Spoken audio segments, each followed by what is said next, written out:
Kia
ora, it's day number 5 of the Wild Rift Sea Champs as we approach the tail end of the play-ins. Welcome back to the desk, I'm Skimmy, and with me we have Riku Infinity. We're starting things off just the way we finished things. Guys, did we get a good night's rest? Did we enjoy ourselves last night at the same time? I know you guys did, because we had a few results that went your way. How are we feeling today, Riku?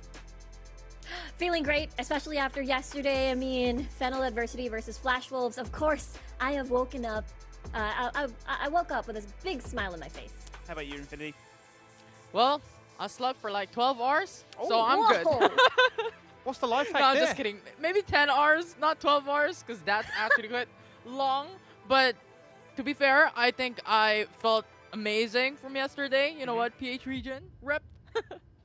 12 hours. I need to learn the recipe for success on that one because that is unheard of here in the landscape of things. Now, we had ourselves a bit of fun last night, obviously, but the viewers themselves also did a little bit of fun because they kept sending us in some memes. So once again, get yourself excited, get excited on those social medias and use that hashtag SEAChamps because we've had ourselves some memes, we've had ourselves some call-outs. Sometimes people are flaming me, sometimes they're not. Sometimes they're getting excited about the teams themselves and saying, Pachaya Dragons, get your act together. Start taking those dragons, that's what's in your name. Sometimes people say Kha'Zix is a little bit too good, get the bug spray out and shut that thing down because pentakills happen, but it's only happened once. Now, I don't know about you guys, if you're too artsy crafty, if you're all about that meme life, Infinity, but you know, what would you like to see? Let's just throw it out there. Let's try and give a blank canvas to the viewers out there. Let their creative juices start to flow. Well, I mean, it's hard to meme between these two teams, especially between the first series that we're going to look out for later on, because this is potentially going to be a rematch. And you know what? Yesterday, we saw a 5-game distance from Fennel Adversity against Flash Wolves, and I'm expecting to have our second one today. Yeah, it's going to be exciting, isn't it, Riku? Yeah, it is going to be exciting. You know, you gave me a blank canvas, and at the top of my head, if we get to see a Kha'Zix again, let's kill the roach Filipino style with slippers, chinelas, basically. Oh, okay, so forget the There's products. an We're idea. just getting absolutely brutal about it. We're just coming in with a little bit of vengeance right out the bat here. And okay, let's just segue straight away from that one into some actual highlights. This is where people are getting slapped here by some slippers. What happened in this game here, Riku? Yeah, this one was just absolutely crazy. I mean, we get to see Team Flash and then Banana just duke it out. I think this was basically, for the most part, the Vendetta show. He had a lot of shining moments here as the jungler is able to get a lot of kills on the board as the Riven, and as well as later into the series, the Rengar, I believe. Yeah, Rengar was absolutely insane. Just ban it out. If you're fighting up against Banana, ban it out. That's pretty much one step ahead, banning this away, because I think Vendetta played this very, very well. Though despite, you know what, in the further stages of their series up against FLA, not FLA, but Team Flash, it was a bit of a rocky road. They were going for Kha'Zix. instead, but still Vendetta played very well. Their roaming potential was absolutely insane. Of course, this is, you know, the Fennel Adversity versus Flash Wolves. This was just absolutely insane because, again, Fennel Adversity exceeded expectations. This was a match between, you know, veterans coming from the LoL PC scene, which is Flash Wolves, and then Fennel Adversity, the new generation of players, especially for Wild Rift, coming from the Philippines. They have stepped up and they showed up yesterday. Yeah, I mean, we weren't expecting it, but in game number 4, it was like a Baron Seal coming for Fennel Adversity that changed everything away for Flash Wolves. At the end, it was Fennel Adversity that took it home for them in an absolutely intense close matchup for our very first best of 5 game series. That's exactly right. That was the very first time here. And it feels like maybe number 5 is the magical number because that's how you get yourself a pentakill. That's how, if you're a Filipino fan, you get excited and happy about the end result. And I mean, that's how we're starting off the show once again. So I'm quite excited to see what we have in store today. So let's bring up those brackets and let's see where we are today coming into day number 5. So that's bracket A. As mentioned already, Buriram United already guaranteed in the grand final, one step away from qualifying into the groups. But our first match will be Boom Esports taking on Divine Esports. It will be that rematch, and it's the one to watch out for here, Infinity.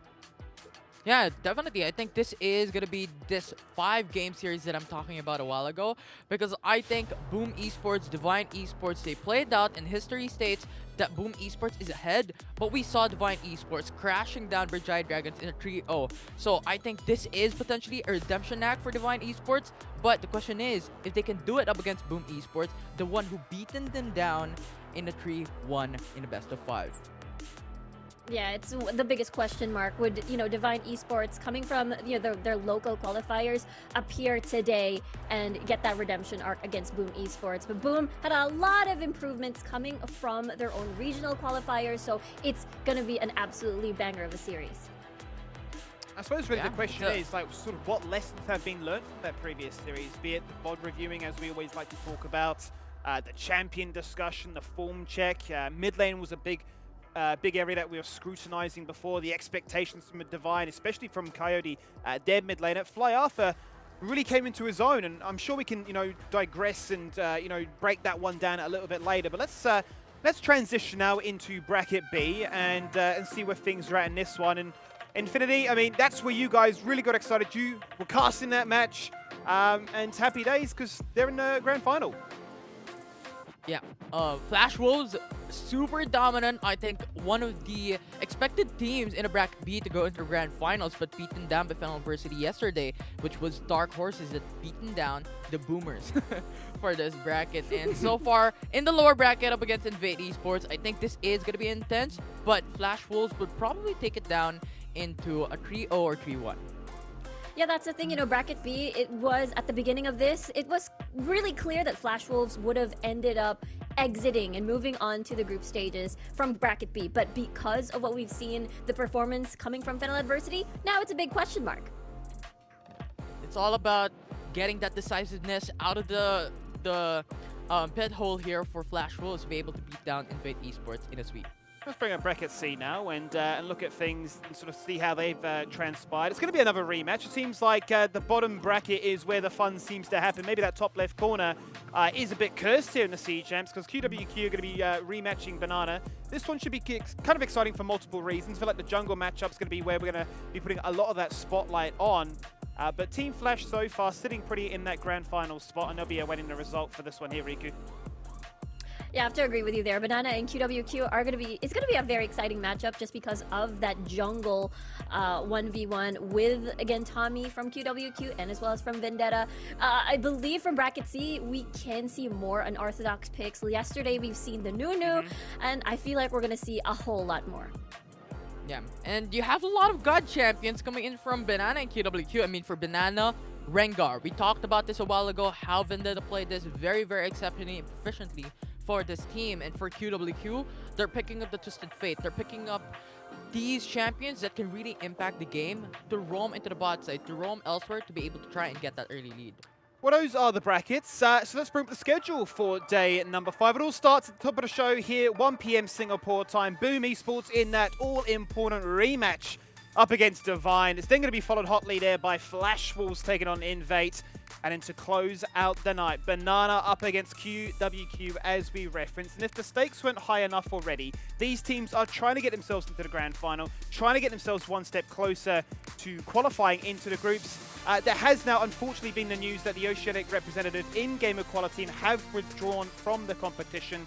They had automatically qualified for those group stages, but having exhausted all possibilities for them to play, be it flying over for better ping, be it for them to try and play from Australia, it's not been a possibility. So they've unfortunately withdrawn from that competition. And that now means that the second place team in all of these brackets will get themselves that extra lifeline. They will get themselves an additional day coming on the 20th, which will be Monday. An extra chance now for them to potentially qualify to fulfill that spot that has now been vacated here by Gamer Koala. So now you've got yourself a situation of, I mean, you need to be second already, but now you've got a second circumstance of, well, maybe now this is a lifeline that we've been hanging on for. Who really was the strongest bracket? Was it A, B, or C? So that's the big question for us.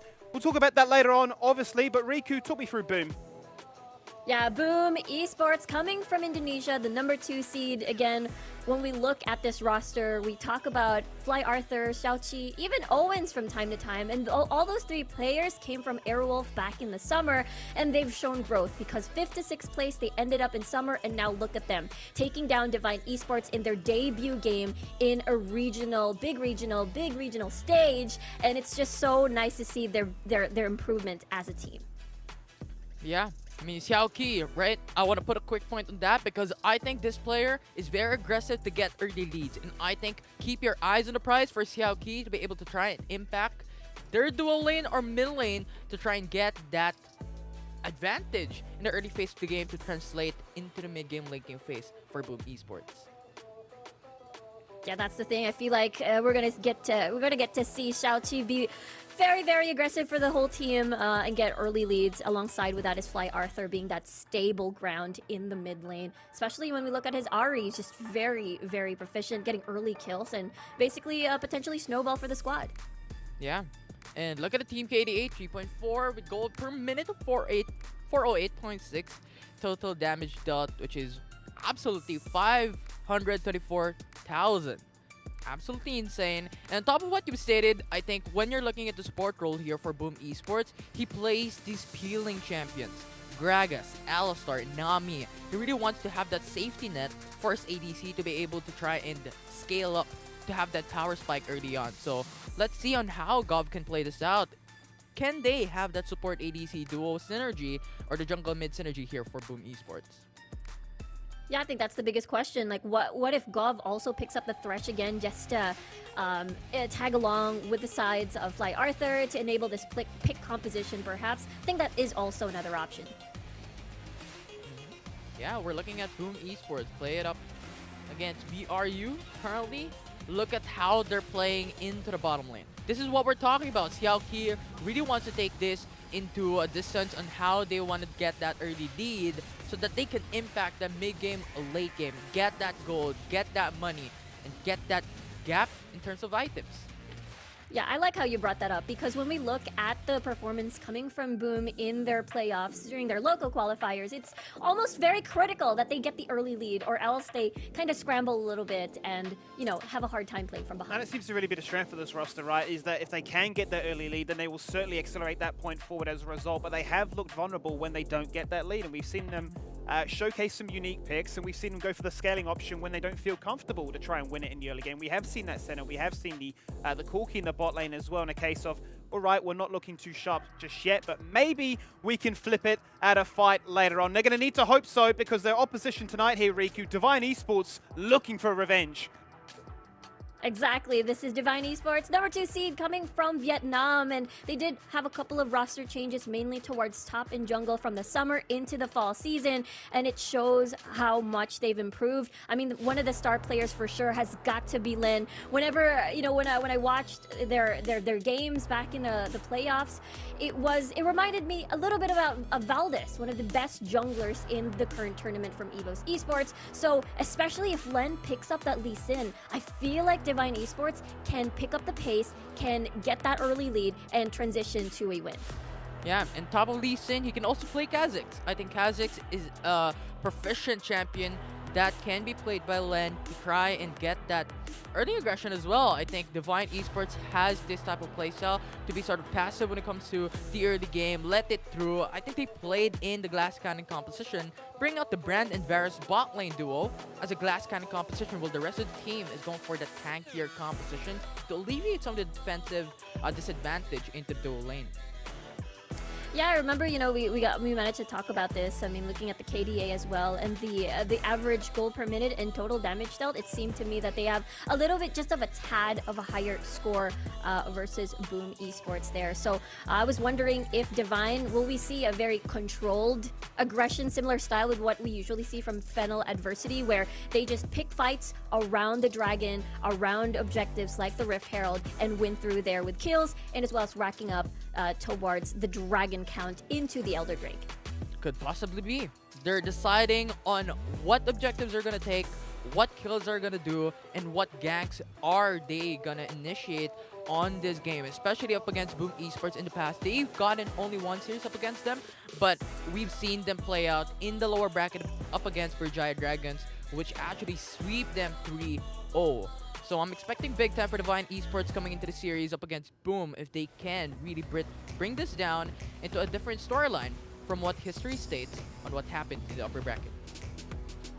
Yeah, that's the thing, right? Like, will history repeat itself, or will we see the peak of Divine Esports coming through? Because this is the lower bracket, this is going to be insanely intense, and of course you want to get through towards the grand final, and I feel like it also contributes to the fact that, okay, hey, we get to see Coyote here on this Zed, and we might see him play more of these assassins. Usually we see him adjust to play utility, to enable Sagi, to enable, well, not Sagi, to enable Hope 1, to enable the rest of the lanes. But of course he can play assassins himself, and as well as enable that snowball potential and play carry.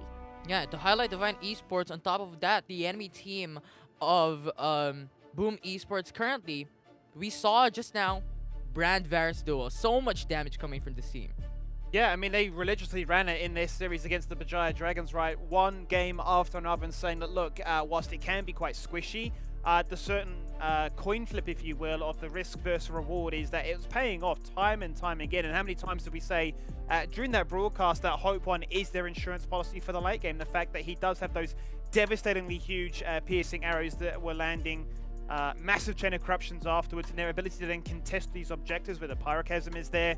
It was very hard for the opposition then to look to try and make a contest, look to try and see what they could do to try and answer back. And I think that could be a defining factor in this series, because looking at some of the stats so far in these play-ins, I'm looking at Boom. They've yet to get a single Rift Herald or a single Baron. Seven Heralds missed, 5 Barons missed. You flip the script, you look at Divine, out of the 6 Barons that have been available in their game, they've got every single one. So how much you want to obviously extrapolate from that, but it tells me a bit of a story that, you're in a comfortable position in these games. Despite actually losing that series against Boom Esports, you were still the one in their driving seat to say, that Baron, that's ours. Yeah, I feel like, they're fine getting that lead, winning games through kills and that snowball potential, just full-on aggression. And there's that big contrast, so Divine Esports will definitely play around these objectives. And I feel like that is the window that Boom is always looking forward to, that downtime. And that's the time they find picks, they find opportunities to kill. I mean, that is the reason why we're highlighting Len constantly for Divine Esports, right? The focus on the jungle, as well as Xiao Qi for Boom Esports. Who's gonna be the better smiter? Is that even a word? Who's gonna be Is it smite or smote? Is it a past tense? We need the English dictionary out here, actually. That's a very good question. But we're saved by the bell. Here's the middle lane matchup. I believe this is how we actually started off the play-ins. It was this focus in the mid lane. We came in with these huge expectations of what Coyote could bring to the table, but Fly Alpha had a lot of fun with him that time, didn't he, Riku? Yeah, Fly Arthur, especially as Ari's managing to land the charms, just executing people right off the bat. And I feel like, this contrast as well from Coyote. Usually, you can find him on utility as well. But if he wants to play like this Twisted Fate to enable the side lanes, or sometimes you find him on the Fizz, it feels like he can definitely match the assassin versus Fly Arthur. So I'm excited to see that happen, the 1v1s in the mid lane. Yeah, I want to see that happen as well. But on top of all that, what you're seeing at the stats right now actually states that Coyote really wants to go for those team fights. Even though the KDA is not that great, is not the best when compared to Fly Arthur in the difference of 2. But you just have to look at how Coyote plays with his team when it comes to those team fights. And then Fly Arthur, I think, prioritize onto getting those ganks up and running very constantly when it comes to Boom Esports. But just look at the kill participation for me. That's what speaks volumes. An extra 20%, basically contributing so much more to his team, which is allowing him to get these gold leads, which is allowing him to pump out that extra DPM as well. That showcases that, you know, the mechanics are there. And maybe it is as simple as just saying that opening night wasn't really the case there for Divine. They weren't able to truly display the strength that they had coming into this tournament. So I'm very excited about this mid lane matchup. The chance now for Fly Arthur and Cody to reassess things and discuss, okay, what worked, what didn't, because whilst those two champions that have been highlighted are quite crucial, the Twist of Fate could certainly be quite contested. They do have a lot of these assassins tucked away in their back pocket. I'm talking Yasuo, I'm talking Diana, I'm looking at Zed and Fizz as well. And these are champions that certainly, if globals are removed off the table now, Infinity, could actually come to the forefront. Yeah.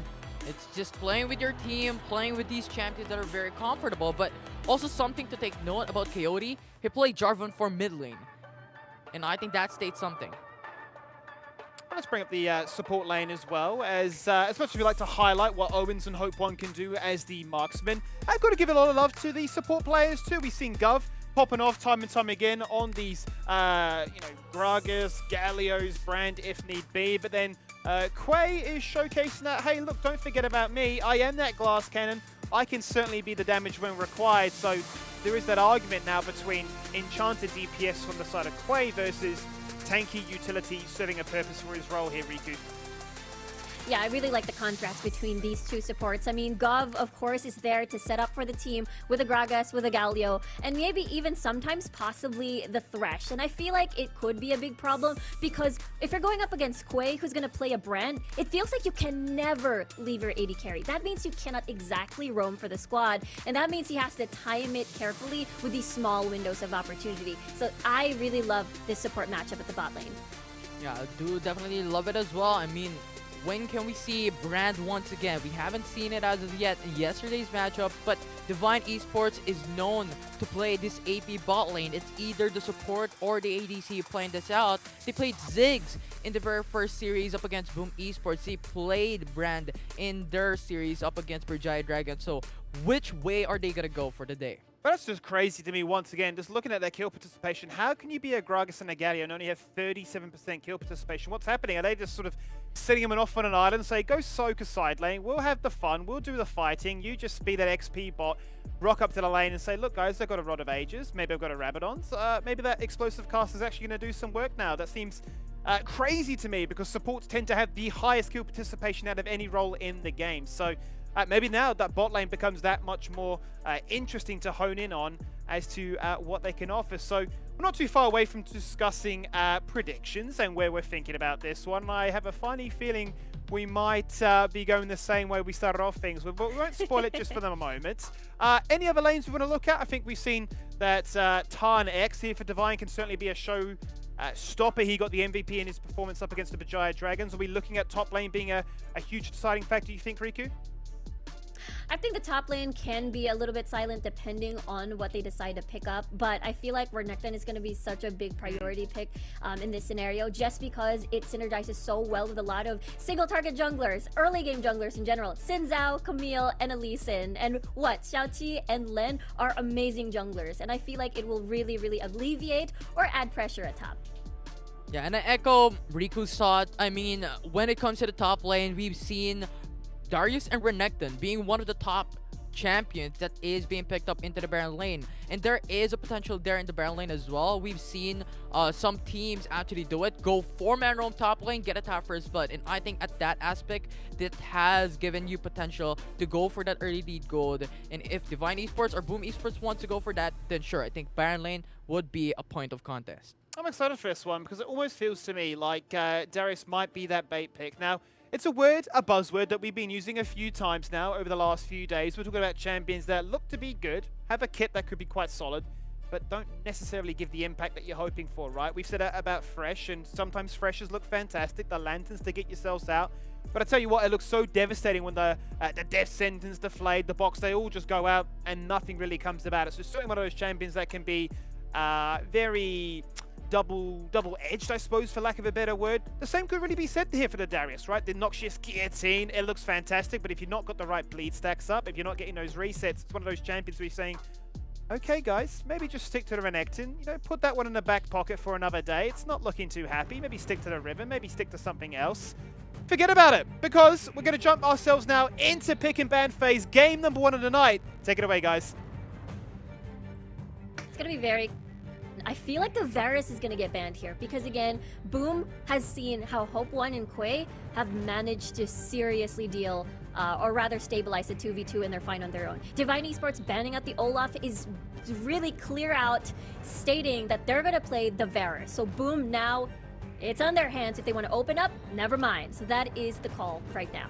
Yeah, I think you predicted it. You know what? Ban out the Olaf, we're gonna pick up the Varus, but no! Boom Esports says, you can't. We're gonna ban away the Varus here.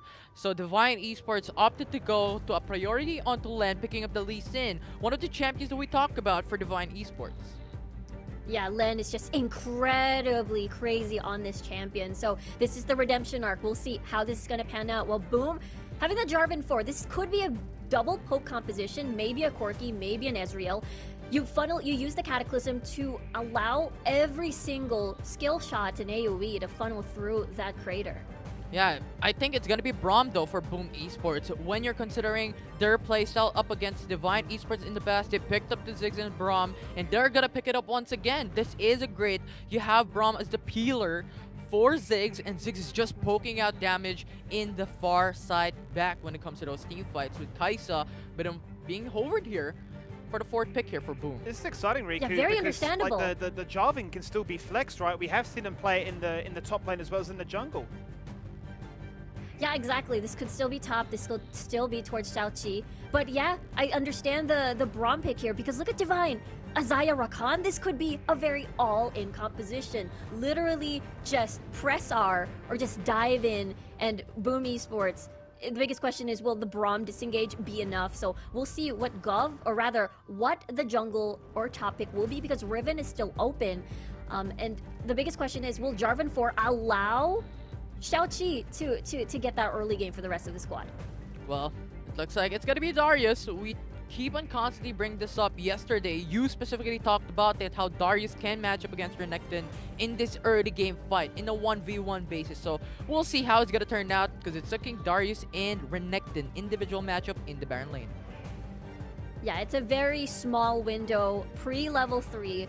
Will Tufts be able to match 10x, or will the junglers just try to relieve pressure? Because both of these junglers, level 3, are going to be incredibly strong. It synergizes well with their junglers as well. But I feel like the biggest issue here for Boom Esports is that Coyote is going to be on the Galio. So I can imagine 2-man collapse dive on towards Tufts, and that is definitely looking to be, well, tough.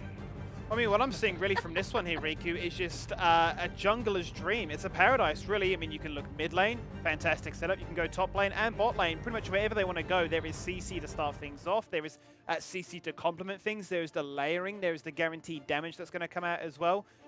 So I don't really see a particular angle that I prefer to right now. I mean, quick final thoughts before we go to the casters. Who do you think won the draft? Okay, you go first. Drinks, there you go.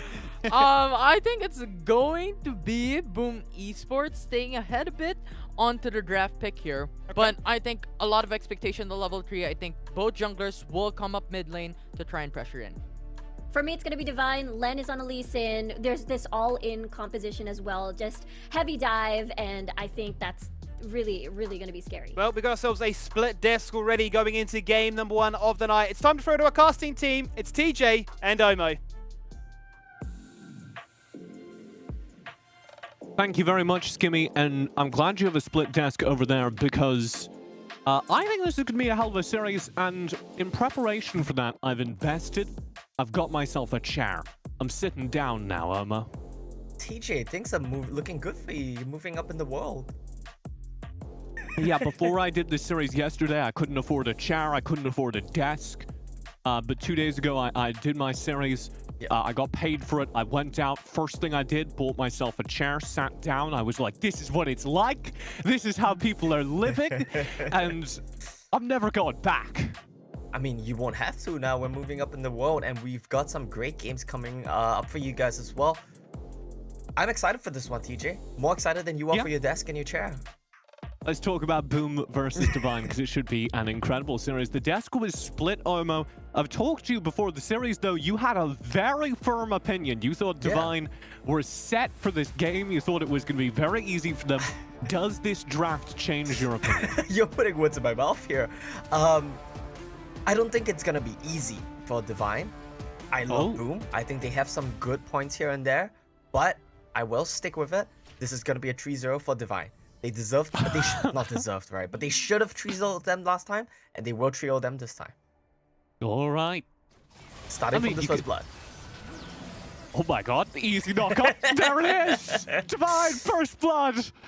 All right, Omo. You can keep talking now. Yeah, it's that easy. It's that easy. Easy for Divine.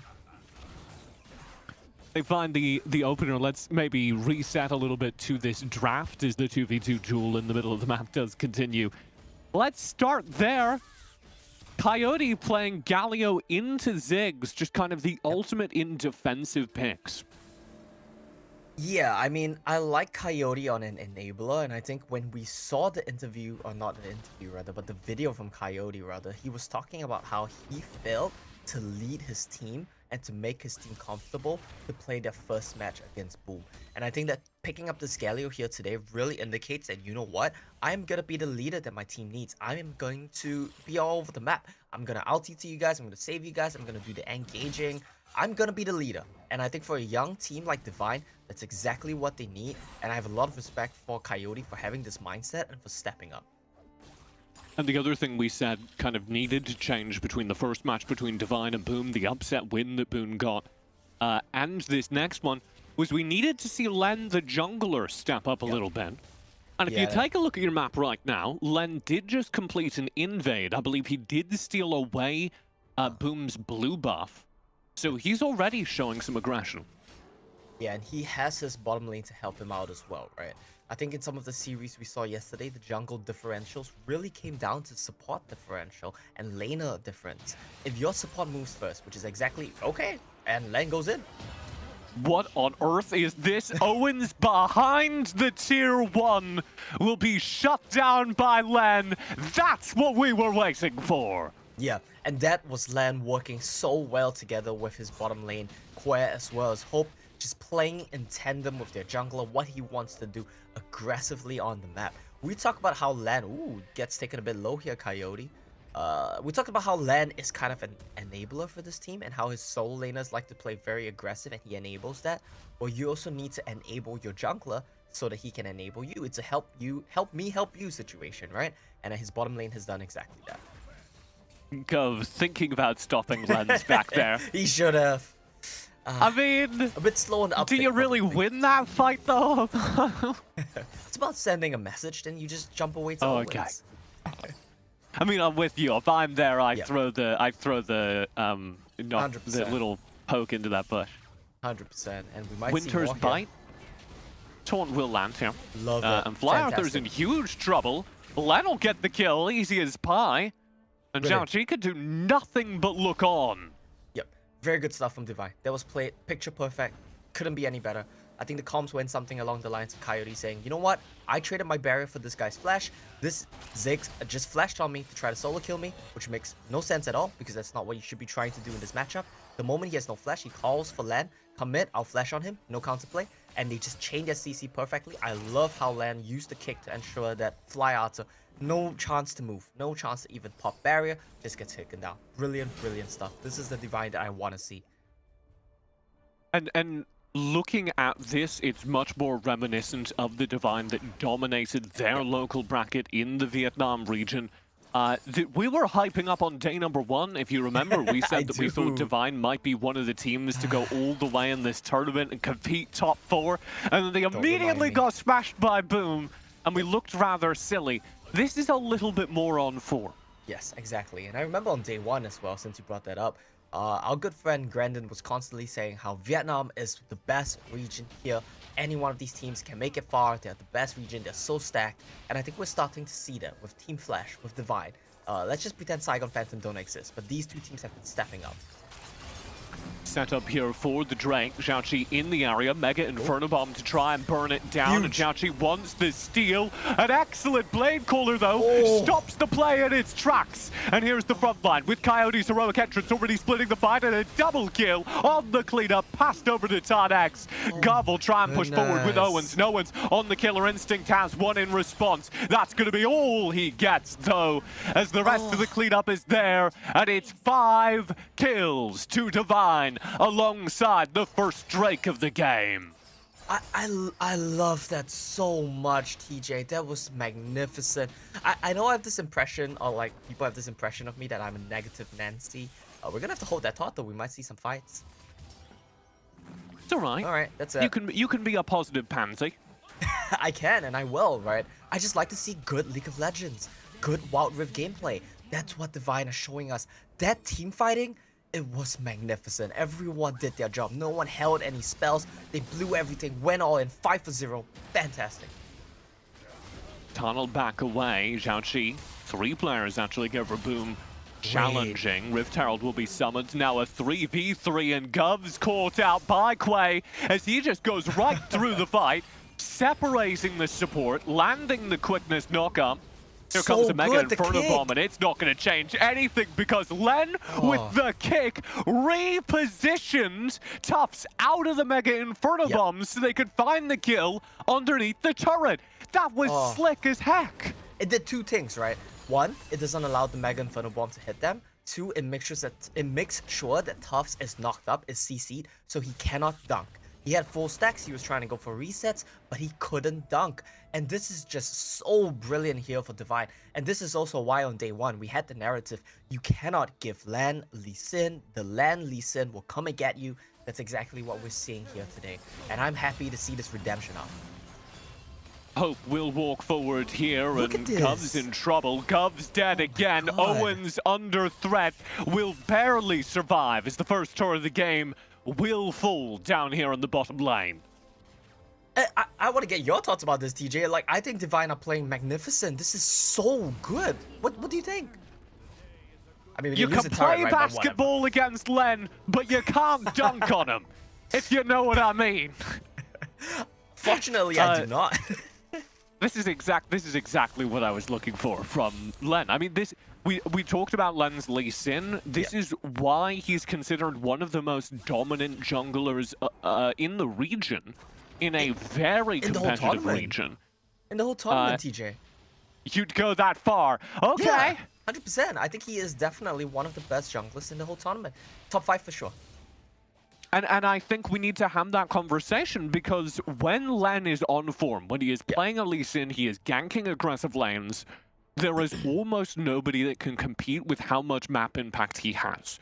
But he looks that good, and this is something you raise, because of how aggressive his laners play. Correct. Because they are oftentimes only seconds away from engaging themselves when he shows up to clean up lane. Yeah, it's really good team play, right? They're always on the same page, and Tufts, he's not on the same page with his team. He'll have to burn a flash and land behind the turret, will find the kill. It's a desperate attempt to turn things around from Xiaoqi as he dives past the entire team with the Cataclysm. Him and Gov do isolate Hope 1 with a flash Feather Storm. He will not survive, and Quay's a little too far forward here as well. Mega Inferno Bomb will drop him low. Xiaoqi with the flash will find the kill. Now heroic entrance. Coyote joins the fight. Disadvantage 2v3 for Divine. 2v4 as Owens flies in with the Killer Instinct.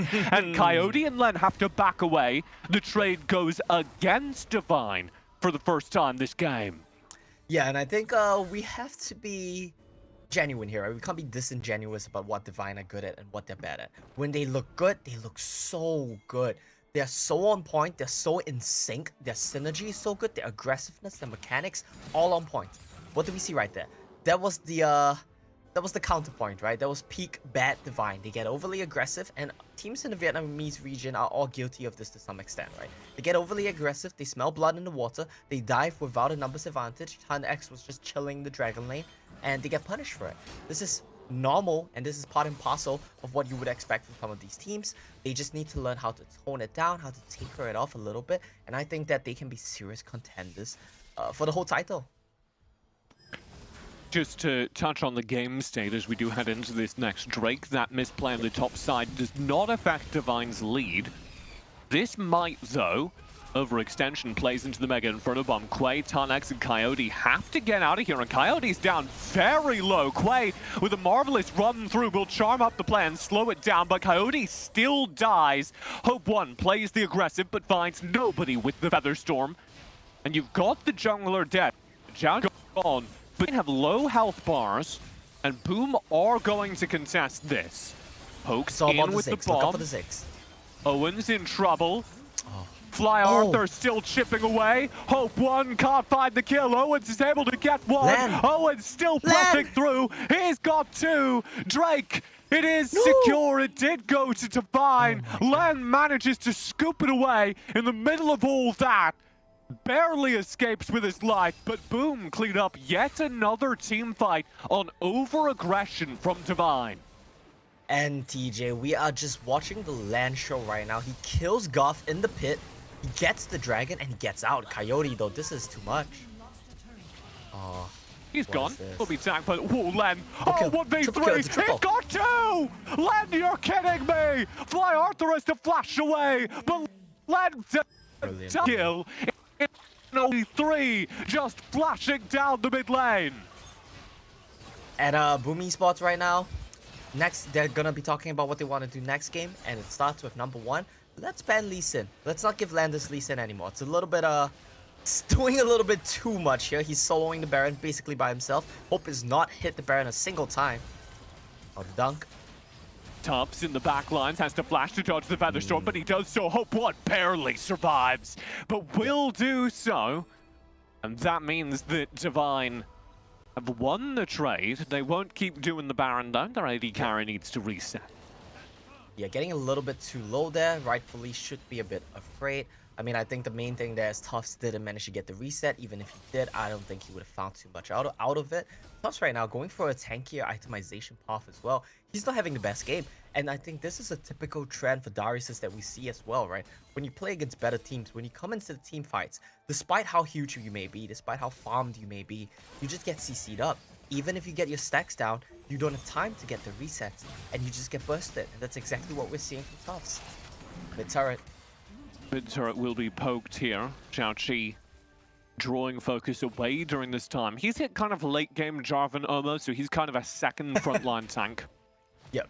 He's a full tank right now. I don't think he has a single damage item, so he just wants to go in, lock him up, be a beefy boy, but he doesn't really do too much here. You gotta keep in mind that only Coyote and Hope One can really be locked in Cataclysm. Everyone else has easy ways to get out. Tan. Fly Arthur, the focus here. Mega Inferno Bomb will be dropped on himself. Doesn't save him.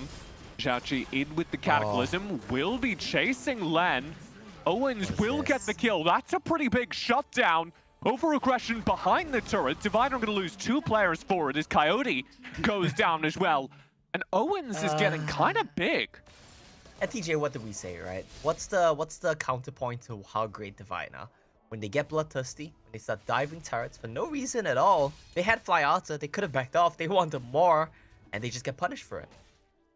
At what point does it start really hurting them though? Because the gold lead here is still significant, don't get me wrong, but it's not nearly as large as it should be, particularly if you cast your eyes down to the bottom side of the screen, where Owens has a gold lead over his counterpart, Hope One, on Divine Esports. Owens is 1,000 gold ahead of Hope One. And I think that's just because of where the gold has been funneled across the board, right? I mean, the gold lead as a whole, it's closing up. It's 4,000 gold right now. Divine were way ahead of that before they started drawing. The kill scores are evening up. And Hope One, he's been relegated to a bit of a supportive role here for his team, right? 2, 2, and 10. He's been handing the kills over to the true carry in Lan. but he's still gonna be pretty comfortable. I think he's gonna get 3 items right now regardless, so he should still be doing decent DPS. So you're not worried for Divine yet? You're still feel pretty secure? Look, TJ, that's a very loaded question. I think the answer is when you're cheering for a Vietnamese team, you should always be worried. for both them and their opponents, right? If they're behind, you never be know worried when for they're putting up everyone. a nerve. Be worried for everyone, all the time, constantly. Like right now, Coyote. Who could say who's in trouble? Coyote No one versus Xiaoqi. Nobody knows who's really in trouble there. Len does land the Sonic Wave onto Xiaoqi. This is all, of course, around this next dragon, which will be the 3rd dragon of the game. Divine looking to complete this set with an Ocean. Man, things are tense right now, right? Like, we should be worried, and I'm super worried. I'm cheering for Divine. I think they should be able to take it, but the problem is all the kills are on the Lee Sin, and there's a downside to that as well, right? He's not a champion that can really DPS in these fights. He has to find an angle, he has to find your backline, but if he does, Divine will pop off in the fight. Len can like start Drake. Hope's going home. I would too at this point. It's been a while. Hope hits the recall button, grabs some snacks. He'll be back from base in a moment. What was that? Like, he completed Bloodthirster off that. I think that's actually really smart. He's playing against a poke champion in Ziggs. He knows that Ziggs just wants to throw bombs at him. He's building Bloodthirster, so on every minion wave, he can just heal up the full again. I think that's a really smart call. It's a good adaptation given the game state, and I like it a lot. So here we go. Now with Bloodthirster completed, the fight isn't going to get any better than this. It's all about the Ziggs, right? It's all about the bombs. If you get them low enough, Darius can dunk and reset, Kai'Sa can dash in and kill. But we're going in. Stolen! Boom! Steal it away! Xiaoqi flies in! Carved out at the back of the fight, trying to slow down Tarnex. Can't save Owens. Tarnex finds 2. A double kill. So Boom's victory on the Drake is short-lived as they kite away across the map. They'll survive with 3 players, 2 players, as Tufts gets nailed down behind the turret. Hope one's low, healed. but They can beat this. They can beat should this. not be chasing this. He does not have damage. Xiaoqi goes in and just goes down. Brilliant, brilliant. I love it. I love it. I love it so much. When Divine are playing well, their team fighting this game has been crisp. The only mistakes they've been making, if you look at how the goal is swung, right? The only 2 times that Boom found themselves back in the game was when Divine dived turrets for no reason whatsoever. And this time around, every time you look at the team fight, Divine, they are rolling Boom esports. They're playing so extremely well, and I really love to see it. And it leverages the strengths of Divine. When they can team fight, they look incredible. Tarnex, Len, some of the best team fighting players in this tournament. Agree. Yeah, I have to agree. I mean, I think you guys don't give Tarnex enough credit. To me, I think that this guy is the key player on Divine. Every time you see him enter a team fight, he's a monster. All right, well, let's be clear. I give Tarnex a lot of credit. You've been hanging out with Grandin too much. That is true. I mean, look at this team fight, right? It's all about the Renekton show. Him and Coyote, right? They're all up in the back line. They're doing everything. Tarnex just cleans house. And I really like what Coyote did right there. He had a lot of presence of mind. He went in to dive for Tarnex, and then he noticed on the back line, hey, my back line is getting dived by Jarvan. I'm going to use Hero's entrance over there. This guy is all over the place. He's doing everything on the map. And I would normally say that, you know what, Coyote's not the star team. Oh, we see a team fight. Yeah, starting off with Quay, just charming everyone. Wow! Hope 1 will be knocked up, trapped in the Cataclysm, but Owens is forced into stasis, so he's finding more value. Owens is gone. The AD carry deleted as Divine dived the fight and cleaned it up. This turret's gonna melt, and Divine have completed game number 1 of this series in clean fashion. Got a little risky in the mid-game, but they take the lead. 1-0 to Divine. TJ, I kind of feel like clean should be a banned word when Vietnamese teams are playing, but that's not a diss to them. I love it, right? Their team fighting is crisp, their mechanics are fantastic. It's just that they like to have a little bit of fun.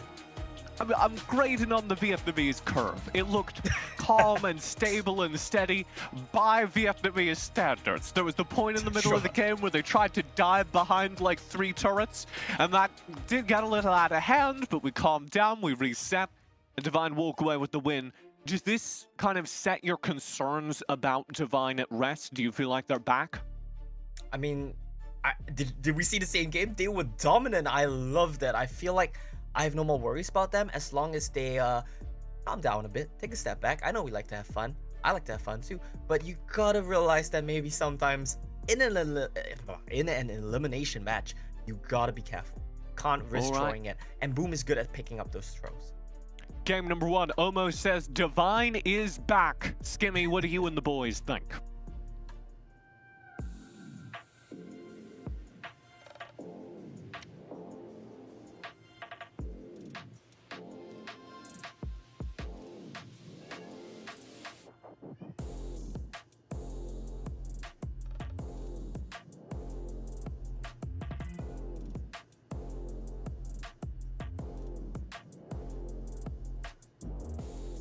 Yeah, it's absolutely crazy. I'm so happy to see, you know, Len on this Lee Sin and is able to get a lot of early game kills for himself. At one point, he was legendary. At one point, Coyote didn't really care if he died. He just wanted to set up for Len and just clean slate and clean house. So I love it. I think Lee Sin's gonna get banned next game.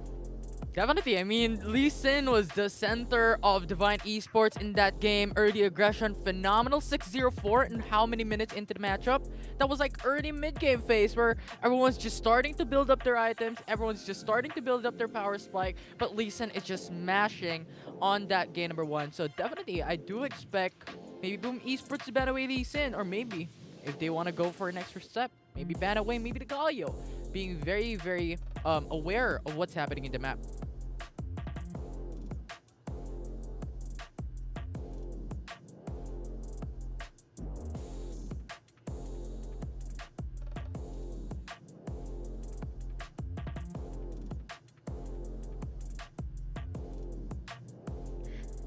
Yeah, this was an incredible match. So let's take a look at the scoreboard here because we saw the Lee Sin, you mentioned Infinity, the KDA was just so massive. And I want to see, he's 12-1-8. He was 12-1-8 at the end of the match. Yeah, I mean, we're looking at the stats right now. Look at Len with a Lee Sin. I think Len means Lee Sin, you know what, combined together. I think this is meant for him as a champion. 12-1-8 in this game number 1. Having so much effort to provide for his team. And we saw a while ago, right? The dive coming in from Boom Esports. Coyote was just hovering around, but he was waiting for Len to set up the play. And I think that was just so much when it comes to the mechanical plays of Divine Esports in this game in particular, as Omo has stated a while ago in the caster's test. Yeah, having to step back a little bit. I mean, understandable. Divine Esports was such a huge lead. So Len basically and Coyote, everybody else just wanted to have a little bit of fun. And the opposite side of the spectrum, though, I feel like, you know, Boom here, I feel like it's a little bit, what do you call this? Uncharacteristic to see them play a Ziggs, play a Jarvan 4, Xiaoqi, and Fly Arthur, knowing the fact that when they went up against Divine Esports, they were playing mid and jungle duo synergy where you can get the early lead with assassins, with single target CC, or with big level 3 power spike. So Boom now opting for a little bit more of that scaling. So we'll see. I feel like they will revert back to default settings from when they first matched up. Yeah, I think Boom Esports was trying to go for a different route here. I was expecting maybe Ziggs and Brum to go into the bottom lane because this is what Boom Esports was showing up with. But they shown up with a Kai'Sa Brum into the bot lane. They put Ziggs into the mid lane. They're going back to traditional type of setting for Boom Esports up against Divine. I think they have disrespect onto going back to traditional because if they go untraditional, as the caster's desk has stated it, this is an elimination round. Yeah, that's why I'm so excited to see what the evolution is going to be when it comes to the draft, because Divine, I love this all-in 5v5 early game aggression as well. But it looks like the mic was working on one side, but it wasn't working elsewhere. So whilst you lovely folk alongside me could hear, the viewers at home had no idea what I was on about. So I'm not a crazy person. Sometimes that happens. That's all right. Long story short, essentially we're just praising the fact that Divine Esports do look pretty crisp at the moment. And whilst it might give you a heart attack at times, it certainly is a show to get the viewers at home excited about what this series could deliver. And I think you raised some very good points about really where we go in this series as to what could be banned away. Lee Sin for sure has to be denied, because if Len is able to get that much of a lead, if he's able to have that much of an impact, you start to challenge that champion. But when I think you mentioned Riku, how good does he look on the picks like Kha'Zix? Is that the equalizing factor for Jackie, where, you know, what can he do then to not feel as outed as he did in that game 1. Yeah, I feel like maybe ban out the Lee Sin, maybe ban out the Camille, put him in a jungler that can't exactly fend for himself, and I feel like that could be the thing that Boom Esports needs in the second game. All right, well, going into the break, we're going to get ourselves quite excited for this one because it is a best of 5. It is a chance for these teams to try and qualify into that grand final. A chance for them to take on the favourites here, Buriram United, who have showcased so far that they are the team to beat. Going into the break, it's Divine Esports that kickstart this lower bracket final with a win.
Welcome back for our opening match of the night as Divine Esports got off to a flying start. I don't really think you can get much better than the start of a 10-second first blood, and an ace a couple of minutes later, and a, 7k gold lead in less minutes. It was about 6 minutes in. They were just crushing the game.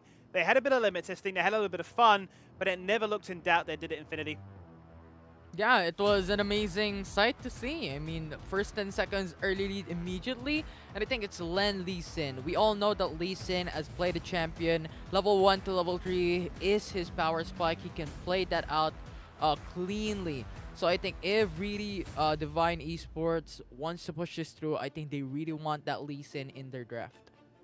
Yeah, I agree. And I feel like Boom will do the opposite. They don't want Lee Sin in their draft. I feel like it's going to be 100% banned. They'll lend Lee Sin is just too strong and just push him deeper into his pool, I guess, into a little bit of that 50-50 when it comes to performance. Well, speaking of performance, you can actually boost your own performance by opening the door to your financial future with Franklin Templeton. So get started on your own investment journey with one of the world's largest investment managers.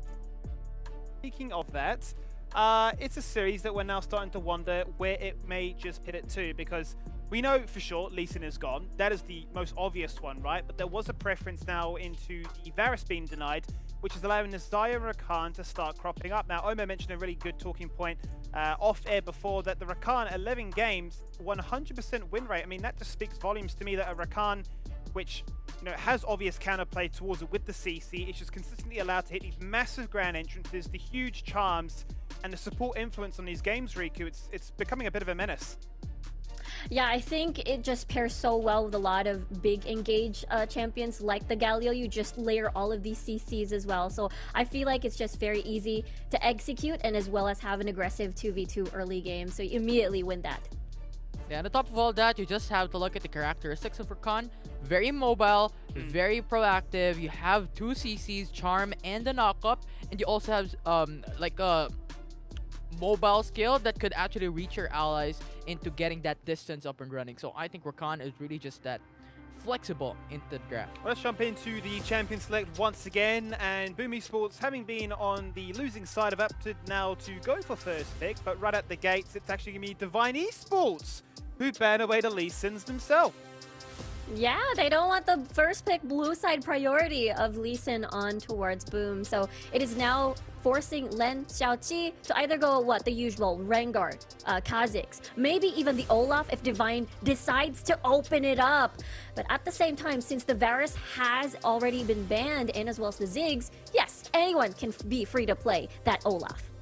Yeah, definitely. And on top of all that, Galio is also open, but let's see, because Senna and Gragas has been banned, Varus has been banned, Lee Sin has been banned pretty much. I think Divine Esports has to suspect onto Xiaoqi as well on how he played that Lee Sin in their last series in Group A upper bracket. And this is a really good talking point for me here, Riku, is the fact that Twisted Fate was available last game, so was the Ari as well, and I think we were a little bit critical in that game of the lack of agency that he was able to provide, right? The Ziggs is strong, it looks stronger in the bot lane, you'd have to agree, but this should be much more to the style that Fly Alpha can really punish and utilize. Yeah, exactly. Now paired with a very strong jungler, tanky jungler as well. So I can't imagine the setups towards top side or just exactly the mid and jungle synergy. Now that the Twisted Fate has been picked, I am expecting Divine Esports to play Fizz on Coyote. This is the time where he can actually try and pick up the Ziggs and see how it'll pan out, especially with a playful Trickster just dodging a lot of these key ults. And the fact that, again, the Chum the Waters is just going to force Boom Esports to play, to pick up all of these Zonia's hourglasses and sort of push them into that enchant. Definitely a lot of opportunity to be that sort of soft counter onto how Twisted Fate is going to play this out. However, Boom Esports now playing on the Riven Baron lane and Thresh support. This is going to be a proactive team here for Boom Esports. Yeah, Corki, you can leave the Corki. He's fine. He has Valkyrie. He has the wave clear up against this 2v2 matchup. But never mind. It's going to be the brand over here for Coyote. He's not going to be playing that Galio, that usual utility to propel Lin. But at the same time, he can provide that big AP damage for the rest of the squad. And yes, your eyes don't deceive you. That is, in fact, Owen switching from the marksman role now into the top lane, switching with Tufts. It's going to be a interesting shot call to make in the midst of a series, a knockout elimination match here. So This is a confidence play if I've ever seen one. We have seen other teams already do it here in the C Champs play, and I have to wonder, Infinity. I mean, is this the definition of insanity? Are they wild? Is this something that you'd imagine that they've rehearsed? It feels almost peculiar that you would invest scrim time towards saying, on the off chance that a particular champion goes this way, we're going to flex our roles. I think it's a mix of everything, right? I think they have practiced this, and I think that is the reason why they switched it up. I think Owens is proficient into the top lane, so maybe what? Let's try it out against or Divine Esports in this game number 2. Let's try and maybe confuse the enemy team and try to get the win. Well, let's see what our casting team has to think about this one. We're going to throw it back to TJ and Omo for game number 2. Well, I'll tell you what, Skimmy. They don't call it Wild Rift because we play boring here. Yeah, they're gonna switch top laners. That's why it's the Wild Rift. Yeah, TJ, and this is not the first time we've seen this so far, the C Championships as well. I don't know if you guys recall, I'm trying to repress the memory as well, but yesterday in the LFD QWQ match, we saw the same thing. LFD swapped their Dragon laner with their Baron laner. It worked pretty well. They lost the game in the end, but they were both doing pretty decently individually, and that raises a lot of questions for me. How many teams are coming in with this role swap strat? How many teams have that as a feather in their cap, if you will? Let's talk about the draft a little bit more as we head towards our game time here. You were really excited by some of the first picks that came out here. Obviously, we should talk about the Renekton in that top lane. We should also talk about Fly Arthur getting Twisted Fate, and this jungle matchup, and this mid matchup. Everything here is exciting. We see the Thresh as well. I've been pretty vocal that Thresh is a bait pick. I think we'll see that here today as well, right? I think Hope 1 and Quer are good enough on their individual champions that they will expose the Thresh pick for what it is, a bait. And I think that we will see Divine Esports still pull out a hit, right? I think what's really good here for Boom is not the role swap, but the fact that Fly Arthur is on a champion that can play make, that can determine the tempo of the game, set the tempo, set the rhythm for his team. That would be huge, I think. Okay. It's game time for game number 2. Divine 1-0 up in this elimination match, lower bracket here. Boom Esports pull out all the stops, they lane swap, they pick Thresh. And what's more... Oh, I jinxed it. I said they were good enough and he messes up the level 1 from the get-go. What's more, they're winning with it. We'll see, right? But I think the big thing... He missed it! He landed the flay! Well, but if you notice, the HP trade is still somehow even. I'm not noticing that, because I'm a Thresh fanboy. He's just missing everything, my goodness, Quer. Not his game. It's definitely not his game. The other thing that I think we maybe haven't given enough credence is that Gov has played so incredibly for Boom Esports. Yes. He has been a big part of their success. I definitely do agree with that. But with that said, I still think his champion sucks. And we will see if he proves me wrong, right? I hope he does. I think Boom have a very interesting team comp. A carry jungler enabled by a utility mid on Fly Arthur was how they had the same success as the last time against Divine Esports. Now, let's take a look at Len. This Olaf pick can do a lot of work here. Can wreak a lot of havoc. He's level 4. And Boom Esports are trying to skirmish here. Good pull will land here. Big Flay as well. Gov full commits. Massive stun lands in the middle of this fight as Fly Arthur throws in his first gold card of the game, and they will land the kill. Xiaoqi trades out his life for Len, and the trades keep going in favor of Boom as they do the damage and walk away with a 2-for-1, knocking down a Hope 1 and Len during the opening fight of the game. Yeah, big problem there for Divine Esports. CLT gets into your backline, he just chases you down, and Fly Arthur with the gold cards, with red cards doing so much. The big problem though is Quer did not land his knockup yet again. This whole game, he's thrown 3 knockups, he's hit 0. And that's an issue. Really rough time to be playing a Rakan when you're not doing the thing that Rakan does, Oma. Yeah. I mean, he's doing the other thing really well. He's dashing to Zaya pretty well, right? But you can't miss that one. Yeah, but that's really the less important part of that. Like, don't get me wrong, it's still important, but that's the thing you do after you land the knockup. Yeah, he's failing on the step 1, but he's doing great on that step 2. And they want to look for Fly Arthur. He has flash. I don't want to take away from that, because, you know, Omo, that's still a 50% success. True. Statistically. But Fly TJ, Arthur look here. at this discipline from Fly Arthur. He knows something is coming. He knows the Rakan is missing. He knows this is roam timing. Super smart, super respectful, and I give him a lot of props to that. I mean, it's always the little things, right? Yeah, he was so careful there. Yeah. Not taking any risks. I want to talk about that mid matchup. Obviously, Twisted Fate can't wait to get to level 5, start influencing these side lanes. Yep. We've had a couple of days of Brand now. What's your vibe check on our Bernie boy? Champ is strong, but it's not broken. It's not a busted champion. His numbers probably need to get tweaked a bit, but I think he is not overtuned. He's just a strong champion. There are counterplays to it. I don't think that Boom has the counterplays equipped right now. We hope gets a bit of a hook. Go. Finds a good pull, forces the Featherstorm, and Quay's actually incredibly low. Here comes the Destiny, and Fly Arthur is going to find a 1-for-1 trade on the support. Hope One did find one. He'll be picked up as well. 2 more kills to Boom off of the Destiny TP to the bottom lane. You saw the idea there from Hope One. He wanted to hit the honey fruits so he could get health, survive the tower dive, but he misread the situation. If he autoed Fly Arthur a single time, he would have died. He would have gotten a kill credit. He would have gotten a double kill for himself. That's really unfortunate. And Quay getting the kill pickup with the Ignite onto Tufts is also far from ideal. Drake is up here, and Divine do have the faster resets. They'll be contesting this and just trying to burn it.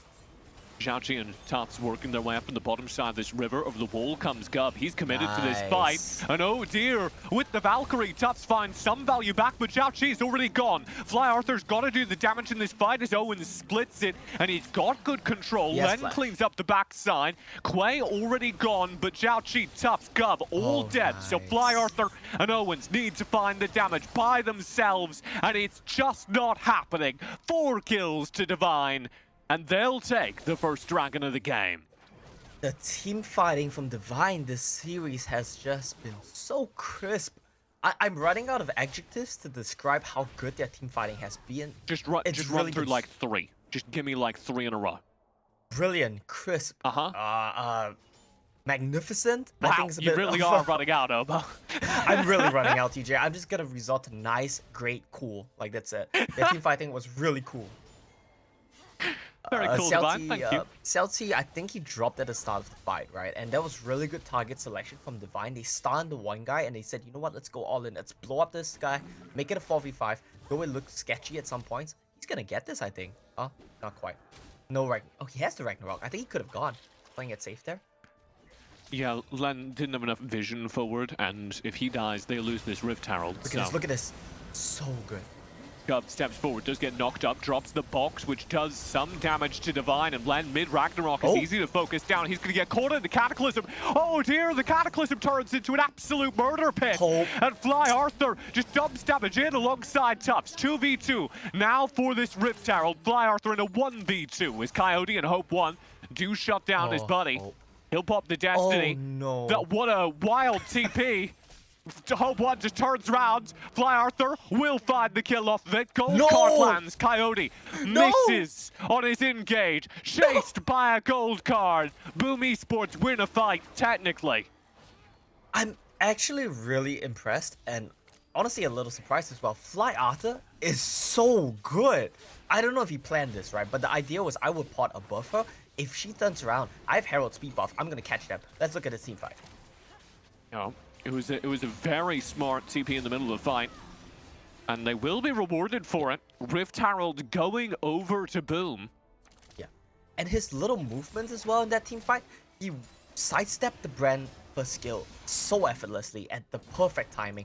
It was really nice to watch. I think Fly Arthur, this man is playing out of his mind. 3-0 and 5. Even last game on the Ziggs, right? Where you have no initiative on the Ziggs, I noticed he was hitting a lot of key spells, did a lot of damage, and he really was a key player for his team. This time around, Coyote, though, he's really big as well. He needs to be the key team fighter, I would say damage source. Hope One is not really stepping up. We need to see more from him. Ooh, Owens. Owens messed up. Yeah, just walks, splash over the wall. Does have Xiaoqi nearby. Can they turn this inside the Cataclysm? No. Xiaoqi just wants to get out of here. He's burning. He's gone. He will die. Fly Arthur's caught out by this as well. What started as one mistake turns into 3 kills for Divine. And this is why people say, let's not try to bail out the lane that's already getting destroyed. You see CLT try to save Owens, you see Fly Arthur try to save CLT, and they end up all dying together as a team, right? You want to try to save your teammates, sometimes you're gonna die all together as a team, and that's exactly what we saw right there. Bit of an unfortunate situation. I do want to criticize Hope 1 a bit if we bring it back to that. I think he misplayed the last fight really badly, and Divine still came out on top. What's this? Destiny, TP into the top side. This is a pretty easy kill. Fly Stuns Arthur the wrong stunned up. target. Ton X, turns on the stun, will be shut down. Yep, I have a that was a minor misplay. heart attack, but Fly Arthur will convert the kill. Yeah, that was a big misplay from Tan X. I think he had the wrong target selected right there, so he stunned the wrong person. Let's talk through the current state of things. Divine leading by about 4,000 gold and growing as they chip away at the bottom turret here. And this will continue to impact the game as they just want to kind of steamroll from here, use their late game brand Xayah to win out. Boom Esports need to turn things round using their own mid-late game threats. You're going to be relying on Fly Arthur's TPs. Oh, and we're not going to talk about that. Owens goes into the fight with the Cataclysm and opens things up. At the very back, there's a Valkyrie. Package dropped from tops, but they're all caught inside. A flash Featherstorm from Host 1.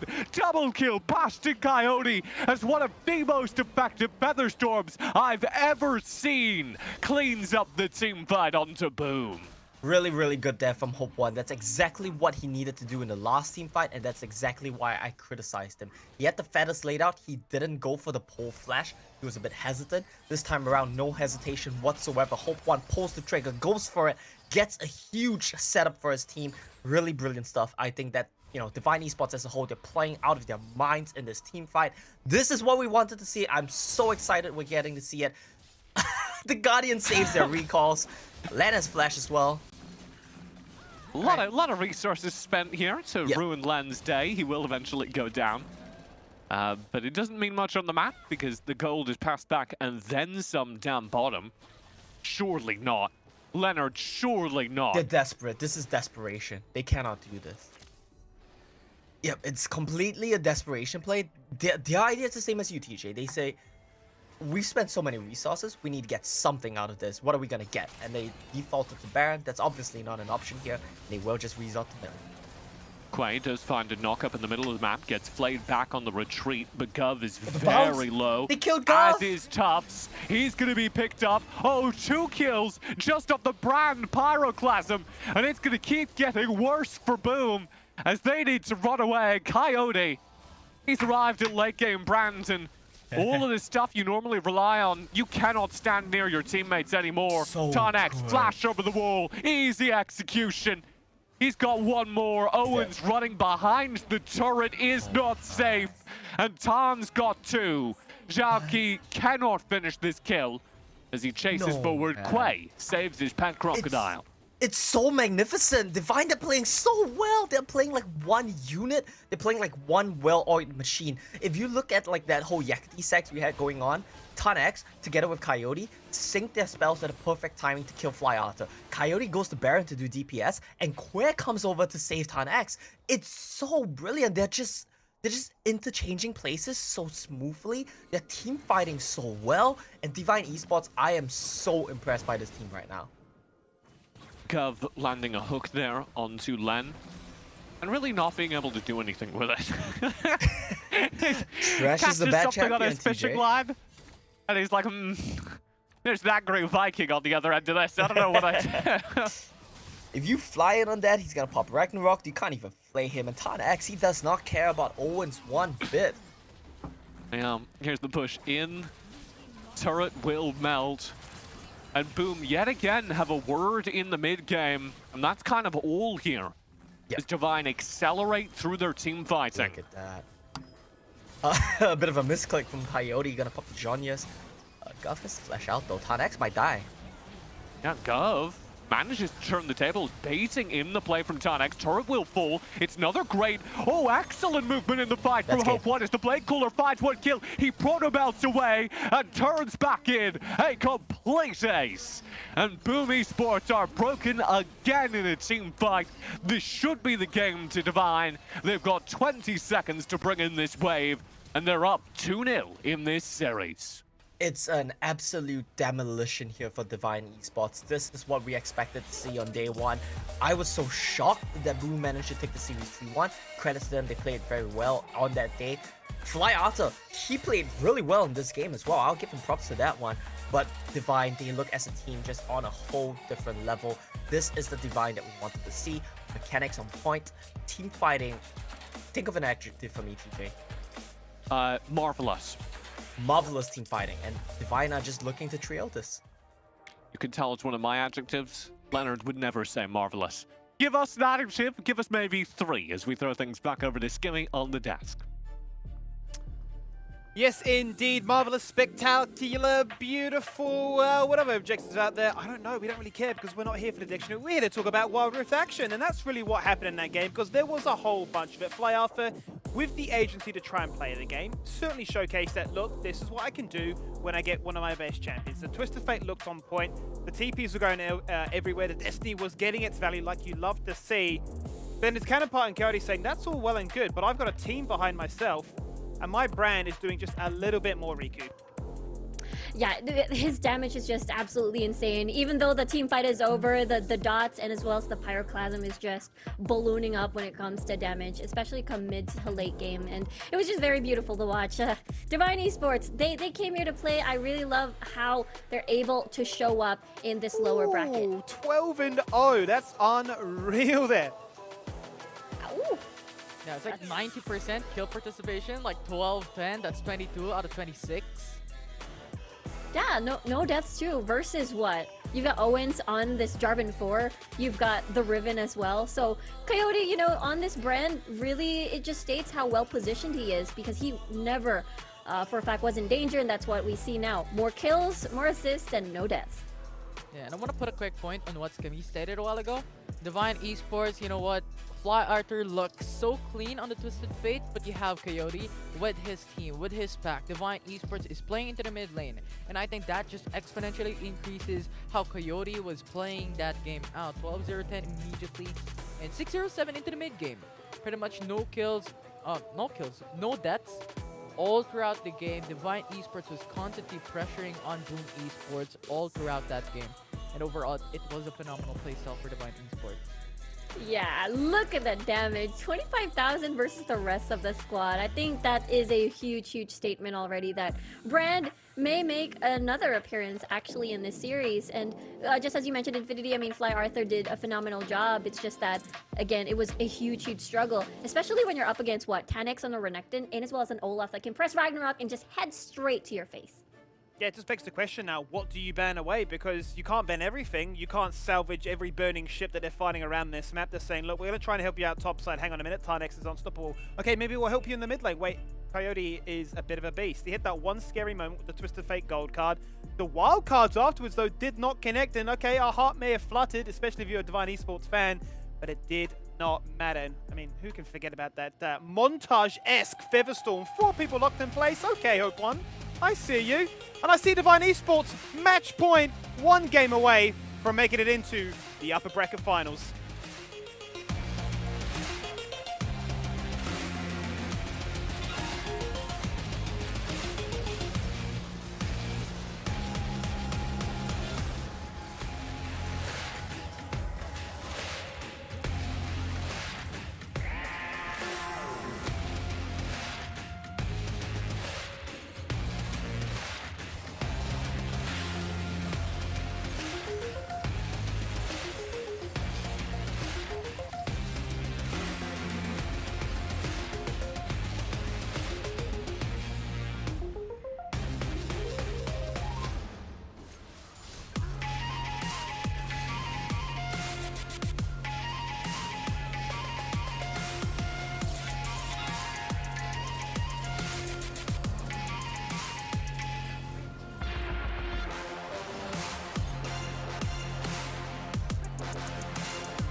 Yes, that's right. Divine Esports off to a great start here. We said it before, and we'll say it again, because they're up 2-0 in this series. A chance for them to then get into the brand finals to take on Buriram United and showcase that they are the best team here in bracket A. Riku, is there a way to stop the momentum that this team is bringing our way? I think there is that big possibility. Basically, try to replicate their performance. You know, Boom Esports back when they first faced Divine in that, you know, their debut game in general is having to set Xiaoqi on fire alongside with Fly Arthur. Fly Arthur has been incredibly consistent even during day one, so it has to be Xiaoqi also trying to pick up the pace to match that energy. Yeah, go in for the melody of the music for Xiaoqi in this matchup alongside with Fly Arthur. We've seen the mid synergy alongside with the jungle for Boom Esports, and I want to see it again if they want to make it to a reverse sweep here, because there's only one more game that Divine Esports needs to take. Yeah, and speaking of synergy, we synergize quite nicely with our sponsors. One Esports, the home of esport heroes, where you can get your daily dose of action all the way over at oneesports.gg. Now, they are going to need to hope for that GG condition to present themselves on the screen. They don't want that defeat screen, they want the victory screen. How do we look at them coming back into the series? Because Fly Arthur, he can't do it all. You touched on it briefly there, Riku. We need to see Xiaoqi come really that much more online. He's looked like a bit of a ghost in this series. He hasn't really been able to match the flair and tempo that the opposition, primarily Len, is throwing his way. So is it a champion issue? Is it a composition issue? I mean, obviously we can break this down into multiple layers. We could probably be here until 10 o'clock tonight, but how do we look at this one? Is it just the occasion's too big? Yeah, maybe the pressure is building because this is that lower bracket. You lose, then that means you're eliminated. But yeah, I think it's also the fact that Len and Coyote are basically playing out of their mind. The picks as well, the Lee Sin, it got Divine Esports all fired up. So now the biggest question is maybe the picks. I mean, Xiaoqi is also a pretty badass of an Olaf player. So perhaps if Olaf is open again, they can probably prioritize it if they go towards blue side. Yeah, and it can answer some of the questions that Boom Esports needs to answer, like a huge CC potential is coming from Divine Esports, especially when they're bringing up Brand into the fray. They're bringing Brand, such a champion that can stun the enemy teams very easily. So I think Olaf being put into their composition, as you stated, can impact how Xiaoqi can synergize with Fly Arthur into the mid lane jungle duo synergy here for Boom Esports. But on top of all that, I think Divine Esports is just flexing their flexibility into their composition, like they ban out even the Lee Sin, but they picked up elsewhere for their composition. I mean, he's certainly not short of any spicy champions that he can bring into the mix. I mean, he's been the only player so far that's played the Evelyn in this tournament for the play-ins. So it's a champion that he's going to be no doubt very familiar with. He's also got that repertoire of Fiora as well as the Aurelia. Those are sort of the bruisers or the champions that can certainly look to try and punish the fact of what a brand is looking to do, right? So there is the avenue, I suppose, is what we're looking at, right? It doesn't need to feel like Jarvan is your only option, that the Olaf has to be the go-to, that surely Lee Sin and Camilla are going to continue to be banned away in this series. I can't see that being let up, but if you are going to let the brand go through, then you need a form, a fashion, a way of following up this Twisted Fate, which is pumping out so much work, but it's a one-man army. Yeah, exactly. That's why I feel like if the brand is going to be picked up again by Divine Esports, more so that the Olaf pick and exactly the Jarvan 4 pick will be very important. Pick Jarvan 4 top and then Olaf jungle. I feel like that's going to be a recipe to just easily penetrate the backline, and Coyote, if on the brand, or maybe if the Varus is open once more, I feel like they wouldn't really survive that all-in onslaught. Yeah, or what they could do as well is to bring in some of the historical draft here for Boom Esports that they showed up against Divine. Hasn't been great in their prior matchup, but they brought out the Senna and Gragas duo into the bot lane up against Divine Esports 2 games constantly and won it. So we're not seeing this through. It has been banned, but if it is left open, I think I can see Boom Esports picking it up. Yeah, and I mean, we are seeing that idea as well of those scaling champions coming back into the bot lane, right? Last game it was the Corki, but to throw a bit of a pivot, what do we make of that role swap? I mean, the fact that Tufts is saying, you know what, I'm going to be playing the AD carrier this time around. Do we feel like it had the impact they deserve, or, you know, are they not really the star focal point in this matchup because the Lovers duo just put on an absolute clinic there, Riku? Yeah, the strong 2v2 from the Xayah and Rakan is just absolutely devastating. Especially, again, Varus has been constantly banned, and therefore what would potentially be the next best or safest thing? Corki. That means Gov can roam around the map as a Thresh, but still, 2v2 Xayah Rakan just very, very aggressive in the lane. And I do agree with that. I mean, the dominance of this Lovers duo is so much when it comes to the Dragon lane, and we could expect it to come through once again as we dive into the draft here. Boom Esports banning away the Varus and the Olaf. Xayah out of way, so Xayah Rakan not going to be available with Divine Esports, Lee Sin, Senna, Camille banned away. That's very interesting because usually we see a Rakan ban, not exactly a Xayah, just because Rakan just provides so much utility, and the fact that it can still pair with a lot of these AD carries, and the fact that it's still 100% win rate. So now Boom decides to, hey, we're going to take this Renekton. What are your second best options for your jungler? Because now that Lee Sin is gone, Olaf is gone, Camille is gone, then we might revert back to the Kha'Zix, to the Rengar matchup in the jungle.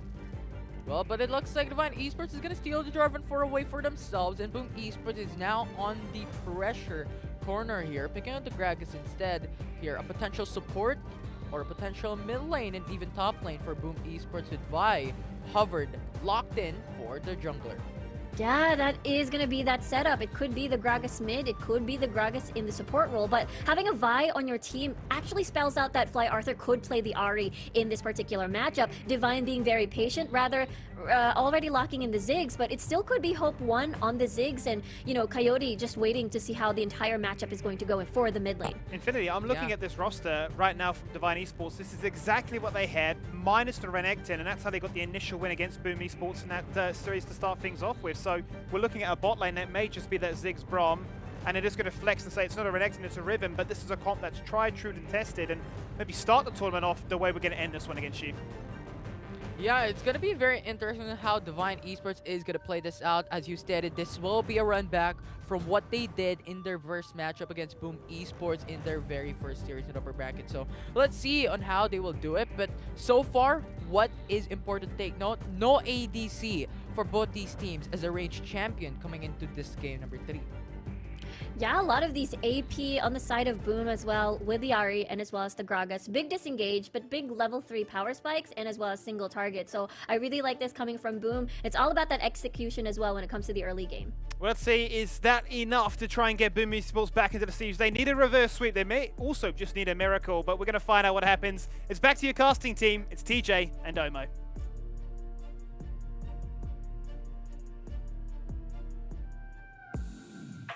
It may only be me for a bit, because Omo, I think, is slowly and steadily checking out.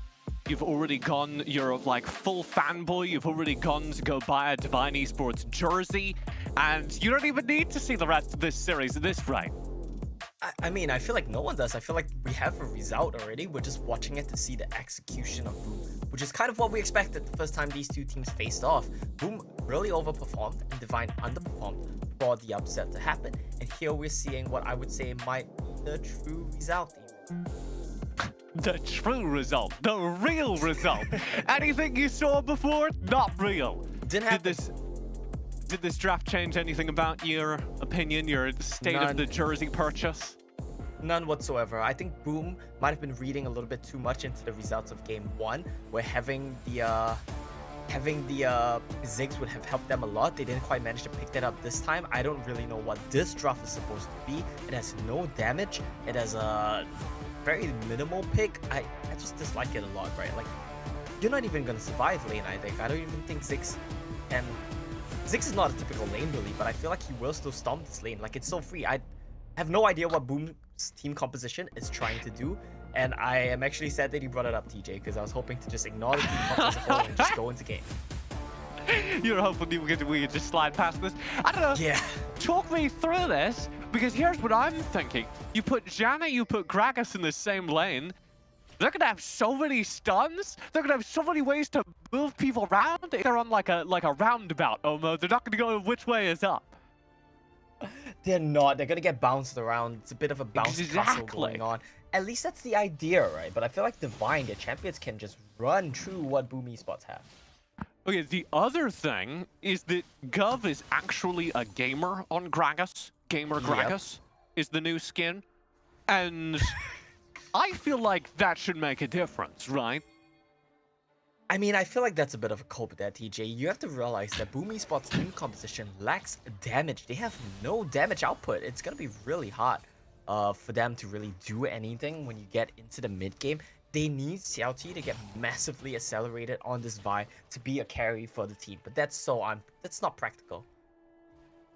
Fly Arthur struggling here in the mid lane. He gets poked out by Coyote, who just walks up, taps him, pokes him a little bit. And already Boom Esports are in trouble. The matchup not going their way in mid, which is frankly the most stable lane on the map. It is stable because both of these champions have their trading patterns as heavily poke reliant, especially Coyote, right? He's gonna drop a spear on you, he's gonna pop a flag on you, proc the Aerie a couple of times. That's his trading pattern. That's about it.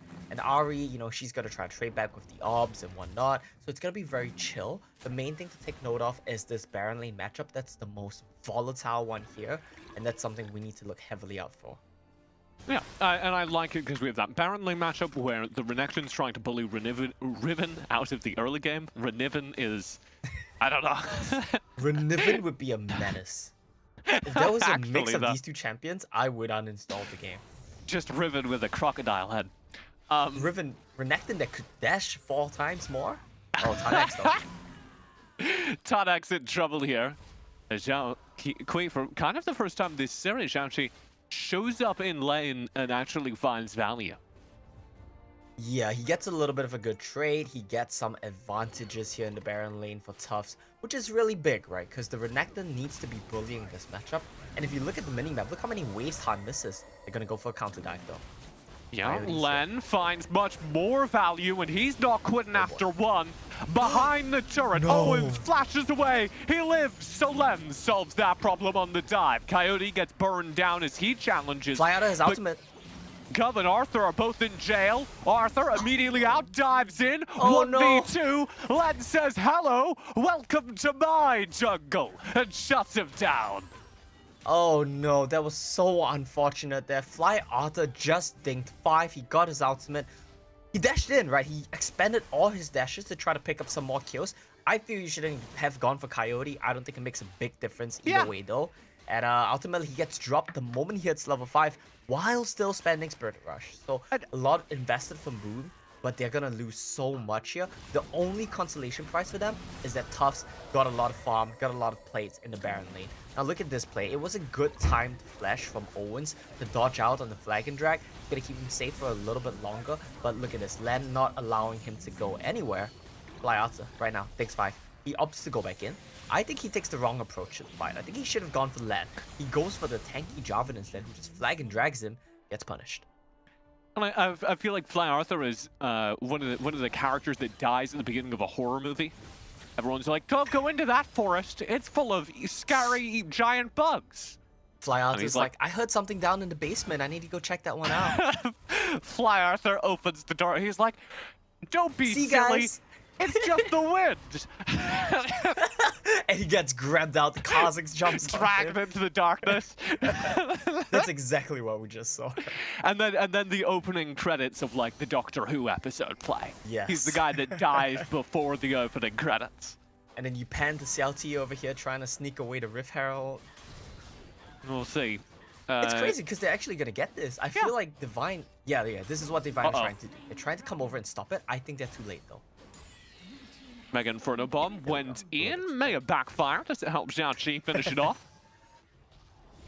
Yeah, and this is gonna be a bit of a trade sites once again. They're gonna go for the Baron lane turrets with the Rift Herald. Gonna funnel the goal all onto Tufts.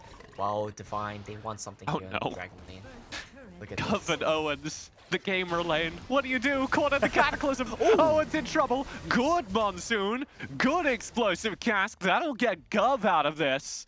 There's nothing that could have saved Owens. Still, though, a positive trade for Boom, as they do take a turret in the top side with this Rift Herald, and they're still going. This Renekton is just marching down on Tanax. They'll find 2 kills, 2 turrets in the top side. Yeah, and a smart man once told me, you don't pick Riven when Renekton is up. And we're actually seeing why. Even though Tanax is such a mechanically skilled player, he's getting dominated right now. The Rift Herald is gonna get another charge here. They can't stop. Oh, they do stop it. right? But a lot of farm missed by Tanex, a lot of gold invested into Tufts. He's gonna be a very scary Renekton. He's basically the shining light for his team right now. He's the only one that can do anything this season. Yeah, Tufts needs to go big. You know what? I'd be kind of disappointed if you climbed to like the monastery on top of the mountain and you meet the old master and he says, "Ever pick Riven when Renekton is available." That would feel underwhelming to me.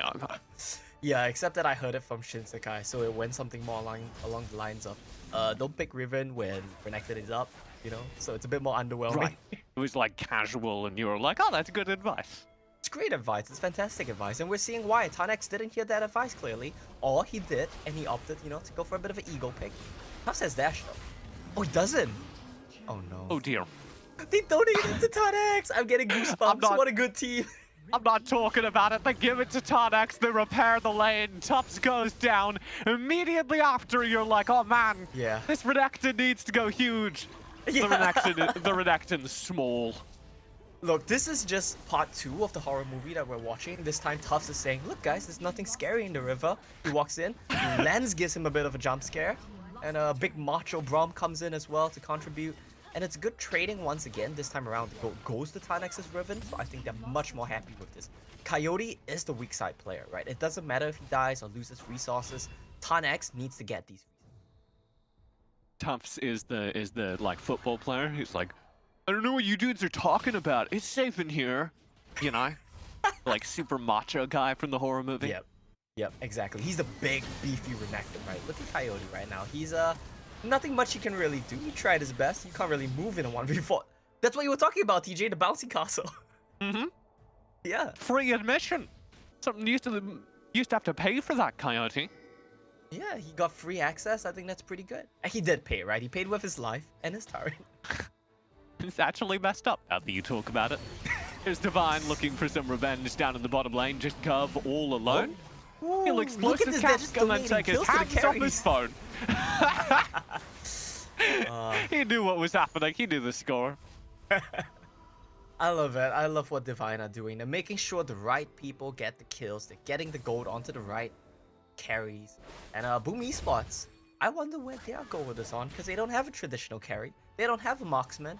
Tufts is kind of ahead, but there's a limit to what Renekton can do in these team fights, especially against a Braum with exhaust. Yeah. It's gonna be a tricky one. I mean, he's if you're behind looking in at gold. Tanex is more gold than him now. Yeah. And that's what I was about to say, is if you're looking at the scoreboard and you're just like, oh yeah, well the gold looks pretty even. I don't know why they're acting like this game is over. Despite the gold being pretty even, there's no one on Boom who could conceivably carry this game. Yes. Well, it's Fly Arthur, right? And even then, it's a stretch. Right. What an RA is really good at finding picks isn't going to dominate 5v5 teams. Yep. And what can an Ari really do if she wants to find a pick against a Ziggs? But a Braum's in the way. You can't pick Kha'Zix, you can't pick Jarvan.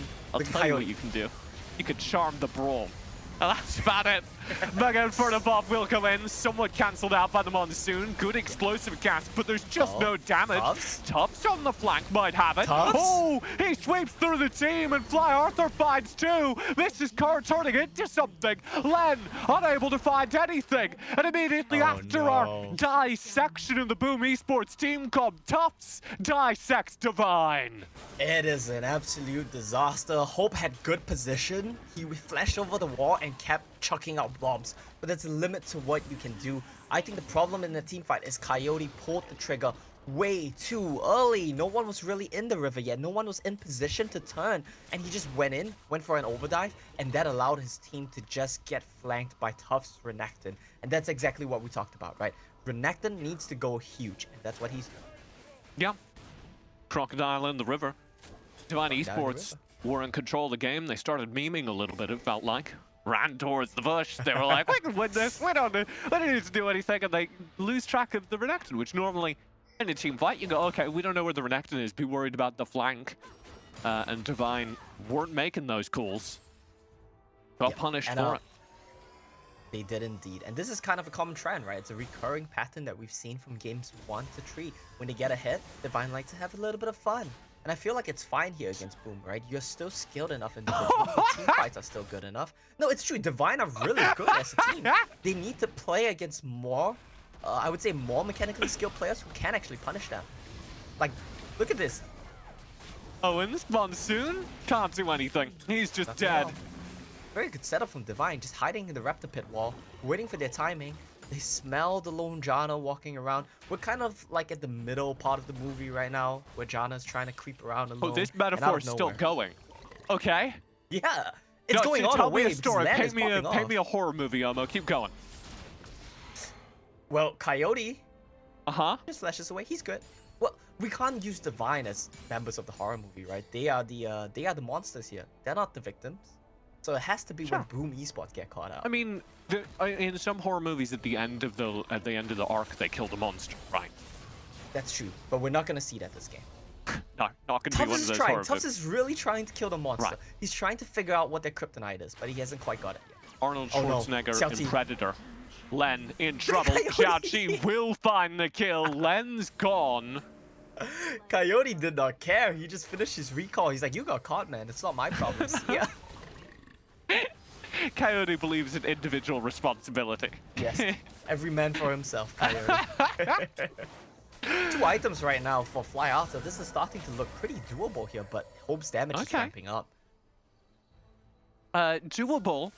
Hope 1 is kind of the answer. There's not actually a whole lot of damage on either of these teams. If Well, Len, I would say Divine are Tonix, better off. Len and Tonix can both be like, yeah, they are better off, but Len and Tonix can both be like shut out of the game. True. Both those characters need to snowball a little bit, so if they start taking L after L, it could get dangerous, because Hope 1, at that point, is the only major damage, and he hasn't completed Rabadons yet. There's actually one thing that Divine Esports team composition can do that Boom has no answers for. I just think that we'll never see it this game, and that's gonna split pushing. Gonna be split pushing, right? When Tanek split pushes, you bring a Kha'Zix along, you hide him in a bush somewhere, no one can ever answer. If you try to answer it, Kha'Zix is gonna come out, Riven is gonna flash on you, and they're gonna pop you, they're gonna take 2 turrets, while Yep. Ziggs permanently wave clears at mid. But just because it's Divine, just because it's a Vietnamese team, I think they're gonna opt to just keep taking 5-5 team fights all game long and just mechanics check you every fight. And we did see a little bit of exactly what you were talking about, Leonard, in the mid lane earlier. When Boom pushed down, they tried to get some control of the wave in mid, and there was just a Kha'Zix waiting with the birds. Exactly. Yep. So every time you try to answer a wave and you don't know where Kha'Zix is, you're putting your life at risk. That's why it's a horror movie metaphor for Boom, because it genuinely is. Every wave that you Right. catch, you don't know where the monster's gonna come from. Fine. Okay, I like that we're still using them. Here's the play. Mega Inferno Bomb doesn't find much. Xiaoqi in the front lines will set things up, and here comes Tup. This is actually really dangerous for Divine. They'll look to back away. Tup splits the fight. Coyote, the lone man into the back lines. Tup does finally die, Wow. and Coyote gets away. Tan wants more. Yeah, there's no damage for Boom here. They're gonna keep kiting back. Divine don't find the kill. Yep. I was gonna make a point there about how I was so impressed that Divine recognized that they needed to pull back. They said, let's kill this Renekton, peel back, and disengage. We're too low to fight. But Tan was bloodthirsty, right? He was the one that said, let's go forward, let's go forward. And he took a lot of damage for his efforts. But still, that was a very disciplined team fight for Divine. It's exactly how they needed to play. Coyote locks members up, gets out, and then they just kite back, isolate targets. This is pick them up warded. one by one. They For won the steal, What? he's too late. He's a second too late. Goodbye, Xiaoqi. I Mega hate for the that. bomb in. He's gone. Owens tried to bail him out. Fly Arthur and Cub both here Oh. as well, and they're going to run for their lives as the rest of Divine show up. They're able to escape. Tufts takes to the front lines. He'll now turn onto Coyote with Quay kind of in an awkward position, but nobody's is on up. Hope. Nobody's accessing the Ziggs, so Hope just free fires. Tuff will find a kill. Fly Arthur lives as he dashes away. Tarnex splits into the backline. no. Len, gone. Oh, triple kill for Tufts. Todd finally finds the answer, but not before real damage has been done to Divine. And Owens round the side could finish this kill onto a Riven. But it's dangerous. He can't chase too aggressively. Tan resets, Nice. goes He in. can win. Gov takes the front line. He wins This this, is he wins this. winnable, but Tan has so much. He dances past Gov and finds the kill. He'll get 2. A triple kill delayed for Tan, and he shut down Boom Esports. Boom Esports drive his Oh, hang stake on. through the heart of the monster. Okay. But it turns out the monster has two hearts. Tynex picks up the honey fruit and he comes right back around. He bites Owen's head off. And I think that was a bit of a greedy, over chase there from Owens and Gov. It was a bit of a mistake. They should have taken what they got out of it, but they really wanted to kill Tynex. This man proves why he is one of the best Riven players, one of the best carry players here in the Baron lane. Fly Arthur, charming the Braum. You're just seeing what happens. This is what we talked about, right? Who do you charm? Charm the Braum? Nothing happens. I'll tell you what happened though. He walked forward. He did walk forward. He Nothing got too much came out. Yeah, he did get charmed. He walked forward, but he has a big, beefy Braum. He has a shield. He's gonna be good. He has no magic resistance, but he has the Gargoyle Stoneplate. I actually think he could have gone for maybe something with a bit more utility, Yeah, because it doesn't matter if he dies. He's building Force of Nature. He's got the Spectre's Cowl, so he actually has decent magic resist as he That's completes this next item. That is gonna be true as well. I think maybe he could have opted for something like a Twin Shadows of his own. And this is gonna be a really quick Baron. They see Hope 1, so they don't suspect it. But Len is the DPS. And Cobb just walks in here. He's like, you guys aren't doing the Baron, right? They are. Yeah, they are. Spoilers. Xiaoqi Coyote. in the front lines, burned down. Mega Inferno Bomb cuts him off from the team. He'll flash away, dance away, saved by the Monsoon. Tufts in the front line, 1v4. That's a big explosive cast, and that'll stall out the fight. Fly Arthur dances over the wall to try and find damage, but can't turn anything round. And Len just deletes Tufts as Divine Esports still 5 strong, marched down the mid lane. Baron in hand, looking for a fight. And picking one right here against the inhib. Here's the burn. Oh, that inhibitor just destroyed. It's melted by Divine. That's gonna be Ziggs, right? That's the power of Ziggs. The satchel charge will just pop that turret. And Divine, they're actually playing these fights with a lot of finesse, with a lot of restraint, which I think is quite surprising, but I'm also really impressed to see, right? They're not just running in headfirst, bashing their head against the wall, which is the Boom Esports team composition, right? They have a beefy Renekton, they have a Gragas, a Janna for a lot of disruption in the fights. Divine, they're playing it very tactfully. They're waiting for members of Boom to overstep. They're burning all their spells to blow up one target. Like this, right? They try to do it to Xiaoqi. He's a bit too beefy. They tried to just one-shot someone, not able to do it. Then they wait. Look at how they peel back. They're not over-chasing. They say, look at Tufts. Tufts is alone. Let's hit him. And then they back away. They're not over-chasing. They're waiting. They see Fly Out, they try to go for him, and they see Tufts is isolated. He got bounced, and they pounce. And that's brilliant from Divine Esports. Doing exactly what they need to win these two fights. Xiaoqi in here, taking to the front lines, eating a Mega Inferno Bomb, backing away. Clay just walks at him. What are you going to do? He says, hit me. And there's nothing you can do. Monsoon, defensive. Coyote dives. Turret burns down. Inhibitor gone. And Coyote Len, they're still going. Xiaoqi gone. Owens gone. Tufts in the 1v1. Loses to Tardex. And that'll be the series. Divine 3, Boom 0.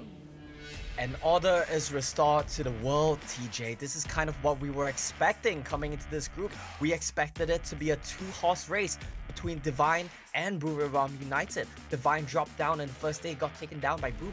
I felt like that was a huge upset. And now Divine, they've regained their form. They found their composure. Boom, they tried their best. They had some really good moments in-game and in draft, which I'm pleasantly surprised by. If they had to play an elimination match against any team that wasn't Divine, I might have considered them the favorites even. But Divine proving they are just a cut above. Yeah, I think if you are Boom Esports or a Boom Esports fan, you can walk away with your head held high. Because even though the early results in this group may have kind of shaken our expectations, Divine are still one of the most favored teams in this tournament when they are on form. So you have to come into this with that. And with those stakes, Boom did very well. And I think they can leave very proud of their run here. Definitely, I think Boom did their best. They had a good showing. They took down Divine in one set as well, which is nothing to scoff at. So a good performance to them, but consolations, they will be eliminated. Yeah, and Divine will march forward. They look better than ever. They're scary going into the second half of play-ins. Skimmy, what do you make of that? Well, I think, TJ, they were a team that had a point to prove. They meant business. They said, we had enough of things. You know what? The initial day, that was a blip on the radar. It was an off day. It wasn't really what we're all about. We come in here, clean sweep. It never really looked in doubt. Game number 3, they tried to hit them with a curveball. They tried to say, it's a no marksman composition. It will have its own curveballs. It will have its own flaws. But it wasn't enough, despite how much closer that game seemed, given the longevity of it all. Divine Esports with the perfect Rio here, Riku. And now they've booked themselves a day in that grand final with Buriram to try and escape bracket A. Yeah, Divine did a phenomenal job in this entire series. Len really popped off, very consistent in all 3 games, and Boom really had no answer, really had no match, despite having to bend multiple jungle picks that Len was just incredibly good at. It's so just very interesting, you know, Boom Esports just try to make a different iteration, you know, double disengage with the Janna and as well as the Gragas in one single lane, and just banking on everything towards Arthur, see if he can get ahead in the game, and as well as Tufts with a very strong early to mid game, but at the end of the day, it was Len just ruling the entire jungle of Xiaoqi's. Yeah, it was so dominant. They're just going in, and I think he was really able to farm that lot. If you're comparing the gold, it's like 11k for Xiaoqi and 15k for Divine Esports. And overall, if you're looking at Divine Esports, as Skimmy has pointed out a while ago, that this is the draft that Divine Esports has used in the upper bracket up against Boom Esports as well and won that game. And they're going it again. I think Ziggs is just the main damage dealer for Divine Esports alongside with Coyote just controlling that game up against Boom Esports. And it just looked so comfortable, didn't it? It looked like it was a well-oiled machine, well-rehearsed, in the case of them saying, we know exactly what our strengths are. You know, Coyote, as we praise him as being that mid-lane impact, doesn't necessarily always need to be him, right? I mean, the KDA in that performance for the Jarvan, it is 1-3-11. It isn't going to be, you know, all the bells and whistles, but you are playing that initiator. You are allowing the likes of a Riven and a Kha'Zix to really shine. You're allowing your top half of the draft to showcase the mechanics. And as you quite rightly touched on there, Riku, Len, the aggression was there, the hype was there, but Tarnex really is now coming into his own and showcasing that I might just be one of the best in this entire tournament. Yeah, exactly. Having to step up and also, you know, get a little bit of that spotlight as well when it comes to being that 4-1 threat. And even, you know, dealing with the 1v2 earlier up against Gov and as well as the Janna, I believe. So it's actually really scary, and Divine seems like they're scaling through the entire bracket, and the grand finals is looking to be very, very interesting. Now, as we get ourselves ready for the MVP vote, which won't be too far away, let's talk a little bit about Boom Esports, because they're knocked out now. Unfortunately for them, their tournament run stops here. What do we like about them? What do we sort of enjoy that they've brought to this competition? Because I think everyone's going to give the obvious answer of saying Fly Arthur really came into his own, showcased his individual brilliance, but there were moments where the likes of Zhao Qi could showcase what he can do in that mid-jungle tandem, and Gov at times maybe trying to wrestle the competition to say, I might be the best Gragas here, Infinity. Yeah, definitely. I think pretty much he's very, very strong. I think he's just exceptional towards it, but yeah, I think Divine Esports showed us big time here in this series. The redemption arc, as we talked about a while ago for Divine Esports. You see how Len played that out. You see how TanX has been outplaying in that certain game number 3 for the series, and Boom Esports. They're a great team, but so far Divine has just crushed them. Yeah, I mean, there was an attempt. There's a lot of interesting innovations as well throughout the entire series, like, you know, having to swap Owens and Tufts in their roles, and at the same time an 80 carry less composition, but it's definitely more on 2 strong utilities instead of having like a mage at the bottom portion of the map. Just big protection, big double disengage, but at one point, you know, the damage is going to be very, very lacking in comparison to the Ziggs at the opposite side. So I really like it that, you know, they're really brave in bringing all of these different and interesting approaches to the game, and I think that's one of my favorite things for Boom Esports. Yeah, I mean, it was a gamble that they tried to display. It wasn't to be their day, unfortunately, but regardless, all the spotlight does have to go here through to Divine Esports. Let's bring up that MVP. Let's see which way we're swinging this time around, because I do believe it is going to be towards the top half of the draft. It has to be this man here, Tarnex, an absolute rock in the top, doing it all, showcasing fancy feet, fancy mechanics, and proving out, look, Renekton, Riven, you've got to remove them, otherwise I'm just going to do far too much. Yeah, he can basically be left alone there and manage his own in a 1v1 situation. Whether or not it's on Riven, whether or not it is on a Renekton, he's just really, really scary and very, very consistent. Just basically matches the energy and as well as the performances for the rest of the squad. And at this point, I wonder who will be able to deal with him, especially again looking towards their matchup against Buriram, I believe, in the bracket finals. Yeah, he is a great Baron lane. He just sustains himself into the top side of the map, and in valuable team fights, he is present in that clashes, right? He was able to outmaneuver Boom Esports a while ago in TanX. MVP called participation of 46.8%. Quick thoughts before we then go into the break then. That will be our grand final for these teams to try and now escape Bracket A and qualify for groups. Buriram United taking on Divine Esports. Initial thoughts without too much, research and discussion. Which way do we see this one going before we get cut off? I think it's gonna be Buriram. Oh, well, you've heard it here. Mine. You've heard it here straight away from Riku. Infinity's being cut off. It doesn't matter. Game number 2 after the break. It's Flash Wolves taking on Invade.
Welcome back to the desk for our second series of the night. I'm, of course, now joined on the desk by TJ, who was calling the shots. We've still got Riku here, hanging out, enjoying ourselves. TJ, okay, yes, I see you sitting down. Look, you're not allowed to stand up here, mate. You're not allowed to be the big dog. This is my battleship. We're running a show here, mate. Let's just assert a few things first of all. How did you find that series? Because it was a banger. It was a perfect 3-0. Yeah, I think you and I have different definitions of banger, but I understand that words change meanings across different cultures. It was pretty clean. What that means is pretty banger, though, because that means that Divine Esports are blasting forwards and they're real threats in the rest of this tournament. They certainly are, and I start to wonder now what that really means for this competition, because that's already 2 teams guaranteed into the Bracket A finals.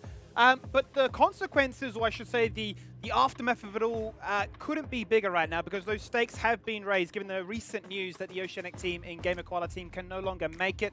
They had automatically qualified for that group stage, but they have had to pull out.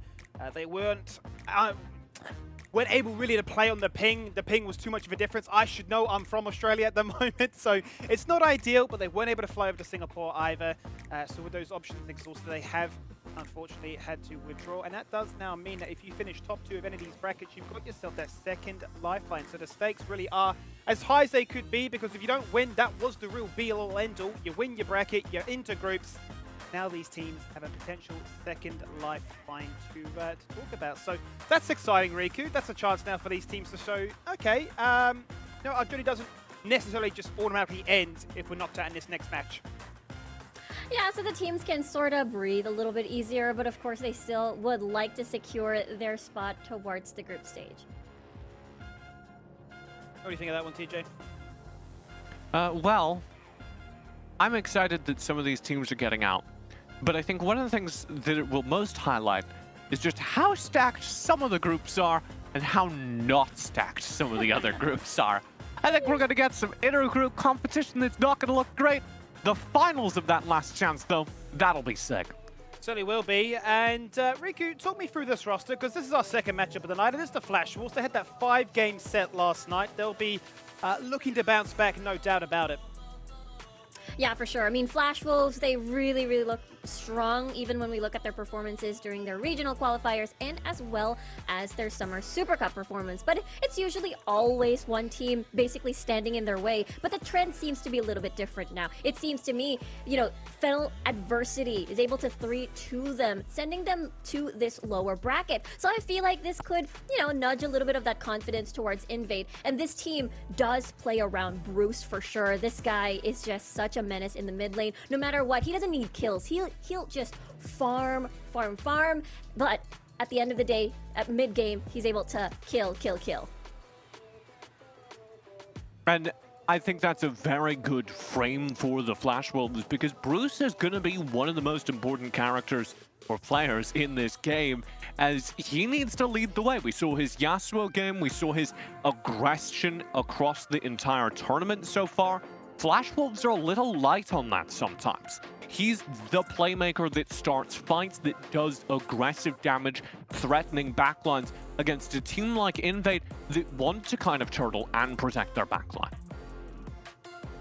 Yeah, exactly. That's why it's going to be very exciting to see what direction he's going to take, because recently from the Fennel Adversity series from yesterday, it seems Bruce is going back to his roots, because previously he was the AD carry of Machi, and then he would bring the AD carry Lucian mid and relegating, basically locking into that scaling mage bot laner like the Ziggs. And I really do like Lucian mid, but you do need to consider the impact that has on the rest of the team, and it didn't look great for locking. Having to play that Ziggs in the bottom lane, because of course you are still late game insurance, but you're not playing aggressive in the 2v2 at that point. You're just wave clearing, and it changes kind of the entire role of the player. So whether or not Flash Wolves continue to shift that focus towards the bottom side, or from the bottom side towards the mid lane, will be really interesting as we continue with this tournament. Yeah, 100%. I mean, looking at the highlights right now, locking being on that Orianna, basically this composition is just playing around the Bruce game here on that Yasuo, but sometimes we get to see Bruce as well on the Lucian mid. You mentioned how the early to mid game can basically spin out of control, and the rest of the squad, like Cookie, is able to supply the CC for everything to hold down opponents for Bruce to just lay on the hurt. I think our big concern here, TJ, though, has to be in that top lane. Whilst it looks fantastic for Ysera when he's on the Renekton, he's only played 2 champions so far, the Renekton as well as the Darius. Look at some of his regular split statistics, and that has been the exact same case as well, and it's just a very small sample size. You know, a champion here, a champion there, not really much to derive from. So you start to wonder, is it really as simple as saying ban the Renekton and good luck, because it looks to be the case when it went up against Finland University. I mean, my problem with Ysera is that when he gets support from his team, like if you have to look at the statistics, the amount of gold he's generating, there's only like a couple dozen difference between them in GPM. What's making the difference, though, is that Ysera doesn't have any kill participation. He's sitting at 51% KP. Cat type against him in lane, as we'll take a look at over on Invade, 65% kill participation from the top side. So Ysera's getting gold, but he's not only not finding success with it in lane, he's also not taking anything out of lane to influence the rest of the map. Yeah, it's a good point, and I'll be interested to see then actually how Invade target it in this one. So let's bring up their roster and let's see the opposition for tonight's Bracket B showdown. TJ, talk us through this. Oh my, Invade are one of my favorite teams in this bracket, as they have this really slow, careful, knowledgeable playstyle that just explodes when they hit their win conditions. And that's what I love to see. Teams that understand who they're playing through and what that means as far as when they can activate. Pay attention when we're in game to Cat type and what the Jess, who are going to be the 2 initiators. They're going to start fights. Kaze and Belby are going to scale up and try and wait till as late as possible before they take action, and that's where Invade do run into trouble. That's where the disconnect can be. You need to pay attention to those engages and whether or not the aforementioned backline players, Belby and Kaze, are following up or leaving Cat type and What the Jess out to dry. Yeah, I have to agree with you there. I mean, Cat type, What the Jess are just really great with the engages, and it's all about that big question mark whether or not Belby and Kaze can follow up with that. And I mean, I feel like the approach here, if from what we've seen in the Flash Wolves games, is possibly having to camp and boost Cat type at the top portion of the map, as we can see a little bit of similar stats, although Flash Wolves just a little bit tad higher. So I can't imagine that they'll approach that in a way that maybe Twisted Fate may come up in this matchup, and possibly, you know, the Renekton being very, very highly contested in this series. Yeah, the Twisted Fate, obviously Renekton's very important just because he's one of the best top lane characters in the game. Yeah. Twisted Fate is really important for Invade, though, because they have Belby, who tends to play so careful and so passive, and they are reliant on their top side to get them through the early game. So Twisted Fate's almost like a cheat code, because it means that Belby can play safe and passive in lane and still be present when Cat type and Golden Feet go for skirmishing during the early game, as they often do. Invade, in their dream composition, play kind of Twisted Fate style poke compositions, long range CC, long range engage, and we've not seen enough of that this tournament, which has got them into trouble, because as Cat type and Golden Feet are trying their early game shenanigans, oftentimes Belby and Kaze are just nowhere to be seen and unable to contribute. You can see as we get into these highlights what happens when they play right, when the entire team is behind that engage. Yeah, and that presence is definitely very important, especially if they sort of relegate Cat type into these tanky champions that isn't exactly there to play make, but is there to just soak damage like the Garen. So it is going to be at most difficult, and the pressure is going to be towards the mid lane and especially towards the bottom lane when that happens. I think speaking about the bottom lane for me is where I get most excited, because out of all bot lane combinations, Kaze and What the Jess are the lovers duo. I mean, they've played the most of the Zyra Khan combo. They are the ones that are certainly perching on this pedestal of being so strong right now, and so much so that we are seeing the respect ban go towards the Rakan to try and break up that fun. I mean, we're seeing very polarizing differences in how these two teams look to try and address the bot lane, whether it be the traditional marksman or this, you know, this AP Ziggs to say, Locking, you know, you're not allowed to have fun, just throw a bomb every so often and, you know, pad those stats, because his stats individually look fantastic, 11, 5, and 44. But, you know, that comes part of the past, so I suppose you could say when you're playing Ziggs, you're sitting back, you're not really doing too much, TJ. Yeah, and that's the thing we need to worry about for both these mid lanes, actually. Bruce If he's not pushing forward, if he's not starting fights, then you're struggling because he's so used to doing that. And for an invade, Belby does never want to start fights, always wants to play like that Ziggs, very far back, very passive, very scaling. And if invade rely on that playstyle, we have trouble because they need him to be able to contribute to the early game against a team like Flash Wolves that's going to control the map, that's going to, if Bruce plays well, get an advantage in that mid lane if Belby's trying to play passive. Exactly. I think that passiveness can be really, really dangerous, especially Bruce is not afraid to 1v1 you. There are instances where he doesn't need his jungler, he doesn't need the support to roam, doesn't need Eason. Once he is very confident, especially when he's all farmed up, he's just going to attack you on a 1v1 scenario. And we've seen that time and time again. Let's bring up the stat, Dragon Lane as well, and that's where we're highlighting just before there, TJ, about sort of the differences that you can find. I mean, only one champion here for locking. He has literally been stuck on Ziggs' duty. I mean, look no more than, say, yesterday, where it was run back pretty much every game apart from the first game where they solo away that Orianna. Yeah, Locking's been in a weird position, just kind of stuck on mage duty. But Kaze is in kind of a similar state, because this Xayah, though he's been winning a lot of games on it, is the insurance policy. I don't expect a whole lot of fireworks down bottom. Both these bottom lanes just want to sit safe till the late game, arrive at the ideal game state and play defense around objectives, around team fights, able to make mistakes. They're more aggressive top sides of the map to find opportunities. Yeah, I feel like if it's the Kai'Sa, then yes, it's going to be invisible Kaze, and then maybe it's going to be relevant at the later stages of the game. But Xayah and Rakan 2v2, depending on the matchup, can be insanely dangerous. So they can bank on that early game aggression, at least when it comes to the dual lane. I start to wonder really what we're going to see in this initial game, as pick and ban phase is not too far away. If we are going to see them return to the sort of characteristic that has made their play-in form, if you will, as to it is still going to be that bot lane with the AP, if it is still going to be the Xayah Rakan, or if those right out the gates are just going to be denied and says, okay, you need to show us a little bit more, because I think we look, you know, from bot to top once again, the fact that Ysera has only played these two champions, whereas Cat Type's like, look, I played 6 unique champions, you can't ban me out, I can carry, you need to be concerned here.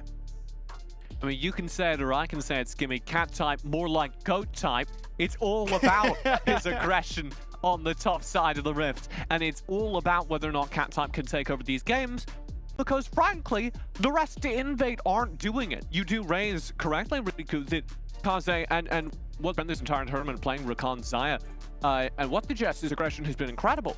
Kaze, not so much. He's playing the Xayah, he's playing a very safe Xayah, and until we get to late game, it's not turned into anything for invade. It's not ever been the Kaze show during the first 10 minutes, during the first 15 minutes.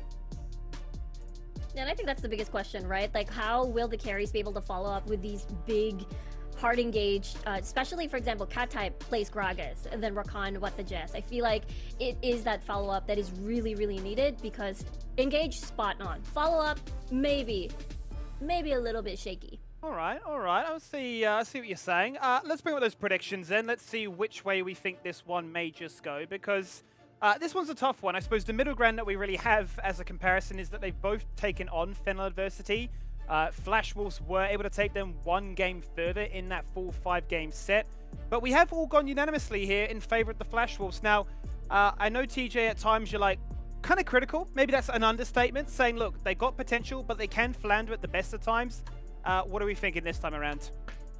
Flash Wolves and Taiwanese team in general from the region struggle when they get hit with unexpected strategies, when they get hit with unexpected aggression. So as I was prepping for this match, that was something I was looking for from Invade, and during my prep, see it. Invade tend to play a very predictable, safe style, like we've been describing, and I think it is that lack of aggression that cost them wins in the Thailand regional qualifier versus EVA. So whether or not Invade change it up, I think defines this series, and I don't see them doing it. I think Flash Wolves can just play their slow, steady grind and come out on top. Yeah, I 100% agree with TJ there. I mean, I think the biggest issue would definitely be the individual lane matchups. Will they be able to survive the laning phase before anything else happens and transition to what big four-man where they are able to rely on Kazuya and Belby? But at the same time, you know, Flash Wolves, if an enemy team is just too slow, they just hammer it home. They hammer it down the aggression and they just end the game. Interesting. Let's then summarize before we get ourselves into Champions League, sort of the predictions on what we expect to see then coming out here, because looking at some of those pick and ban phase, the staples have to be the likes of the Camille, the Senna, the Lee Sin being banned away between both of these rosters. But I suppose the curveball is, first and foremost, in that mid lane. Twisted Fate may just be that highly contested pick. I suppose Globals really have been the theme of the show so far, but where else do we look to try and find that spice? Is it as easy as saying, it's the Rakan versus the Yasuo? That is the difference maker for both these teams, do you think, TJ? I think we need to pay attention to the Rakan and what the Jess getting it. But also I'm looking at the Twisted Fate and the Renekton as the two highest prior picks. I think Renekton and Twisted Fate are both the characters that will decide who wins in the mid and top lane unless they're counterpicked against. I think Twisted Fate is actually lower prio for Flash Wolves. Belby really needs Twisted Fate to do damage. He does not play well on control mages, whereas Bruce can flex out. We've seen a very wide pool. He's willing to play all kinds of AD carries. Up top, it's a little more, you know, it goes both ways. Both these players would very much like to play Renekton. Both these players would very much like to play from the same pool of characters, Rika. Yeah, exactly. It's gonna be probably Darius Renekton every single time, I feel like. But look at this! Flash Wolves, look at that. Yeah, Twisted Fate Galio. So what are your other choices now to create early game impact and to be more proactive when it comes to the early game? At the top of my head, of course, the Ahri, and of course, Flash Wolves. Gonna first pick that for Ysera, the Renekton. Flash Wolves are so good at drafting. Even when they don't execute it on, I always love their drafts. They take away the Twisted Fate and the Galio, the two ways that Belby can get out and be more proactive during the early game. They say, no, we want Belby to be farming in lane until level 30. We don't want him doing anything. And over on their first pick, they grabbed the Renekton, which is that highly contested pick. Invade are going to get Lee Sin, Ziggs back. Ziggs doesn't feel like a hard counter to this composition, especially when you already have the Renekton playing aggressively. Flash Wolves are not going to be grouping up and rushing you down. They're going to be playing a much slower style, so Ziggs doesn't have a hard counter built in there to his kit. And the Lee Sin, I don't see Golden Feet taking over this game, which is what the Lee Sin wants him to do. The only way he does is if Cat Type gets something very complimentary. Yeah, I think the mini win here is that, of course, Belby's going to be on the Ziggs, going to get that wave clear, going to get priority, so that means more room for Golden Feet to move around the map, possibly invade with, just as you mentioned, what Cat Type is going to pick up. But of course, Flash Wolves, they hover on this Gragas. Look at this big mid-game team fight forming up. Eason had a phenomenal game on the Gragas, and of course, they have to take it into this series. Yeah, Flash Wolves just want to fight front to back. They know that they can control the game state and engineer those 5v5s. And increasingly, when I see a composition like this, I'm looking at the other side, I'm going, okay, are we playing some Vietnamese Wild Rift here? Are we playing some Wild Rift that's going to disrupt what the Flash Wolves are bringing to the table? And Invade are not drafting that. You have Kaze pulling out the very defensive Xayah that wants to farm up to the late game when he plays it. What the Jess is Rakan has no early game follow-up. I guess if he's roaming early with Golden Feet, they have an opportunity, but the only lane they can really influence is top, and we still haven't seen what Cat Types bring into the Rift. Yeah, I have a feeling it's going to be a Darius. Big level 3 synergizes well with the Lee Sin, and pre-level 3 versus a Renekton versus a Darius is a pretty good matchup. There's that mini window that you can utilize, but never mind, it's going to be the Akali this time around. I really would like this, because I don't like the Darius v Renekton matchup. And Akali gives them a chance not only to win in lane, but also to get out and influence the rest of the map. Invade have an angle here. Play to the top side. Play through that Akali, and there's an opportunity for Cat Type to take over the game. But he needs to start snowballing fast. He needs to be roamed to by what the Jess and Golden Feet early. Now we'll see though whether or not Eason is just gonna do the roams here and there for the rest of Flash Wolves for that engage, because Orianna can be left alone at the bottom portion of the map. Locking is pretty much used to the life of a mage bot laner now. I mean, it pretty much is, and I think the whole of the Flash Wolves are used to playing Gragas regardless of Yasuo is there or not. It's just a simulation for Eason. He's just practicing, waiting for the one day that Bruce says, we're doing the combo, we're making the thing happen, the Orianna's getting flexed, and Ysera, he's got the Renekton. is the blue side buff enough here for Flash Wolves to get themselves a win, or will Invade cause them a pain with those double assassins? Time to find out. Let's throw it to our casters. It's Infinity and Omo. Well, it's indeed a question right now. Who will be the winner for the series of Flash Wolves versus Invade Esports and Skimmy? I don't know how to answer your question, but Omo, I think, can do. What do you think about the Renekton pick here for Flash Wolves? I think Flash Wolves won game 1. It's that simple, right? Renekton equals win, Darius equals lose, and that's the kind of quality analysis brought to you here by the brothers duo. We have the lovers bot lane and League. We have the brothers duo. We really have everything: the hair, the glasses. Wow, I'm impressed. Maybe not the headset. You know what? It's quite True. different, but we have the synergy in mind here. But once again, we're looking at the draft of Flash Wolves versus Invade Esports. Once again, Flash Wolves going for the mage bot lane, locking with the Orianna. Not the typical Ziggs that we see so often. What do you think about this one, Amo? Well, you know, Lock King, he has been relegated to mage duty pretty much every game. And in exchange for snatching up the Renekton for Ysera, they have to give up the Ziggs to Invade.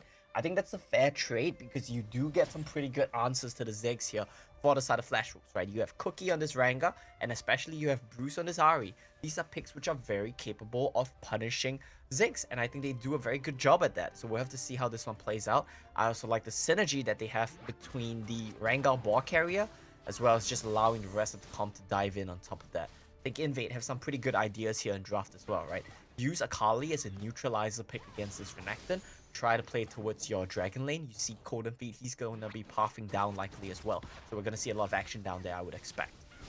Yeah, definitely. I mean, that is something that we need to look at later on, especially onto the dual lane. As you stated, it's a Zyra Khan for Invade Esports. And I think Orianna needs the support from Rengar. And as we keep on talking about, if you have the Rengar, you need to be aggressive when it comes to the game to get the passive up and running. Even prior to the 4-minute mark, wherein that would be exceptional from your team, gives you a lot more damage from Rengar into this game. So I think that will, as you stated, is going to be something that Flash Wolves can do, how Cookie can rotate coming from mid lane and bot lane. Yeah, for sure. And I think like Cookie is going to be a very big part of this game, right? He's going to be a big part of the success or failure of Flash Wolves. It's going to be really hard for a Rengar to assassinate an Akali, to assassinate a Zyra. So he's pretty much going to be focused on... What's this? Bruce dropped so low.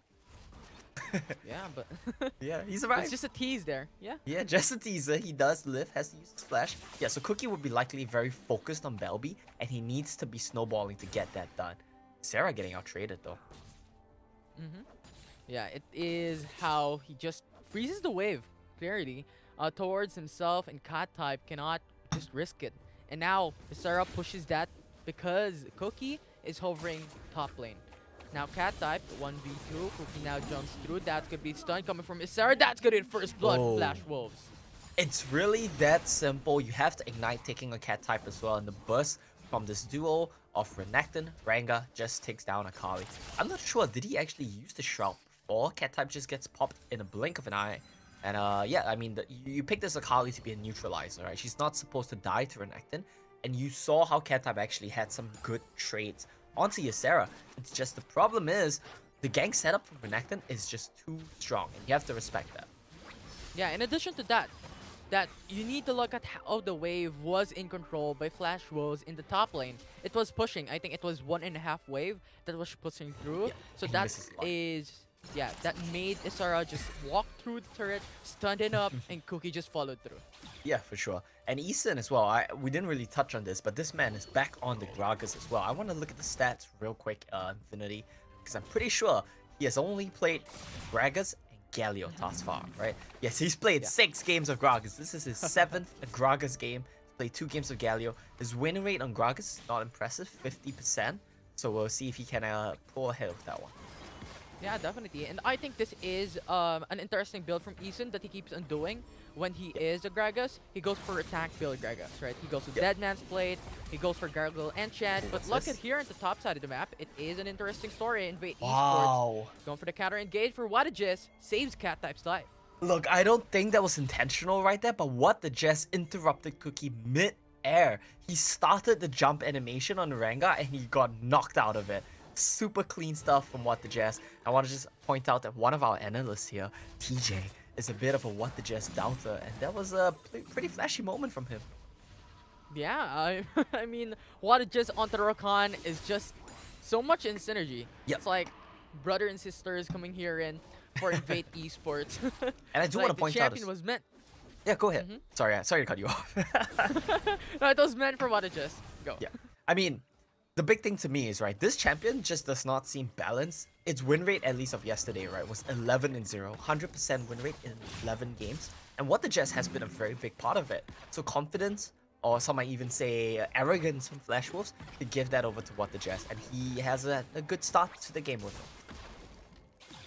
Yeah, very great start as of now, but yeah, I think currently he just saves another potential kill for Flash Wolves because currently they don't want to give any more to them at 1k gold difference. I think Invade Esports is now being patient, but here Bruce comes in. That is going to be the ultimate for the charm for Kazeta Ruler, but that's going to be Flash Wolves not going to secure the Mountain Drake. Invade Esports going to secure it instead, but they will get 2 more kill out of that, and they're continuing. Matages goes for the quickness to back away, and Bruce goes out at 1 HP.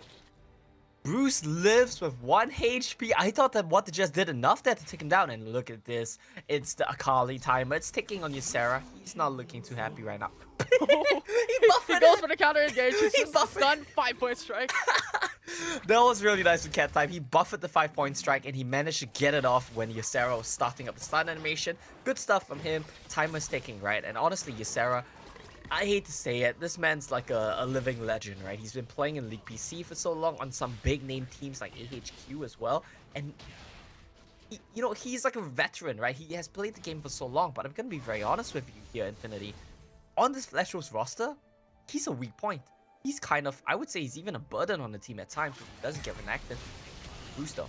But look at here in Bruce, it's gonna be the bottom lane. Invade Esports, take it easy with a 3-man roam, gets the kill down onto Bruce. Yeah, and Bruce is just gonna get caught out for face checking. Does not have Spirit Rush, means he just drops Cookie here. Gonna be happy taking up this Rift Herald for himself. Something that we talk about a lot is a bit of trading back and forth. They're gonna go for dive though. Yeah, Cat Type jumps in my though with the God. shuriken flip onto Ysera, but that is gonna be hindered down. Ysera! Although Bill B goes in with a Mega Inferno Bomb with a 1-for-1. That is not okay. Your teammates come to bail you out here and you just walk into the Mega Inferno Bomb. That's not really good here. Pretty disappointing stuff from Ysera. He gets dropped. Cat Type even would have gotten a solo kill in a 1v3 if he had Ignite available, right? But I do like the Flash Roots. They did a lot of damage to this turret. Their bot lane turret has dropped, right? So that's why they went for the rotation. But they do get it very low. They still have the Rift Herald available. And something that we touch on a lot is Rengar, when he gets access to towers, he takes them down so fast. Now has the Rift Herald as well. That's something to watch out for. Definitely. When does he release this Rift Herald?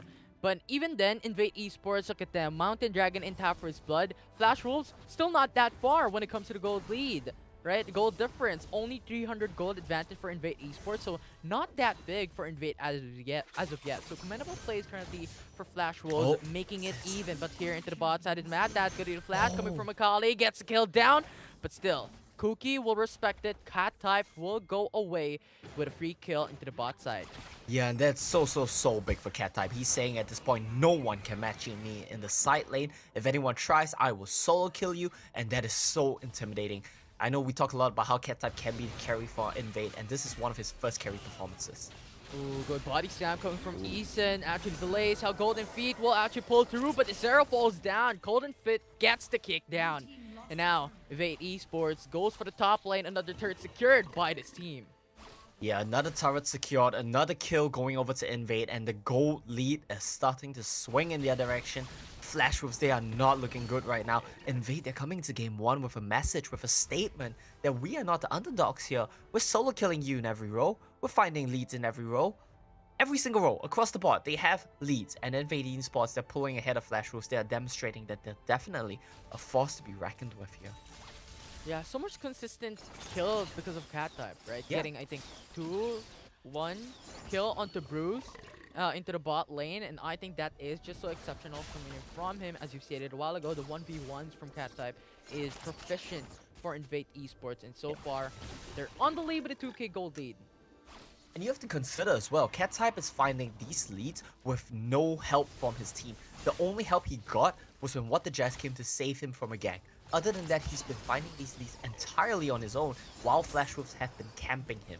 His 2 deaths have been to ganks, and his 2 kills are all solo. So really good stuff here from Cat-Type, and we're gonna look for some posturing around the dragon. Yeah, and Riot Esports actually starts this up, but a knock-up coming from Wadajis, but Mega Inferno Bomb zones them away. Flash Wolf still gonna be safe. Cookie jumps into the fray. That's gonna be the root cat. Gonna be explosive cast. Goes for the knock-up. Ziggs fall down. Cat-Type will fall as well. That won't be the 2-4-0 as of yet. Flash Wolves has the dominance. Invade Esports will be forced to retreat. Good call coming from Flash Wolves. There was a really big misplay here from the side of Invade. Belby, he got caught out and his teammates left him out to dry. No one came to save him. They allowed the Ziggs to be the last one walking into the rotation, and that should never be allowed. You need to make sure that your carry is secure, that his rotational path is safe. If not, it's gonna be exactly like what we just saw. Rengar jumps on his head and he can't do anything. Cat-Type drops at the start of the fight. Extremely disappointing as well. He's so far ahead. We were just singing his praises, and he drops without using flawless execution. So really messed up play there from Invade. They need to find their composure here. Yeah, and Eason's gonna start up another go for the body sand. What just with the grand entrance zones him away. But 2 things that I want to take note of. Flash Wolves, look at Rengar, already 3 stacks. Yep. And then they equalize with the Ocean Dragon and the 2 kills that they've gotten when it comes to the gold. Yeah, look at this. He's camping for Cat-Type right now. If I can find anything just yet. Looks like Cat-Type has backup. It might be a 2v2 here.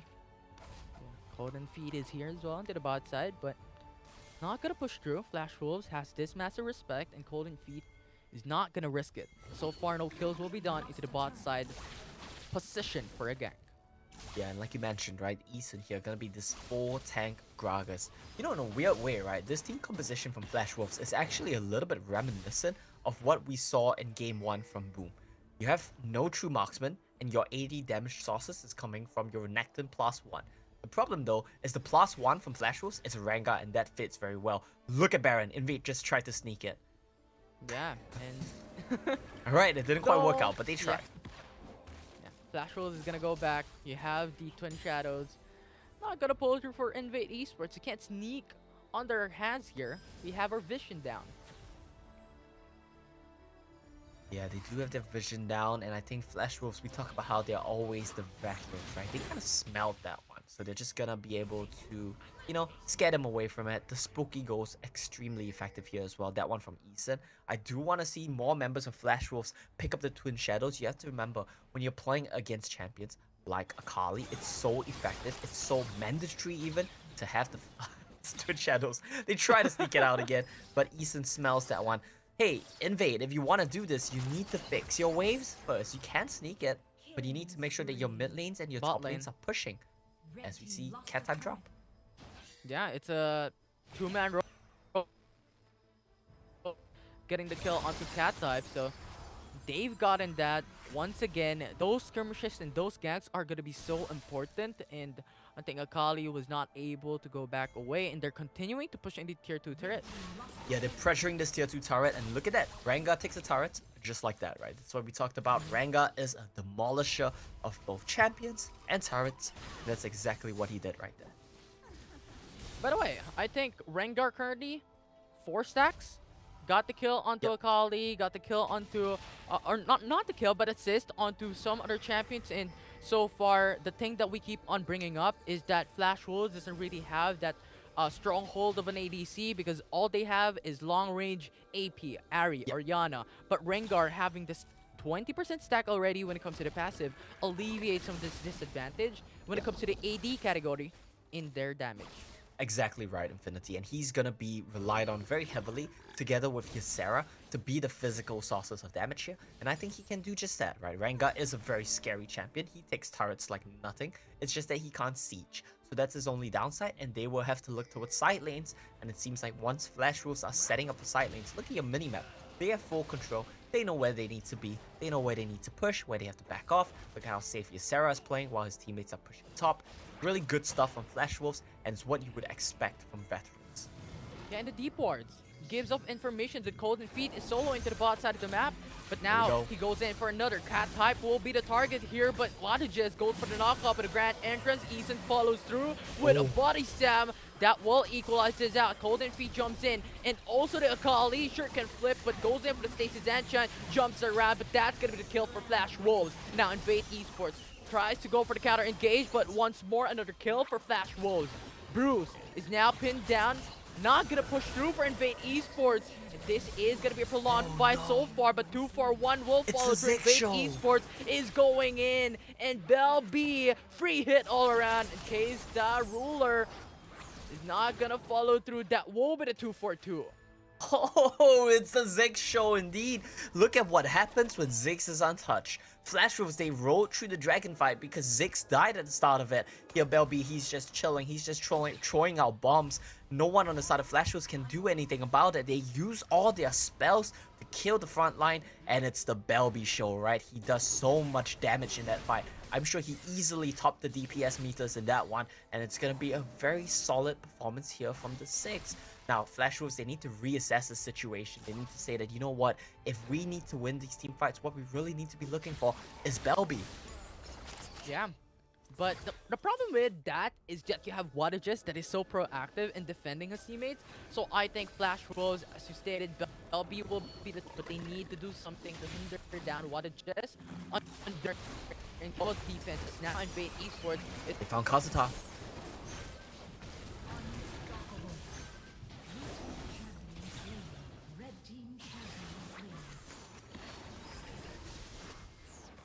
Well, it's gonna be Cat type as well as Kazuta, right? And Kazuta gets caught out at the start of that one. He's opting for the Wits End optimization again. I think that's fine. I don't think that's super necessary this game, since the AP damage from Flash Wolves is very dodgeable, right? You buy Wits End against AP which you want, that cannot dodge, or poke AP that you wanna just resist in general. I think the Wits End itemization this game might be a little bit overboard, and you might just want to go for full AP.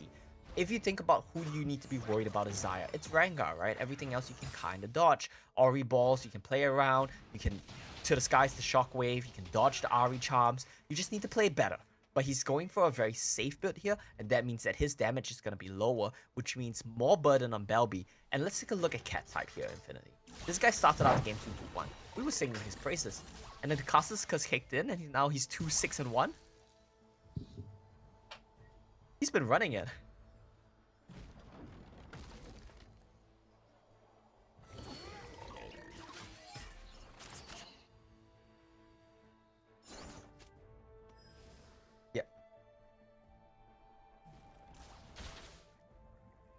Yeah, and I think Cat type here, he needs to really find his pacing, find his tempo.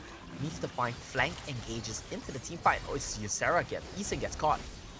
And Eason, he's gonna try to get his out of this fight. He does get out of the team fight, but the rest of the members of Flash Wolves, look at this, look at the turnaround. Kazuta, he gets the Feather Storm, but it's not gonna be enough. Oh man, Bruce, he does so much in his team fight. No one can really stop him right now. Everyone is on low HP boss. Belby, he's looking for an angle, doesn't quite find anything though. And that's gonna be it for that team fight. Nothing too much coming out of it. Flash Wolves, Belby, he's just gonna drop right now. That's gonna be another kill for Flash Wolves. They're gonna go on this mid lane tier 2 turret. Ysera, he gets knocked up once again. He gets taken down. Kazuta picks up the kill for his team. 62k gold for Flash Wolves as they take the mid tier 2. Shockwave with no follow-up locking. He's just sending that one for good measure, right? To send a message home. Alright, let's take a deep breath. It's a bit of a spicy situation we had there. Unfortunately, I did lose my brother Infinity, so you guys are stuck with just me for now. It's gonna be Flash Wolves invade. 5,000 gold lead for Flash Wolves. It's not the end of the world. Yeah, it's not the end of the road for Cat type as well as invade esports. They really need Cat type to start finding these plays, right? I mean, we talked about the Akali. We talked about how well he was doing in the early stages of the game. He died once again. Another team fight. Without his flawless, perfect execution, he didn't manage to get that off, and he just dies. That's really, really bad for the side of Invade, and we need to be seeing more out of Cat type. Belby right now, this man is doing his best. When we look at the damage charts later, I think we can be sure that he's going to be topping that one, as we would expect from a Ziggs. The one team fight that Invade played close was off the backs of Belby. Yeah, and I'm not sure if my brother is back, but I think Infinity has rejoined us. Yeah, I'm back. Welcome I'm back. I missed you. Yeah, I missed the broadcast too. But so far, look at Flash Wolves though. Now gonna engage with the 3-man drone. That's gonna be the kill for What a Gist. Nice kill for Flash Wolves. They're not stopping. Look at the quad twin shadows coming up. That's gonna slow them down. Bell B will follow through with another kill for Flash Wolves. 2-0. 2-0 indeed, and yet once again, Invade Esports, they're falling apart at the seams right now. They're getting caught out, they're getting picked off. The Ari, Rengar, pick composition, doing what it was designed to do, and Invade, they have no answers. Baron's getting taken down low. Yeah, 4k HP remaining. Golden lead is zoned away by Flash Wolves. They cannot do anything, and that will be the Baron Nasher for Flash Wolves. Baron indeed drops for Flash Wolves, and that's going to be a pretty big pickup for them. Now they can decide the pace of the game much easier. We talked about how Flash Wolves, they were playing on 3 lanes. They were controlling the map, knowing where they could push, where they couldn't push. Now with the Baron, it's going to be that much easier here, Infinity, as they just take over all the lanes. Yeah, and they've gotten 2 tier 2 turrets already, 1 into the mid lane, 1 in the bot lane. The only tier 2 remaining is the top lane. Inhibitor turrets is their hindrance, is their objective later on with this Baron buff, or even then when they do pressure, when they do the control in their respective lanes, they could go for the Elder Dragon. Huge lead coming for Flash Wolves currently, and Invade Esports needs to do something to alleviate such a pressure. They do indeed, and Invade Esports right now, I don't really think there's much avenues for them, right? They need to find a force. They need to find a big Rakan engage. A lot of pressure on What the Chess. If not, this is going to be the first loss of Rakan in the entire Siege chapter. Here look we at go. Lee Sin! What a kick coming in from Golden Feet with the Dragon Rage. Bruce goes in for the Stacy's enchant though. Flash in succession to save his life. That's going to be the GA for Cat Type or Golden Feet. 1-4-0. Flash Wolves getting the pickup for their jungler. And he tries to go for the big play. He tries to go for the fancy play. Doesn't manage to pull it off. Both turrets being sieged right now. What can Invade do? They can't. It's going to be Inhibitor turret now falling down for Flash Wolves. They just have to defend here into the Nexus phase. If they can't, this might be over. Esun going for the body. It's Down over. look at Locking. It was a one-shot with the ball. And now Nexus phase at 1k HP. What a Jess is delaying this. But Flash Wolves will take the first game of the series. Now, Infinity, I know we like to say things like dominant, convincing. After we saw the Divine Esports game earlier today, those were the words on our mind. After watching Flash Wolves yet again today, I don't think I can say any of those words. I feel like Flash Wolves, they looked shaky. They made many mistakes. They were getting outplayed. Invade, you know, they kind of collapsed in the mid to late game. But in the early game, Flash Wolves, I was not convinced. Yeah, it was the playstyle for Bell B very, very aware of what's happening into the map, and Cat Type was just being bullied, and I think they're just playing it outright for Invade Esports and Flash Wolves. It was very close indeed, but let's ask the panelist desk to give us more insights on what just happened from that game 1. Thank you very much to our casting team, and yes, we're back, joined on the desk here by myself, Riku, TJ, all hanging out, having a good old time. And game 1 of our second series there, it was a little bit spicy. I mean, it pretty much was everything we could ask for, right? The characteristics that were there, the champions were getting played that sort of make these rosters what they are. But TJ, the early game there for Flash Wolves, whilst it might have been at times a little bit messy, they had a clear game plan in mind, shut down at Akali and look to try and play it out from there. Yeah, and I hear the criticism from Omo about Invade kind of being able to disrupt the early and mid game, but Flash Wolves are never going to be a team that takes that over. So instead, they're playing to their late game win condition, and they're playing around a really good read on the game, which is the read we set out in the draft. Riku, Invade needed Cat Type to take over the game in order to win. What do they do the second they load onto the Rift? Well, Cookie makes a beeline for that top lane, shuts down Cat Type early, and just keeps re-ganking him. Exactly, because there's really no threat in the early phases of the game. You know, Golden Feet is just there to type and for Flash Wolves. That is exactly where and why they attack Cat Type. And Bruce in this game was just absolutely insane. At one point, he was legendary as well. 922 on the Ari. And at this point, it's just one of those things where Flash Wolves is basically challenging the champion pool of Belby and Kaze at this point, especially when we look at the draft earlier. I think if I have a takeaway from this game, it's that I need more out of the backline players from Invade. You know, they can play this game really well, and they did. Golden Feet stepped up found a lot of value during the early game. Belby was finding a lot of soak damage from the back of these fights as Ziggs. You can see that 31k looks very impressive. But you know what they weren't doing? They weren't finishing a lot of kills. And if Invade aren't going to be able to play more aggressive in their top side because Cat Type's going to be focused, where does that finish come from for Invade? Who is going to step forward and clean up fights? And I'm not seeing it from Belby, I'm not seeing it from Kaze, and that's worrying because those are the two damage dealers they've got. I have an answer. The best way to finish off kills. The Darius. You have big poke, but lacking the finishing damage. You got the It's next the team, forbidden Yellow word. We can't say Darius around here. It's like saying Voldemort. You might upset TJ. I mean, cringe on his face. I don't hate Darius. He's a good friend. Does he survive lane is my question. Who knows? And I think that Darius will run into the same issues that Cat Type ran into this game. Well, he survived draft. We'll have to wait and see, because at the break, it is Flash Wolves that take the lead in this Bracket B final. They're up 1-0 in the best of 5, game 2, right after this.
Yes, welcome back. It's game number 2 in our second series of the night as we are in for a showcasing of what really Bracket B has to offer. Flash Wolves at the break, as you would have seen there, lead the series in this best of 5 with a win that went the distance, went 20 minutes. It had its ups and it had its downs, but TJ, Rakan has actually lost a game now. It's finally happened. The champion has been punished, maybe not in the most conventional way with CC, but it certainly got that L on the board now, and given that they are the team in Invade Esports that know this combo works and that love this engage angle, do we derive too much from this loss? Do we say they're going to be panicking now, saying we got to try and draft something new? Or do you think, they're going to look at this and say, we weren't the problem, the rest of our team need to look to, pull up their impact? Well, I think what the Jess is a very good player, and I think he's a very good Rakan, so I don't think you're going to pull the panic button. Pull the panic button on that bottom lane just yet. I think that, as ever, the trouble with Invade is, you have the Rakan, what's following it up? And in a game where you can't play hard tank initiators right now, they're not very much in the meta, it feels like Invade need that to compensate for the fact that their mid and AD carry play very defensively. You need something like a Leona here. Rakan's the best they're going to get. I don't think they should switch off of it. Yeah, it's very contrasting. You have this amazing engage, but really no follow-up with a Ziggs very passive, and of course the way that Kaze plays the Xayah at the early stages of the game. So I don't know, maybe they will adjust to Belby picking something that can do something around the map. Earlier on, we did check out his pool. Maybe a Zed that would potentially come up in this scenario. Speaking of things that we can check out one of our phenomenal sponsors that help make the Wild Rift Sea Champs as good as they are. Open a door to your financial future with Franklin Templeton. Get started on that investment journey today with one of the world's largest investment managers. Now, we want to see how the roster is going to bounce back from this one. We look at really what Invade had in that game there, TJ. It was a composition that had an execute angle, but it was always going to be an uphill battle, right? You have a double assassin, you've got a bit of a sort of a disengage attempt, you've got a Ziggs that's throwing out bombs, you've got a Featherstorm that's looking to try and wait for them to come at you. I can understand the idea, but it almost looked like it had two different minds. You got these assassins jumping back, but there was no middle ground. There was no real key impact that was allowing them to get these kills and finish them off. And I think you can get used to that, because that's a lot of what Invade's problem is as a team. And it's one of the reasons why I really like that Kansai Bakali pick, because it gave them a little more engage. Usually it's just kind of what the Jess having access to the backline. I think the places you can turn that around are if you give Belby something like Twisted Fate, he feels a little safer stepping forward on. I would also love to see Kaze play something that can pump out a little bit more damage during the early game. He's played Kai'Sa before, and I liked that a little more. And Ezreal would give him the safety I think he wants from this Xayah. Something along those are the adjustments I want to see Invade make. In the mid lane, I don't quite want to say Belby's a lost cause.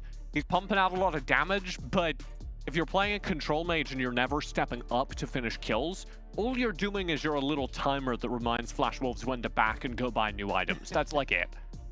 Yeah, I mean, it feels like it might take too much time to ramp up and be that scary Zig. So, and you're up against Flash Wolves, who is able to, once they get, 2 kills towards Bruce, they're going to start roaming around the map, they're going to start invading your jungle, and they're just going to hammer down the lead that they have. So, at that point, you're thinking, as Invade, we don't have much time. We really have to match that aggression earlier on. And the biggest question is, and biggest, I think, exclamation point is definitely what the mid lane picks are going to be and what cat type is going to pick up as well. Yeah, I mean, I like the fact that we're focusing on this mid lane because we did see such differing styles. Yeah, sure, I mean, we are seeing that Belby is pumping out damage, but it's what Ziggs is meant to do. We say it time and time again. They weren't really able to push the objective with those satchel charges, really utilize its full kit to the fullest extent. But we're seeing this madman in Bruce being absolutely possessed, saying, yeah, I can play the Yasuo. Sure, I can go to Lucian.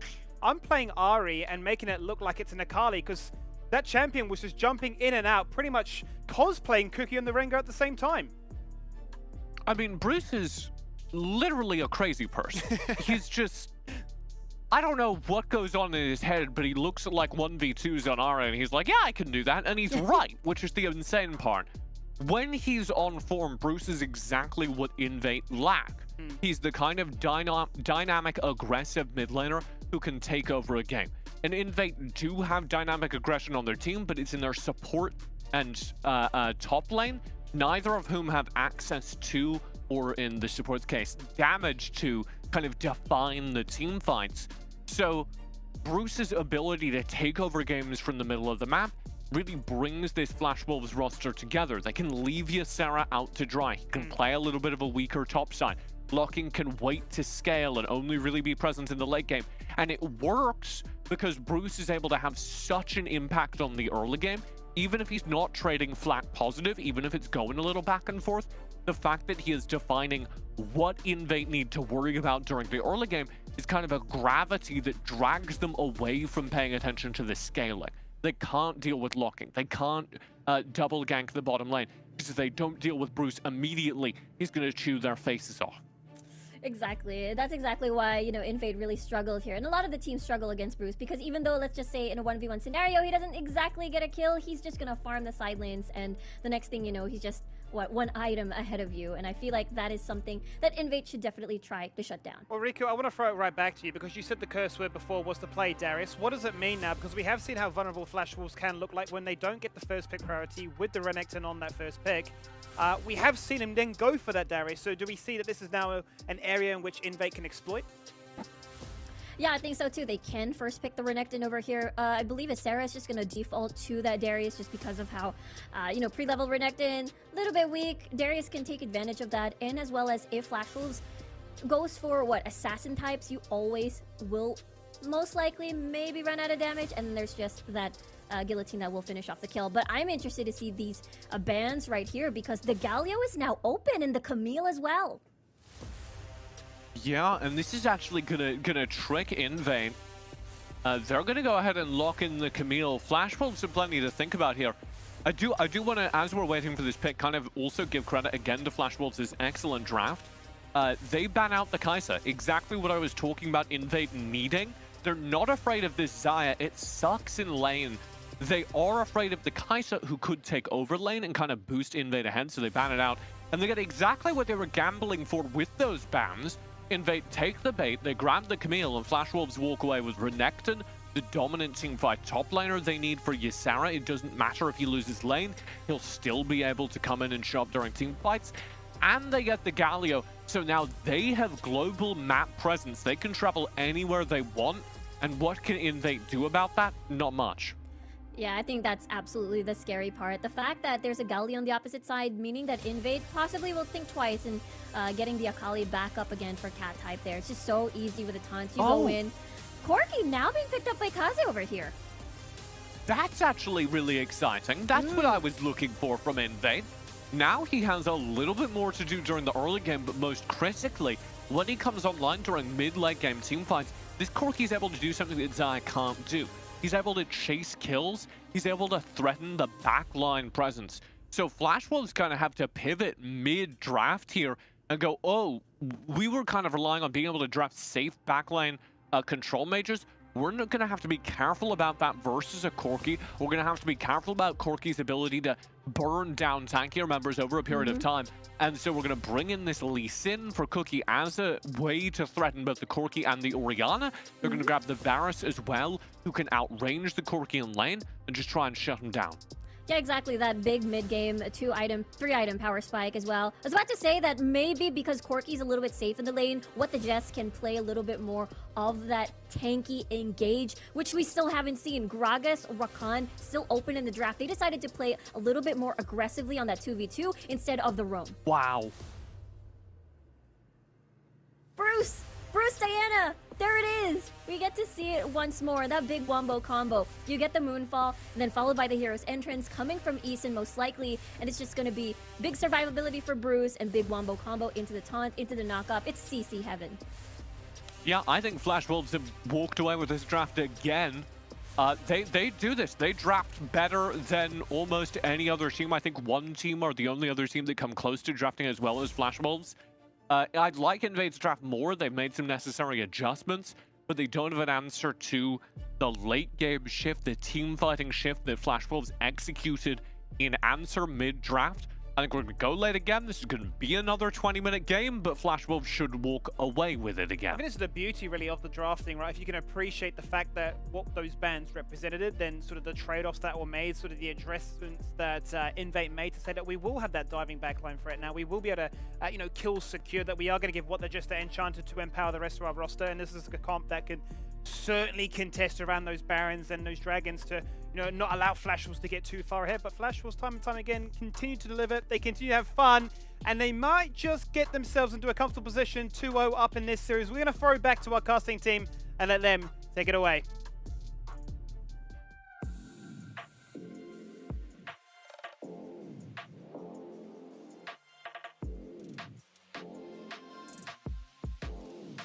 Hey, and we are back indeed. I mean, I'm pretty hyped to see how this game 2 is gonna play out. In the first game, we saw Flash Wolves. I don't think it was a convincing win. I think it was very sloppy. I think there was a lot of things they could have done better. Ultimately, though, Invade dropped 4 individual players. I would say it was the biggest problem there for Invade, right? They were just sloppy, they made mistakes, and that's not what we want to see. Yeah, definitely not something that we want to see. Can Flash Wolves get that back up into a very clean game for this one, especially that they're bringing up the Diana right into this game, into this series, matched up against maybe a Corki that has been adapted by Invade Esports into the bottom lane. Some adjustments coming in from both these teams, and I'm excited to see how they're gonna play this out. Are they gonna go in for that early aggression, or wait for some mid-game, late-game power spike for any of these champions to scale out? Well, knowing Flash Wolves, irregardless of what the draft is or what the team composition is, I feel like they always play a slow game. They like to play a slower game. They like to scale up. But honestly, I would say that this is one of Flash Wolves' best drafts so far. It might not have some of the crazy flexes which we're used to seeing from this team, but it's stable and it's solid, and it's exactly Flash Wolves' identity. The Sarah on Renekton, Cookie and Bruce on playmaking mobile champions, and Locking and Eason stable Varus Galio. You can't go wrong with that. Yeah, and here's what I look at when it comes to Invade Esports, or Flash Wolves rather, going for Lee Sin. We all know that Lee Sin falls up into the late game, but it doesn't matter. You have a Galio coming from Eason, so even if Cookie falls off into the late game, if this goes to a distance on 20-minute mark, Cookie can just jump in, go for the kick. Eason can follow through with some of the heroes' entrance that Flash Wolves can follow up. You have Bruce, you have Isara, you have Locking. A lot of CC from Flash Wolves to deal off a lot up against Invade Esports. Yep, and we are, of course, in the second game of our second series of the game. This one, I do believe, is an elimination match between Flash Wolves and Invade, right? Bruce already looking aggressive here. I love seeing Bruce on this Diana because it's a champion that truly allows him to 1v9. Look at that. Bruce, well, that will be the 1-for-1 though. So, Bruce takes it back, but this is a statement that both these teams want to make. Oh, and we're going into a bit of a pause. It was misplayed from both sides, right? Bruce flashed when he was already dead to the turret shot. He thought he could clutch it out. And Belby, he was running around when he should have just gone for the honey fruits. I think that would have been the biggest thing there. If he picked up the honey fruits and managed to survive, then that would have been the best possible option for him. Yeah, it was close. It was close, right? Yeah, so I think that's going to be an exciting sight to see. As you stated, it was Orianna trying to get it down. But unfortunately, the honey fruit was too far. It is like maybe a half of a meter away from Orianna. Yeah, he was a little bit lost, right? He was running around trying to, like, I don't know, juke out on a spell that wasn't coming. He was in his own head. I think if he beeline straight towards it, like his name, right? Bell beeline towards the honey fruit, he would have survived, but it's a bit unfortunate.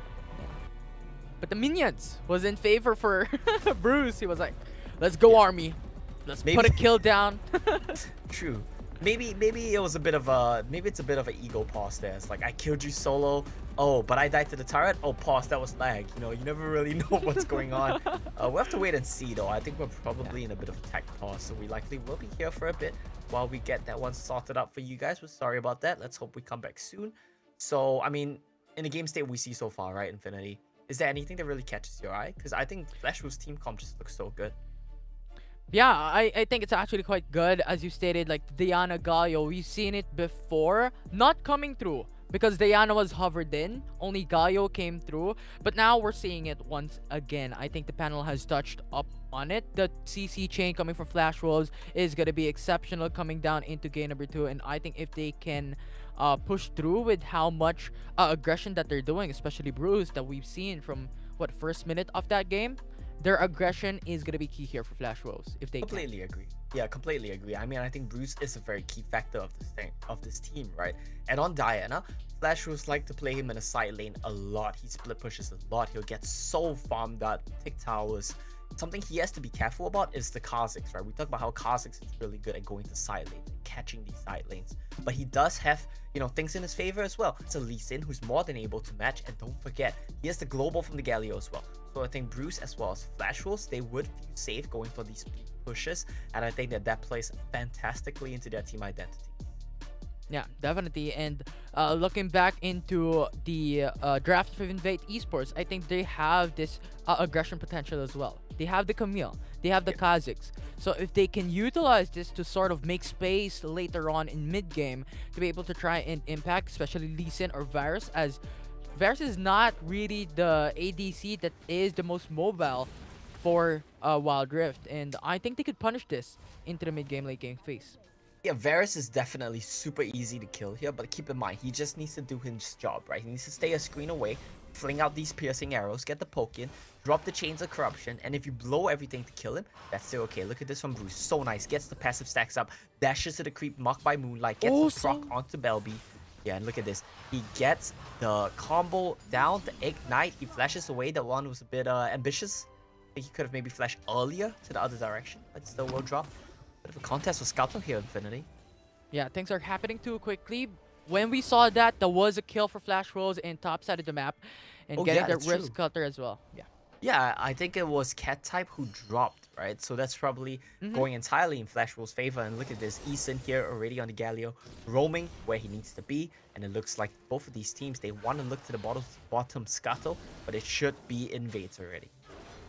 Yeah, it should be, because Cookie's too far away. He went in for the reset, so Invade Esports might trade the Scuttler down, and they would. But look at how Cold and Feet is now going for the jungle invade. They're looking for that information. They're looking to pressure in onto Lee Sin, not letting him able to get that level 5. Yeah, and Cold and Feet will just leap out of there. This means that blue buff will go over to Cookie. Wow! Once again, get that solo kill, but there's a trade coming from Cold and Feet. But once again, that will be the 1-for-1. It is indeed. Bruce is putting so much pressure on Belby here. There's very limited things he can do with the Twisted Fate band away. We're not seeing the same Belby and solo kill in the bot lane as well. 2-on-1. Eason and locking with a synergy though. Yeah. Getting those kills up and running for Flash Wolves. What the Jazz roaming over to mid lane means that it will just be a 2-on-1. And they get on top of the Cocky and they kill him before he could even flash. Yeah, more fighting in top lane.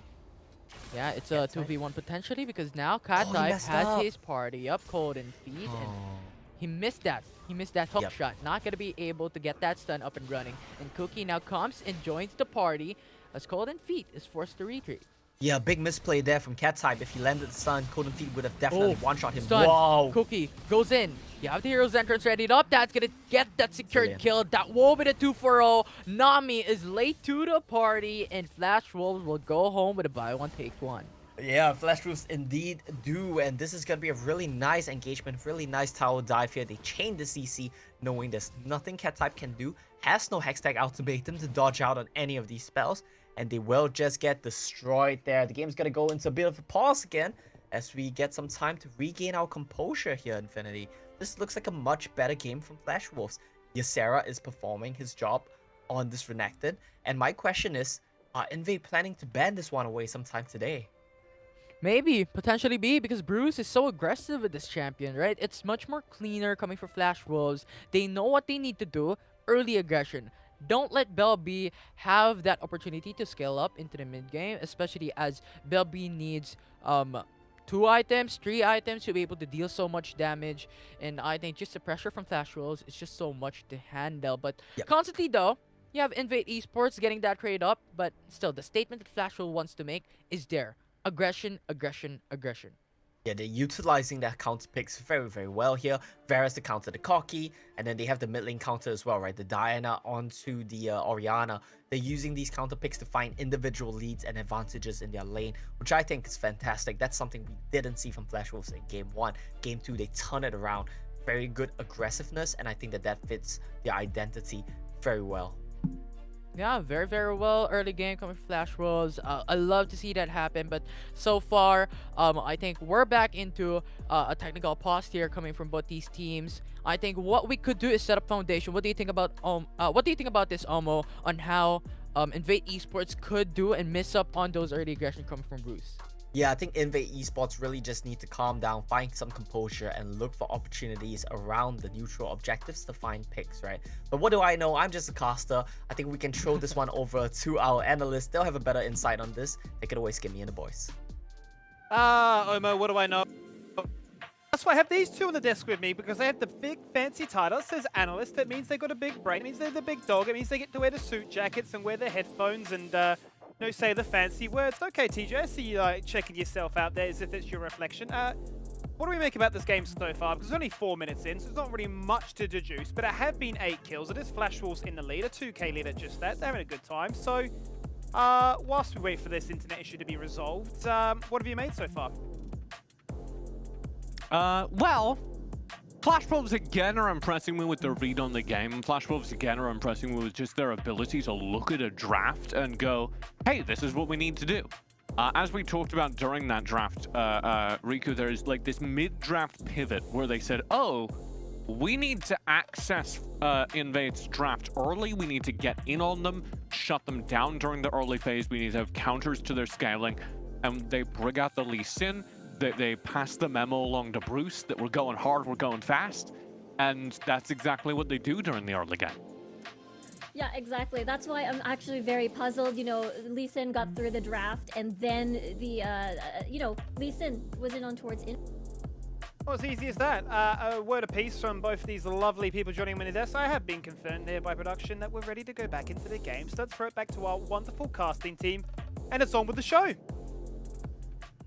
Thank you very much, Skimmy, Riku, and TJ. We're back into the caster's desk. I think we're about ready once again to jump back in real quick. But Omo, let's have a quicker here. What just happened coming in from the first couple of minutes into the game? Yeah, I want to get back into the game because the first couple of minutes were absolute bangers. We see solo kills across the board. We see lane dominance from Flash Wolves, something they faltered greatly at in the first game. This time around, no punches are being pulled, and they are just completely dominating game 1 here. Really good stuff coming in from Flash Wolves. I hope to see more of their individual skill shine in this game. Yeah. How can they push this through into more lead, balloon it into more gold? Because so far, they're smashing it. Now Flash Wolves, though, going for the contest here onto the Cloud Dragon. That's going to be Chain of Corruption, CC Chain. It's flawless. Golden Feet says goodbye, and that will be Flash Wolves stealing down the Cloud Dragon. Flash Wolves take the dragon and they take the bug to go with it. Keseta almost drops as well. Ysera. Cat type. It's going to be a hook shot. Go back away. Yeah, manages to get out of that one. Belby is coming to the Baron lane to try to bail out his top laner, save this turret. Ysera, he's aware of this. I think you're going to one-shot Belby here, my friend. What are you afraid of? Okay, he's just playing it safe. By the book. Yeah, no minion, no waves. We don't want to fight you. We don't have an army just beside us, so. Indeed, he doesn't have an army. He just has the Hulk all by himself there. He has the Dominus. They are going to be a very scary force to be reckoned with come this Herald teamfight. Actually, in hindsight, it was a good decision from Ysera to save his cooldowns, considering that they are going for a Herald setup right about now. Yeah, and on top of all this, you have Flash Wolves also pressuring the tier 1 turret top lane. So this will be a double, 2 birds with 1 stone coming in from Invade Esports and Flash Wolves. But look at Bruce here, that actually initiates a fight. Nami with a tidal wave disengages onto Bruce, not going to be able to get that kill down. But Belby will be left alone in top side of the map. That's going to be the flash burned. Bruce and Eason still hovering on top side. This is potentially going to be the kill. Shockwave will delay it. That will be Flash Wolves taking it down. Mid lane and jungler says goodbye. Smooth stuff there from Bruce. Dodges out on the Shockwave. gets the kill. They're gonna get the top lane turret as well. Unfortunately for Flash Wolves, Invade did pick up the first turret in the Dragon lane. They will lose Coden Fit for it, but Herald means they get mid lane, and the solo kill means they get top lane. Flash Wolves, they are pulling ahead, 6,000 gold up. Yeah, I think Flash Rose at this point is thinking 2 steps ahead. Well, Invade Esports, take the first blood, doesn't matter. We're gonna take 2 out of that. It's gonna be worthwhile for us to stay up into the top lane and stay into the mid lane. And so far, it has shown effect. 6k gold lead already for Flash Wolves. 6k gold up indeed. They want to accelerate that going on cat side. Nissan gets on the taunt. Hectic Ultimatum locks in onto Gaia, but that's gonna be the flash. Sarah goes for the stun. Lee Sin with a Sonic Wave. Almost getting the kill down, but not gonna be able to do so. And locking will not follow through with an all-in here as Flash will once again gets a turret into the bot lane. Get the turret in the bot lane. They nearly get the kill onto Belby. He barely survives. Cat type drops as well. And now game 2. This is a dominant performance here from Flash Wolves. Kind of mentioned how I was not convinced. I was not impressed by how they played in game 1. This time around, looking much better, looking much cleaner. You have to respect this Diana pick, this counter pick from Bruce. He's the guy who loves playing into Orianna. He has like 6 counter picks available for that champion. And fortunately for him, he's in the group with so many Orianna players. Yesterday he played against Show, today he's playing against Belby. No, we don't want to quit the game. We're seeing a good game here. Yeah, there's just a lot of things to keep in mind, right? You have to remember he has the Yasuo, which has been permabanned. Diana, Akshan, Lucian, so many counter picks for Bruce. You have to be so very careful going for this Orianna. And Belby as well, he has Saros and Brace going for the scaling build. It's gonna be a while before he comes online. Yeah, it's gonna be very difficult. As you stated, you can't ban anything, or not ban anything, but rather ban everything away from Bruce. Because if you do, that leaves a lot open for the rest of the members for Flash Rose. And so far, the respect is there onto the Yasuo, as Bruce played this with 2 MVPs in-game in the prior series so far. But in this game, you already have, what, 8k gold lead for Flash Rose in the first 8 minutes into the matchup. That's like 1k gold lead per minute. 1k gold lead per minute indeed. It's very dominant stuff, but we've seen more dominance. We've seen like 10k gold up. Kazata, you hate to see it. The package times out and he face plants into a wall. They cannot contest this. It's getting a bit depressing for Invade, isn't it? Yeah, it is. They need to think, what are we supposed to do? Because when you're looking at the map, Flash rolls 3-man onto the Dragon. Invade Esports is jungler on top side, so pretty much the gap will be there for Flash Rolls currently. An advantage up against Invade Esports. They don't know what to do. They really do not know what to do. And the problem right now is they're just getting caught. Yeah, Chain of Corruption going into Belby, but easy getaway here. Cat type is there as well. Tidal Wave will not connect. That will disengage though for Flash Wolves. They will secure the disengage, but that's still going to be a very iffy situation for Invade. They survived the first onslaught, but look at the ultimates of Flash Wolves. Everything is still up. Yeah, they're conserving it. They're waiting for the right opportunity, and I think that opportunity comes down into the Baron Nashor at 25 seconds. It will come up, and currently it's 10k gold lead right now. Flash Rolls is going further than 1k gold lead per minute. Yeah, and this is like we said, right, it's becoming a dominant performance on the side of Flash Wolves. It wasn't quite so earlier on in this game, but they've managed to pull ahead. Flash Wolves, they look much better individually. Mechanically, they're planning for how they want to accelerate the game. Looks much cleaner this game as well. Very good stuff from them. All ultimates up, all summoners up. They might look for... Yeah, Twin Shadows though gets the information for Eason, so that will be a failed attempt. Chain of Corruption will be gone. That's going to be an attempt coming in from Isara. Disengages once again. Invade Esports is playing this very patiently. They are playing it very patiently indeed. I mean, both of these teams are confident and happy to scale, right? I think the big thing right now is Flash Wolves, they're waiting for a face check. There we go. That's a face check, but nothing is done about it. No trigger gets pulled. I think what they really want to be looking for right now, move Bruce to the bottom lane, let him create pressure there. Someone will have to respond. Right now, Flash Wolves, they're trying to bait the Baron again. Yeah, Cat Top is there. That's going to be Bruce coming up. Bad Eason engages. follows through. Shockwave goes for a 2-man knockup. No follow through though.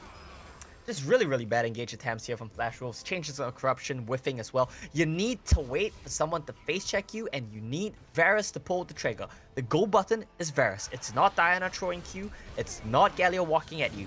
And Flash Wolves, you guys are veterans. You need to know this. Bruce, they're jumping in. He wants that kill onto Bell B, but still gonna be alive though for Bell B here. But look at top lane. It's Cookie just going in for that split push. Constant pressure. And Flash Wolves is going 5-man roam into the mid lane. It's gonna tier 2 turret secured. Tier 2 turret drops for Flash Wolves. They finally get that, and it looks like Invade want to fight. Yeah, pincer attack coming from Invade Esports all around, even into the mid lane. But Sarah still lives. Redemption will be there. Damage is gonna be exceptional, but that will be Golden Feet dying from Flash Wolves in a blink of an eye. He's gone, and now Flash Wolves can go for the Baron Dasher if they want, or go for the reset to then go for the Baron. Yeah, they're probably gonna go for the reset first. Probably have a lot of gold in their pockets. What is this? But cheeky from Cat type. Just cancels the recall, kicks him in the face a couple of times. The resets will still come true from Flash Wolves. Should have some pretty nice items here. Well, I say that, but it's just a long shot for locking. A bit disappointing. But we should be able to see them, you know, just repeat, right? It doesn't hurt you to just keep repeating these camp attempts. You get your Sarah to fix the wave at the bottom lane, and you move everyone up top side, control mid top, set in the bushes, wait for people to check you, chains of corruption, kill them, repeat, and you win the game. That's Flash Wolves' formula right now. Yeah, rinse and repeat. Rinse and repeat, do exactly the same thing because it works. Why fix something that's not broken, right? Exactly, Infinity. I mean, I completely agree, right? Like, it's not broken, just Control C, Control V, and keep doing it on repeat. Yeah, but now it looks like Invade Esports is not going to do it. Control X, Control C, that's going to be cut paste here for Invade Esports. Yep. They're doing something different. Flash Wolves, though, is going to initiate the Big 5 shockwave. tidal wave. We'll go in for the 3-man knockup, follow through with a shockwave, but no follow-up with a damage up. But Flash Wolves still alive. That will be the one for O. Eason comes down into the heavens down. Heroes entrance goes for the knockup. Cat type gets the kill down. 1-for-1. Flash Wolves still continues. Isura getting the kill, and now when you look at it, Cat type is just waiting for locking to stay alive. That's the Dragon Rage. Cookie gets the kill, and now they have eviscerated Invade Esports as that will be the 4-for-2. That fight started out with Golden Feet getting picked off, getting popped off. And if he was alive at the end of that one, we might have seen a completely different situation. Flash Wolves' health bars blinking red in a 4v5. Invade nearly pulled off the upset. They had them on the ropes, but ultimately Flash Wolves, they managed to clutch that one out. Hope we get to see a replay of that fight actually, because it was actually a bit too close for comfort considering the gold lead we see from Flash Wolves. But now they're just gonna pick up the dragon. Yeah, much more safer, right? Even if Invade Esports seal this, Flash Wolves can go for the counter engage. Yep. And I do believe Invade Esports is not going to risk this because it's too much risk for such low benefit. It's the Mountain Drake. Yes, it's still a dragon, but you have to consider Flash Wolves currently is already at 13k gold lead. They have 2 dragons already, Cloud Dragon and Ocean Dragon. So I think that's a good call coming from Invade Esports to not contest the Mountain Dragon. Yeah, and Flash Wolves, they're happy with the situation. We see the engage start from Golden Feet. He gets a bit too greedy. Look at Belby over the wall. I've seen Faker use that shockwave in an exact same scenario. Bruce dives in so deep right here, but he survives for so long. And look at this. He nearly gets out is the crazy thing. He uses Belby as a leapfrog. Dies to the tactical sweep at the end of that one. And here's Sarah. He is the raid boss Renekton, using his slice and his dice perfectly. Cookie comes in, uses the kick. I don't know why he still has that even to save his AD carry. And that's gonna be rinse and repeat for Flash Wolves. But it's a bit too close for comfort, like we said, right? If Golden Feet was alive there, that would have been a Kha'Zix pop. But we need to see Invade just take a step back. Don't die at the start of the fight. You can still win it. Can they do it though? Because Invade Esports is now starting onto the Baron Nashor.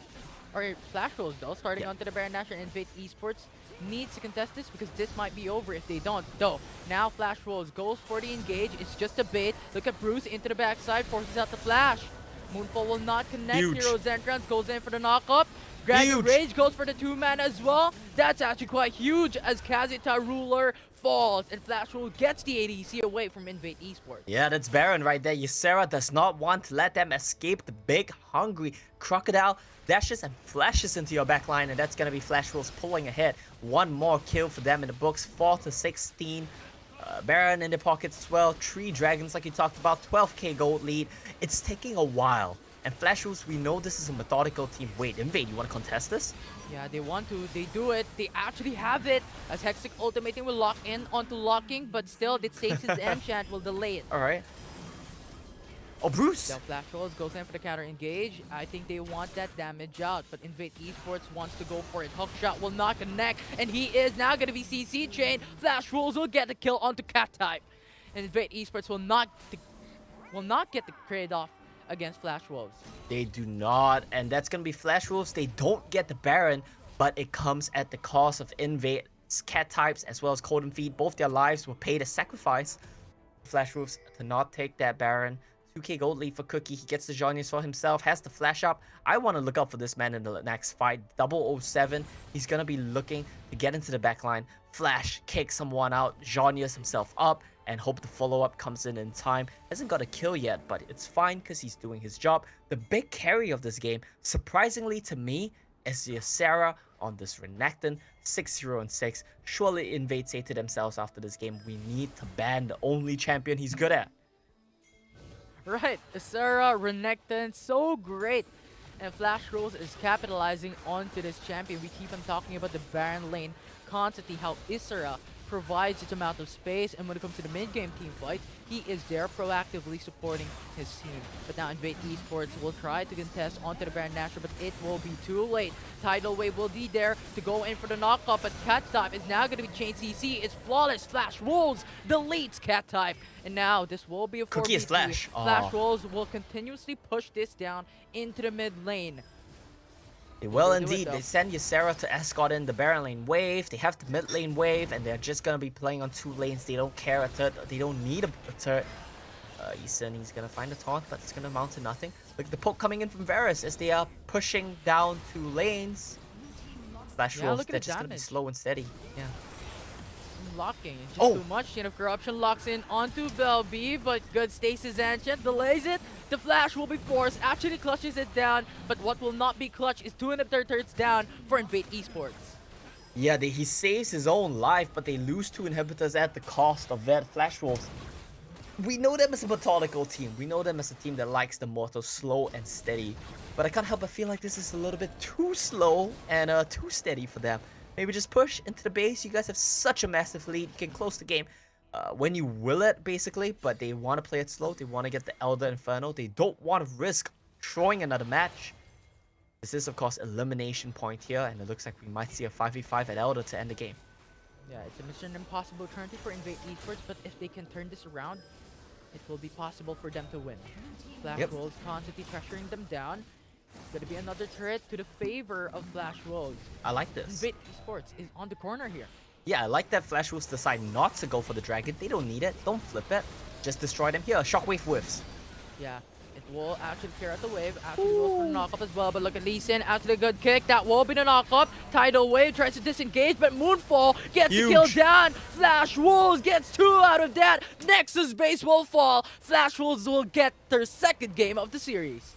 They do indeed, and Flash Wolves, that was a much better game, although I still feel like they played it a bit too slow, a bit too, worried, too cautious. I think Flash Wolves, you can, stand to be a bit more reckless in these games.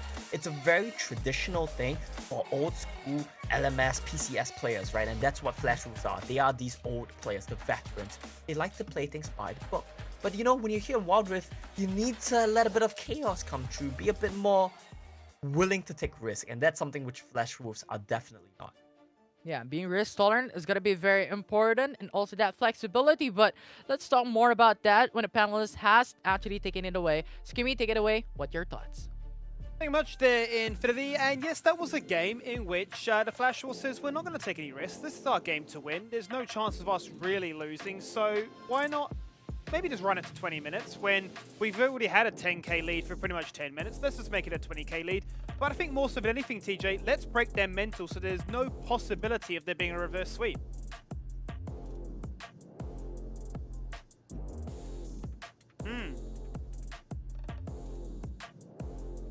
Just don't believe in the game taking...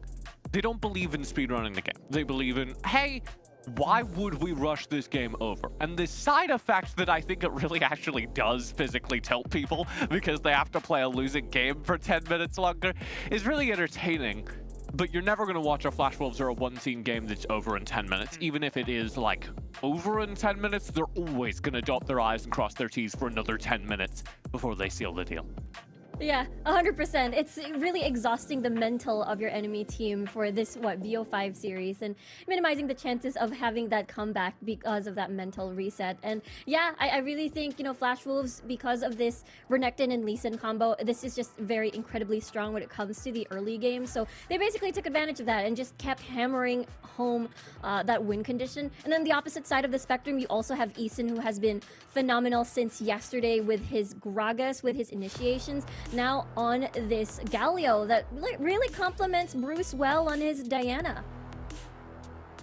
Yeah, I think we saw that during the game, the ability of Flash Wolves to travel across the map on the Galio adds a little bit of an extra AoE threat to the team fight, and you can follow up on any of the diving characters. That's one of the reasons I love Galio in this composition, because you have Bruce, obviously the main beneficiary, but also Cookie and Ysera, who want to get there into the back of the team fights and really threaten the backlines. And once they full engage, you lay down the heroic entrance on top, and there can't be any counter engage. Because if Invade stay, they're going to get knocked up, and the cooldown cycle is going to be back for Flash Wolves. They're going to use the time that Invade are stunned by the Galio entrance to reset their cooldowns and be able to, like, double engage again. So time and time again, Flash Wolves full send, and then they get a free reset from that Galio. Yeah, and as a team, Invade as a team that plays around, when it comes to the early game, at least towards cat type, and then as well as their jungler, it's pretty painful to go dive in, full in, and then get met with a Galio and a taunt. It's just very, very unfortunate. I think there's nothing worse than seeing a Camille and lane be down 0-3, and you're seeing devastating gold leads across the board from which they could never recover from. Perhaps they can try and recover themselves in this series. They're down 0-2 at the break. Flash Wolves leading one match away. We'll see you after this.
Flash Wolves currently sitting on match point here, and you're having to wonder really how they can really lose this series, for lack of a better term, because TJ, they are looking on fire. They've got the picks, they've got the charisma, they've got the play style, they've got the ability to say, we don't need to win in 10 minutes. We've got nothing to prove to anybody but ourselves, and all that matters is getting into that grand final for Bracket B. Skimmy, you slipped the word charisma into the middle of that, and I was agreeing. I was like, they got the picks, they got the aggression, and I'm not sure what about their play was charismatic, but they are a charismatic group of Lance, so I'm glad you know that about them. Yeah, they played this series great so far. It's been controlled, it's been steady. They've won all the drafts. They've looked like the smart team that we set them up to be. Yeah, I mean, the time and time again, you get to see a Sarah on that Renekton. Cookie's able to, well, not exactly babysit that lane, but would relieve pressure just because cat type, just because Invade would play cat type or in the early game. So Flash Wolves early till the end, maybe a little bit tad too slow, but it works. I want to tell you what else works is our sponsor, who works overtime to give you the entertainment like we do here on the broadcast. One Esports, the home of esport heroes, where you can get your daily dose of esport action all the way over at oneesports.gg. And we might be seeing a very quick GG here in this second series, because it's already looking 2-0. It's already looking like a potential 3-0 with the way the momentum is playing out. But I mean, the thing that we're looking at certainly has to be the fact that in these team fights, Flash Wolves, they're playing around with their CDs, they're understanding the ebb and flow of how things are working here, TJ, and they're getting away with things that other teams clearly haven't shown.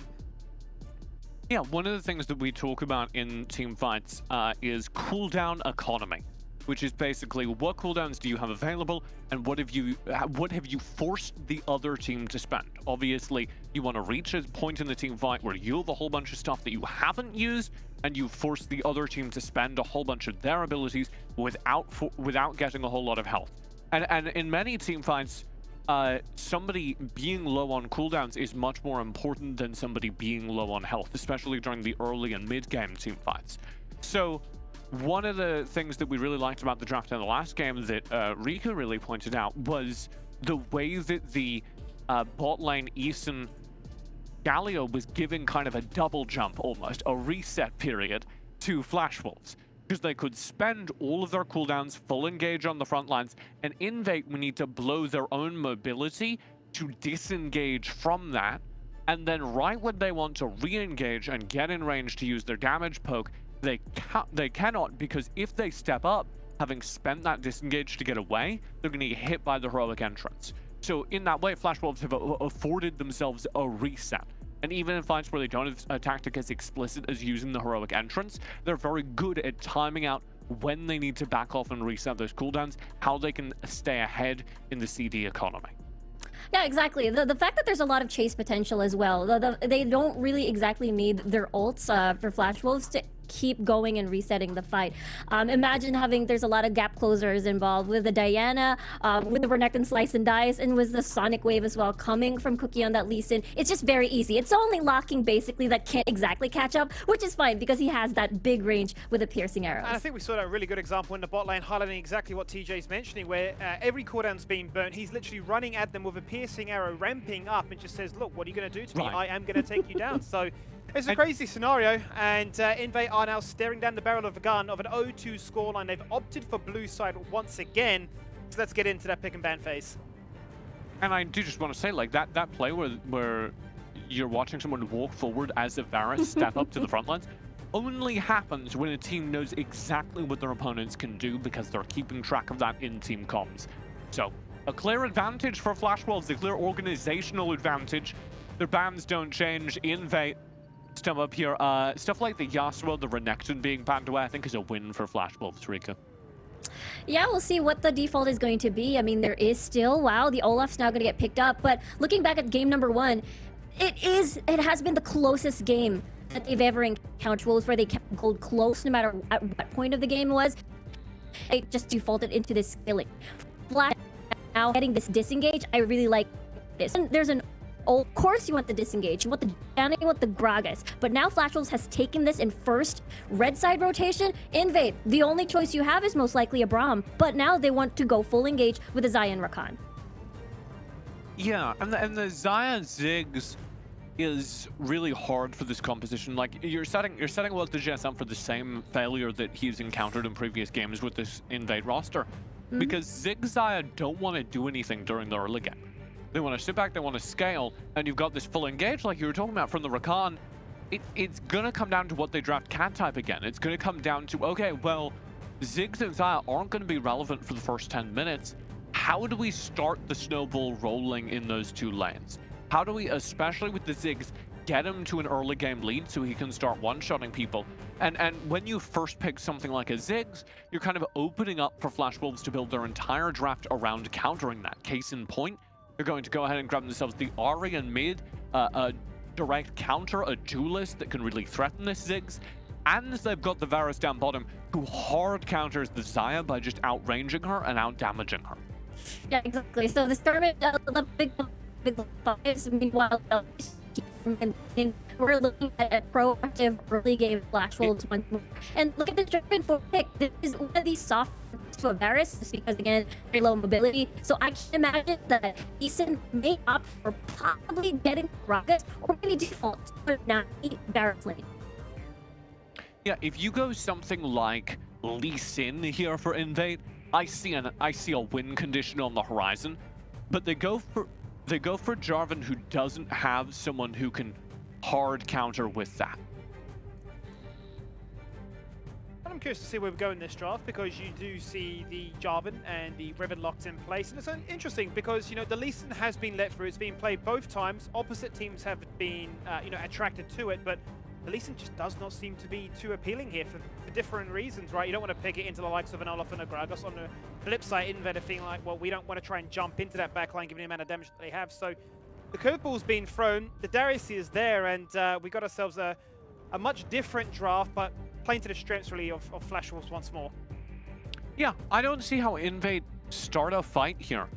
I think it's really hard for the Jarvan, because the Jarvan is the main theory. This is a cattle comp where Jarvan starts a fight and you follow up on the Jarvan's AoE lockdown with the Ziggs bomb, with Zaya feathers, and you just kind of throw AoE into the people that are locked down. How do you lock down the Varus? How do you gain access to the Varus in this composition? I don't see it. Yeah, final thoughts, Riku?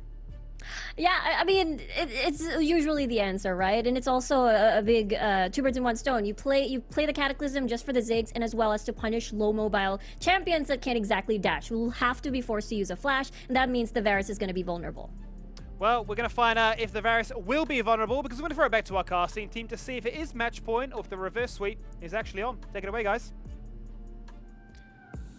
Well, we're one game away from Flash Wolves taking a slot onto the grand finals up against Invade Esports, currently here in the lower bracket finals. How are you doing, Omo? What are we seeing right now? What do you think about the composition? I wish I could lie to you and tell you I was great, but I'm pretty underwhelmed by these games so far. The first games that we saw of the day, Define Esports, that was amazing. I loved it. They were so aggressive, so willing to take chances, take fights. This time around, Flash Wolves, they're winning the game. Game 2 was even kind of dominant, but they were just slow, passive, inactive, and I just didn't like that from them. I didn't like that look. This time around though, I still think Flash Wolves have a lead, but remember they're playing their 0 win rate Darius here, so this might be Invade's game to come back.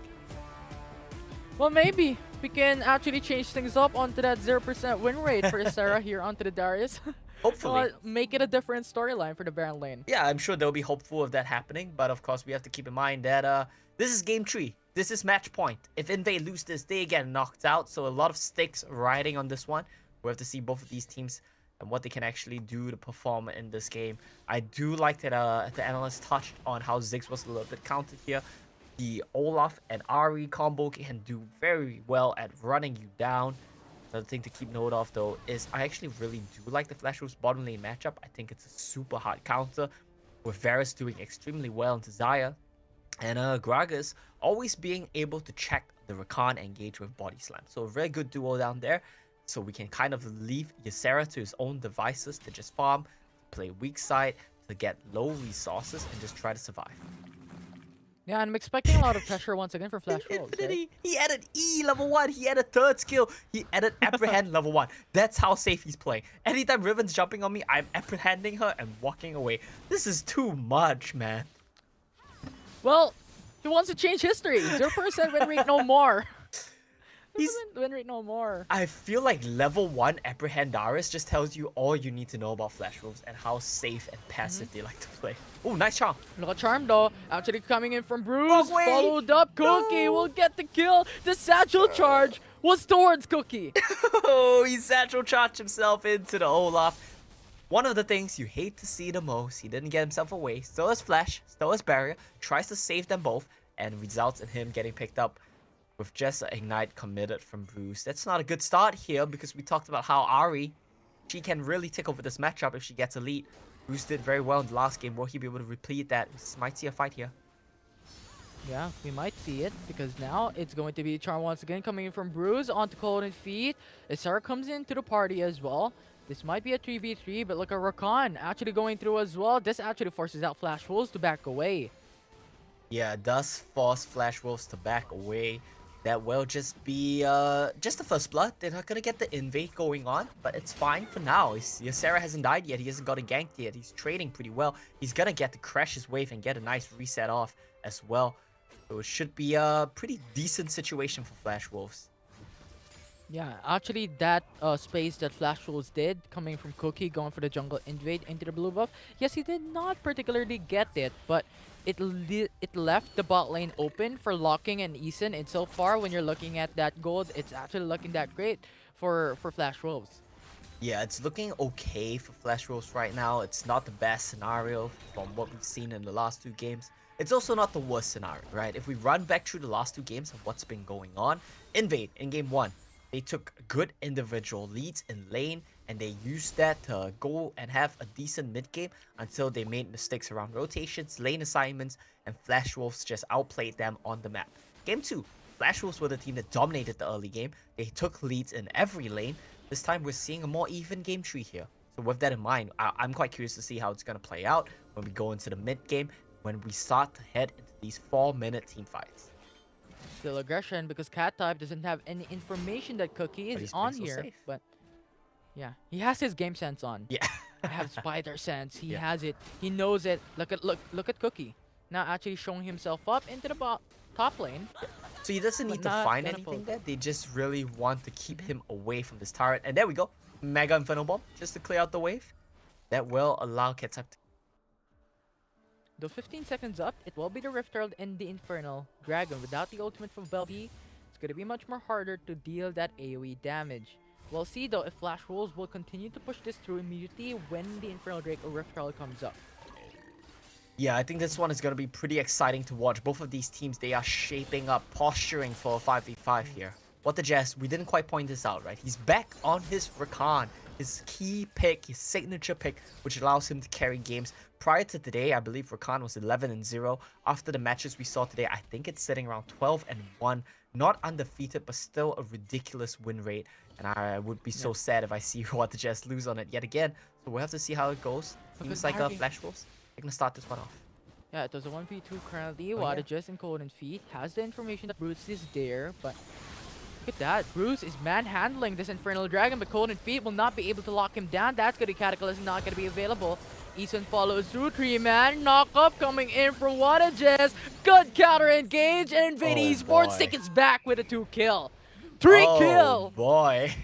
Hey, the bombs from Belby come in, and Ysera, he wants more here, but I don't think you're gonna find anything, my friend. Yeah, he's not Oh gonna be able boy, to do here so. we go Invade again. Esports wants to go for more grand entrance, knocks up on Isera. That's gonna be another kill for Invade Esports. Infinity, are you getting deja vu? Cause I am. Flash Wolves, when they picked this Darius Olaf team comp and they tried to walk it in, it never works. They're trying it again here today, no discipline whatsoever. While they go for the Rift Herald, the rest of the team tries to contest. Bit too hard for the Dragon, all die. And then Ysera and Cookie, they try to walk in 2v5.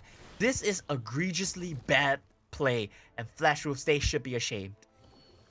Yeah, it's a gap that Invade Esports is taking down because into the barrel lane, Isera would not be able to get that early lead that was known for him when he picks up the Renekton into the barrel lane. So I think this is the barrel lane gap so far.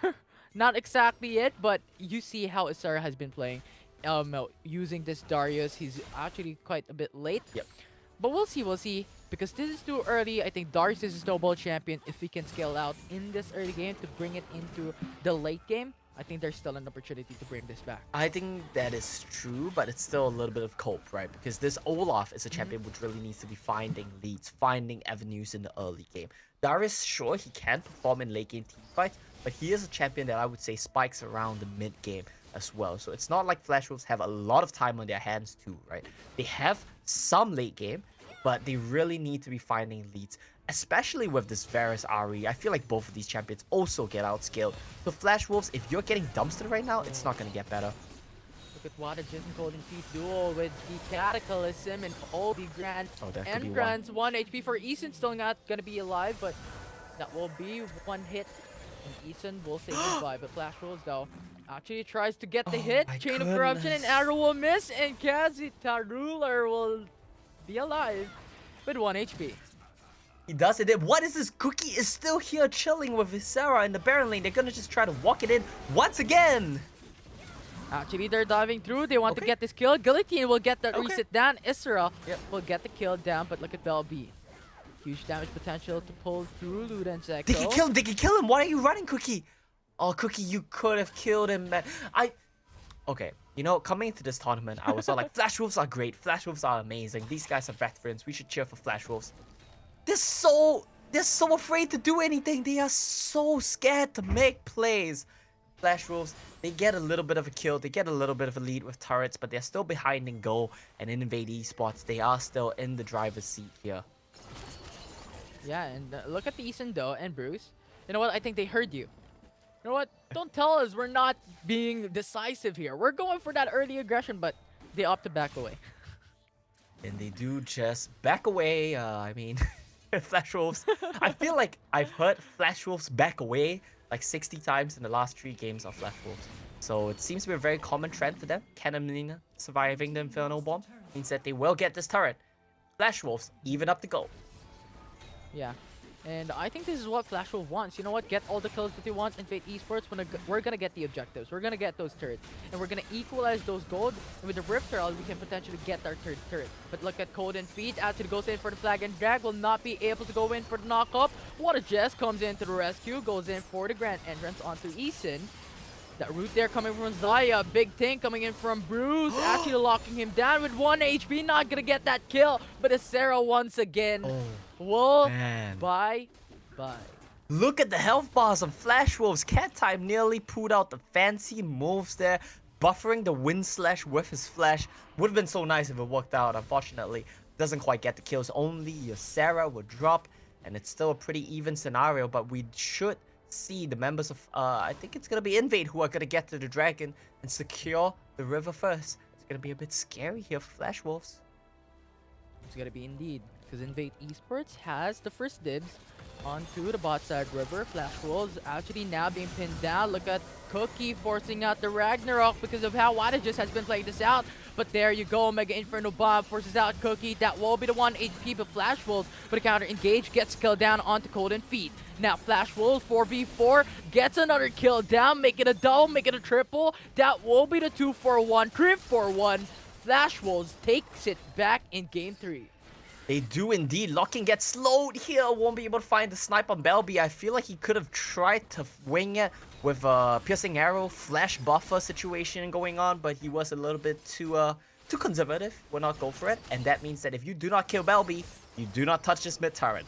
So once again, Flash Wolves and their passivity, their unwillingness to take risk comes back and bites them, right? They find a winning team fight, but if Locking went for a risky play, he still has barrier as well, keep in mind. If he tried to snipe Belby, if he kills Belby, they would have been able to get the mid lane turret as well, and that would have been a big influx of gold for Flash Wolves. But the name of the game for the Flash Wolves is, we're gonna play it slow, guys. Let's take it slow, let's take it easy. Probably should rename their team to something like the Flash Turtles, But we do see Dragon get started up. Oh no, but look at here in Invade Esports though. Is looking at a contest into the Ocean Dragon. Wadages goes in for the quickness and the Grand Entrance goes for the knock-up in. Mega Inferno Ball, a lot of damage coming through. That will be the kill onto Eason. Invade Esports once again gets a kill. But Flash Wolves, look at Bruce into the sidelines with a flank. Oh, Cat Type. Zones away Bell B, and Cat Type still gonna be alive though. That gonna be bruised. Low. Very, very low. Sarah will also retreat. Flash Wolves cannot do anything. That will only be the 1-for-1. Invade Esports taking all the dragons. Yeah, and what the Jets with a solo kill onto Ysera. Infinity, do you know what you're watching? Because I sure as hell do not. Well, I am watching a kind of a safe play here for Flash Wolves. Yeah. Not traditional that we see. Yeah, they give up from from them. I don't know, man. Like the whole last 5 minutes with both of these teams posturing for Ocean Dragon has just been deja vu, right? Flash Wolves not setting up properly, walking in, getting caught. I'm willing to take risk. And Invade, they just roll the dice at every avenue. And this time, it comes up on top. They get hits, you know, and they will be able to get the dragon, get a couple of kills, and pull ahead to gold lead yet again. Lock King, no flash. Golden Feet. He has no Actually flash. wants this. Wada just follows through with a charm and also the knockup. That's gonna be an easy kill for Invade Esports onto the ADC. Locking will go into the grave 6 feet under. Like, that should be Eason's chance to save his marksman. He body slammed the Jarvan, but he was unable to get the cast to follow that one up. Knocked Jarvan away so that he can't cataclysm your flashless marksman. A bit of a failure on both Locking's positioning, as well as Eason's ability to peel for him and keep him safe. So I feel like both sides dropping the ball here as Flash Wolf, they lose Locking yet again. Yeah, and I think Rakan from Wadajis from Invade Esports is just so dominant. Even as a support, he pulls this off on a massive team fight. That quickness from the grand entrance, his initial setups, his defensive capabilities for his team is absolutely insane. And I think when it comes to the next game, if it comes into the distance of 4 games in the series, I think Flash Rose really has to respect this Rakan. Yeah, Flash Wolves has to respect the Rakan, even though it is 1-1 this series. Ooh, Bruce! Ooh, good charm. Good Orb of Deception. Puts him at low HP, but Kazita, Ruler will still be alive. Bruce is now on the edge. His Golden Feet is coming into the backside. Quickness to follow through. That's going to be potential kill.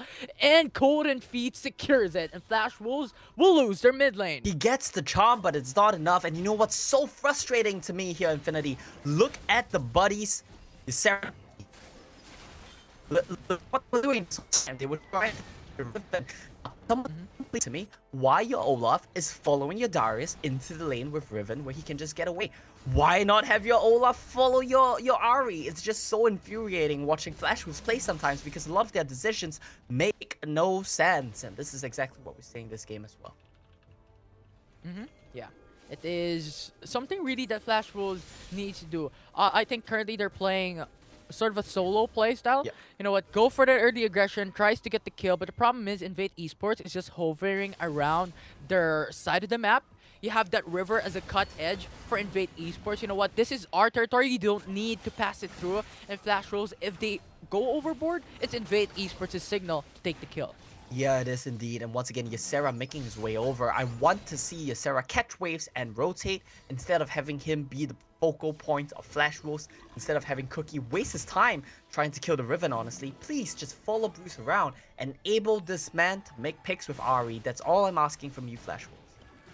Yeah, that important charm needs to connect. If they can disable how Rakan keeps on doing this, I think Flash Wolves can definitely take this down because they have a lot of single targeted CC chains. Yeah. Right? They have Chain of Corruption, the charm coming in from Ahri. You have Eason with a body stamp. Pretty much every single thing with a single targeted CC is all over the place for Flash Wolves. Yeah, and once again, they are unable to take this mid lane turret down, right? They are unable to touch the turret at all. I don't think the HP has dropped at all even since like 10 minutes ago because they can't get rid of Ziggs, and Ziggs does this so well. Oh no, Cold Feet.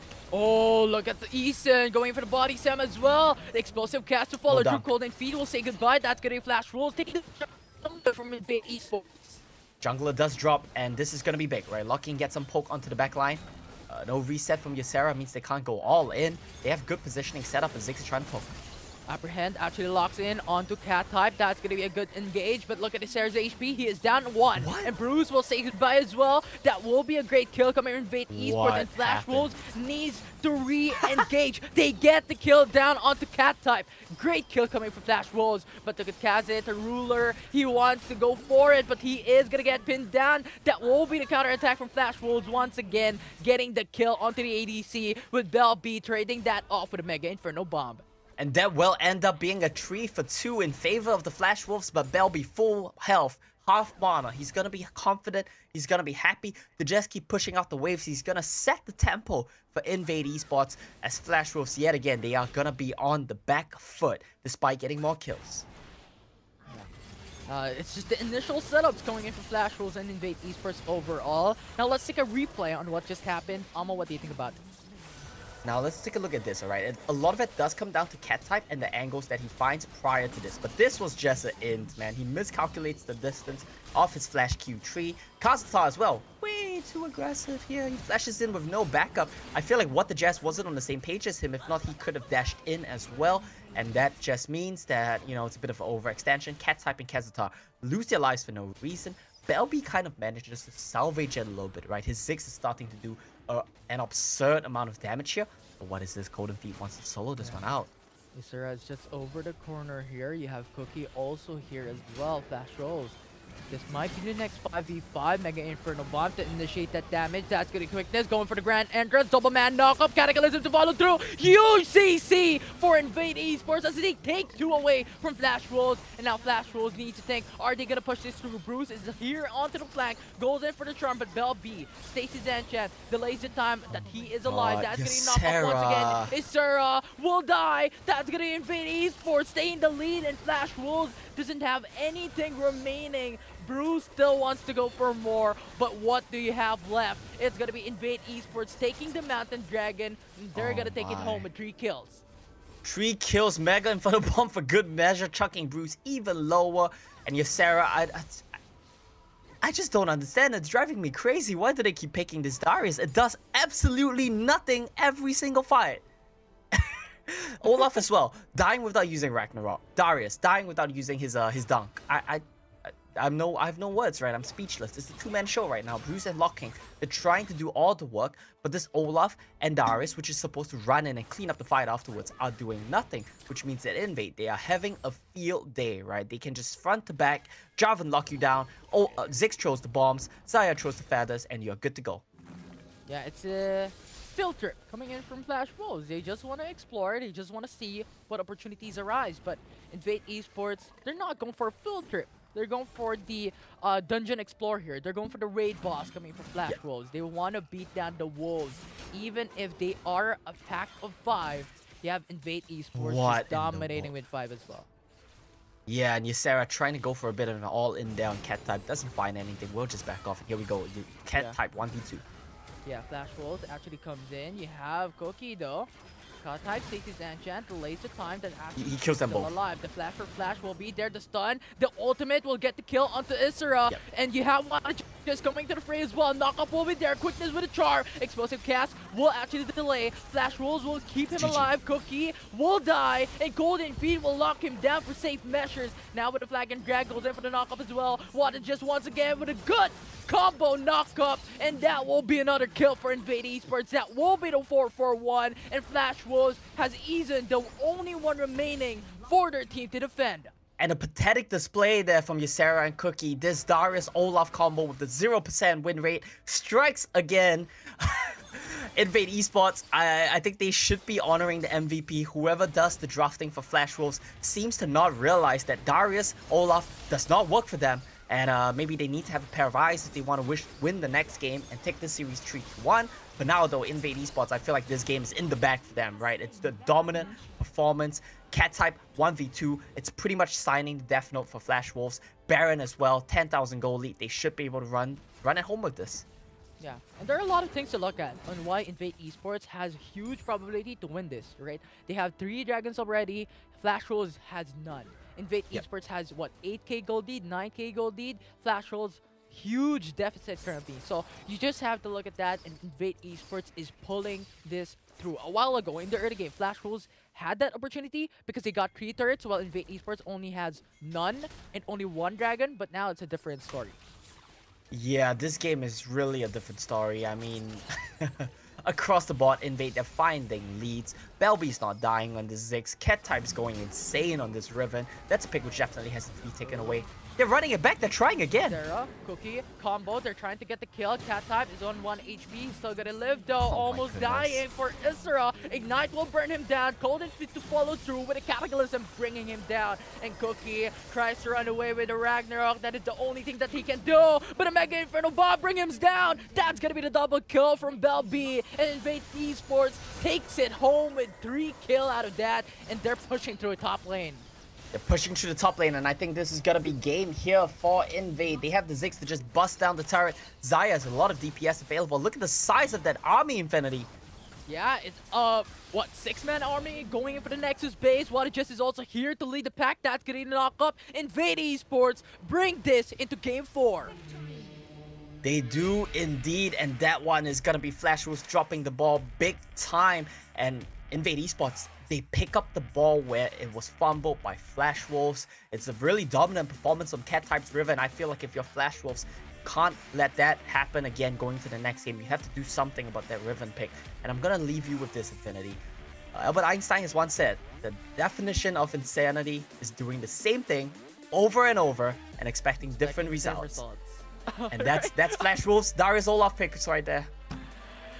Well, we'll see on what will happen in the next series. But before then, let's talk to the panelists' desk on what they think about on that game 3. Yes, Sarah, please don't play this Darius, man. It's just not working. Every single time it gets locked in, you're just thinking, there's no way. There is no way. He sees an angle. It's an entangle. It's always, I'm losing, and it's not going to look too happy. And yeah, we're going to a 4th game. So what could have been the perfect series there for Flash Wolves TJ is going to get turned around. The pacing there from Invade was superb. You know, they showcased that, look, we have scaling. We have potential. We're not going to give you these opportunities to run it back with another team fight, have another chance, have another go at potentially throwing this back into the mix. And I'll tell you what I did. Cat type had such a good performance. I went and got my own cat type here. Oh. And she's going to help us celebrate this win as you take a look at the stats. And yes, Sarah just got absolutely destroyed in lane. The Flash Wolves were just down their top laner.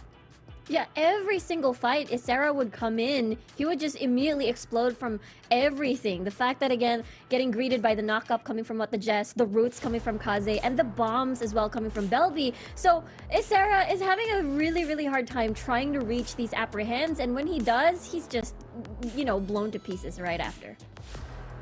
And I want to give praise to Belby, who really stepped up in this game. We were criticizing his passive play, his slow play, and how much it was hurting Invade's ability to close kills. Guess what Belby does this game? He starts stepping up, roaming across the map, covering the side lanes. 45,000 damage in the game, as for the first time, not just this series, but I would say this tournament, we see a Belby who is adding value to the map proactively throughout the early and mid game before the scaling comes online, and then come the late game, he was taking risks, he was coming in on flanks, he was finding isolated low HP targets and leveraging his burst to blow them up. I think some really good examples of that have to be the fact that he went topside to bail out his top laner in Cat type. He was getting his wave, you know, proxied, right? He just chucks the ult down and says, what on earth are you doing? Stuck between a tier 1 and a tier 2, get back to your own lane, go back to the jungle. He wasn't just a sort of absent-minded mid laner farming up a storm saying, hey, I've got items. It'd be kind of cool if I just chucked out a bomb here and a passive there. I mean, Rico, it was almost like a player reinvigorated. Yeah, I have to agree with you there. The fact that, again, this Ziggs was not only played for the lane, but also taking in the fights that Flash Wolves wanted to take early, and the Mega Inferno bomb timings, not to clear the waves, but as well as finish low health targets. So it is pretty sweet now. Belby is on fire. He might just be the player to watch. He might just be the impact that they've been hoping for all series long, because we have ourselves a series on our hand. It could have been a perfect 3-0, but up next it will be game number 4. Flash Wolves so close to that match point. They've still got it, but now Invade, an invitation with the reverse sweep. We'll see you soon.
Welcome back to Bracket B for this lower bracket showdown for a chance for one of these teams to advance into that final and be that one step closer to making it into groups. I see Teacher having fun with his cat over there. I see Riku nodding along saying, yes, Aww. wise words, happy days. But that was a game where if you're an Invade Esports fan, it was happy days because they've shown a bit of fight. They've outplayed the opposition and, you know, there were multiple threats in multiple places. It wasn't this one-man army. I mean, we said that Belby definitely rose to the occasion here, Riku, but the team as a collective showed a level of cohesion that we've been begging for all play-ins long. Right, when we take a look at the game number 1 in the series, it was basically the closest Invade got when it comes to beating Flash Wolves. They were able to stabilize the gold lead, not too far behind, but now they've managed to solidify it when it comes to fights this time around. And I feel like this scaling and being able to match the proactiveness of Flash Wolves is definitely going to work in this series, and possibly maybe even land that reverse sweep. Yeah, frankly, that was the best Invade have looked all tournament. That was maybe the best I've ever seen Invade look, even in the prep I did on the regional play. Because they were responding to aggression with their own assertiveness on the map. A lot of that came from Belby, who was able to get out of lane early, start affecting those sidelines. A lot of that also comes from Cat-Type, who for a very long time has been a surefire win in lane. But for the first time in this tournament, was able to win that lane and be supported in it to such an extent that he could then exert that control over the rest of the map. Yeah, and speaking of control, we're going to speak about our sponsor because they've been controlling the broadcast to make it as fantastic as it is. So open a door to your financial future with Franklin Templeton. You can get started on that investment journey today with one of the world's largest investment managers. And I have to wonder what you invest into these bands now, because I want to shine the spotlight on these two support players. Eason has been playing phenomenally on the Gragas as well as the Galio. Really trying to get his team across the finishing line, really looking to try and add as much as he can, but I suppose being let down in some facets by the rest of the team, not saying, well, I'm serving you these picks, you know, you gotta finish the job. But I want to draw attention to Invade, who got that win, and say, what the Jess out of 25 kills, he got 22. I mean, his kill participation was through the roof. And I mean, Riku, is it time to ban this Rakan? It's not been banned, but surely now. Yeah, I have a feeling too, because what the Jess is just very amazing in the Rakan when it comes to just getting that engaged for the rest of the squad. And I really like the support matchup because, again, it's like engage versus engage. The Gragas, Eason versus the Rakan, what the Jess, and I guess it all boils down to execution. Will we see Eason Gragas from yesterday when they went up against Fennel, or will what the Jess outshine him in that form? I think one of the things we have to pay attention to is that top lane as well, because what the Jess is playing very well, Eason's playing very well, Ysera's not. Ysera has had a really, really rough series. And if we don't see that improve, Flash Wolves are going to keep struggling to have any kind of traction on the entire top side of the map. Yeah, I mean, that's what we're really begging for, right? More so than anything. I mean, we've been screaming. I mean, well, maybe me just going into that break more so than anybody. But, like, come on, give us something different. I mean, we know you got the Darius. We don't want to see it. We know you're fantastic at the Renekton. You're picking up MVPs. Fantastic. But we've seen it. You've got in your backlog the Camille, the Fiora, the Fizz, the Gragas, the J4. You've shown these champions. Maybe you're not so comfortable with them, but this is looking like a clear exploitable weakness that if there's one champion gets removed, if the gamble doesn't pay off in the draft, if you're not blue side, Cookie and the rest of the team are really trying to drag him across the finishing line, saying, calm down a second there, Sarah. You're seeing a 1v5, but that guillotine, that's not getting a reset. And that's exactly the thing, right? Okay, I was about to add on a little bit about the Ysera thing, is because it's a two birds in one stone. Like, basically just ban it out, no Renekton, therefore Cat-Type can have a better and comfortable lane, and as well as put all the pressure towards Bruce, because he has to definitely pick up twice or thrice the effort if Renekton isn't picked by Ysera. And it's also, as you were talking about, you know, Ysera made a pretty bad misplay about halfway through this game where he full committed to a fight. It happened a couple of times, and it is one of the kind of question marks I have about the way Ysera has been playing, even when I was watching it regionally. He's playing very aggressively, but he's not being mechanically dominant. And if you're not being mechanically dominant, it doesn't necessarily mean you can't be of value to the team. I think Ysera has the knowledge and very clearly the macro awareness to play a very safe, solid, weak side lane, where because Ysera isn't getting resources, but is still very stable, is still not losing anything on the map, he can still benefit the team. But instead, Ysera is trying to go for a very aggressive play, is trying to dominate the match, and that's just not the position he's been in this tournament. So I need to see a playstyle shift from Ysera. He doesn't need to fix his mechanics and become the most dominant top laner in this tournament, especially versus somebody like Cat type. I don't think that's fair to ask. But he does need to, I think, respect Cat type a little bit more and respect Invade a little bit more. Yeah, do you think then that the Gragas might evolve on this roster as being that flexible pick where it can be actually shown in the top lane, can be played weak side as the more bruiser, aftershock orientated play style, or even just locking in something crazy like a Garen? Because you're thinking a Fiora, a Riven, a Camille, these are champions that demand resources, need to snowball, and if you're not playing to that strength, then you certainly don't want to draft that angle either, Riku. Yeah, I feel like, Garen, even looking back at the, the Philippine Icon series, it's all about if you don't want to play the 1v1, if you want to neutralize the lane, just pick the Garen. It's also great up against assassins as well as big level 3 power spike champions, just because they dive in and you just silence them and they can't exactly get out. But I like how you brought up the Gragas. I feel like Gragas plus Galio can be a very deadly combo because it's very balanced. You have engage, disengage, 2 beefy frontliners as well, and Eason can just play the Galio Gragas as well for Ysera. I would really like to see the Gragas. I think seeing the Gragas there would be really fun because it gives kind of disengage tools. And it gives Ysera a utility he can provide on the team if he's not going to be the carry. Let him play characters like... One of the reasons I don't like Darius is because if you're not snowballing, Darius is just useless. Compared to something like many of the other defensive characters that you can lose lane but still be useful in team fights. The other thing we could see here is Garen. I'm not a Garen fan, but if you play Garen, it is really hard to lose lane. It is really hard to get bullied to such an extent that you don't have any value in late game. Exactly. You basically play the lane. You win by not losing. That's it. That's the Garen lane. So as we get into the draft, that's something to pay attention to. The top lane duel. The Flash Wolves bans I don't expect to shift here. But they do. The Olaf added to the list, Riku.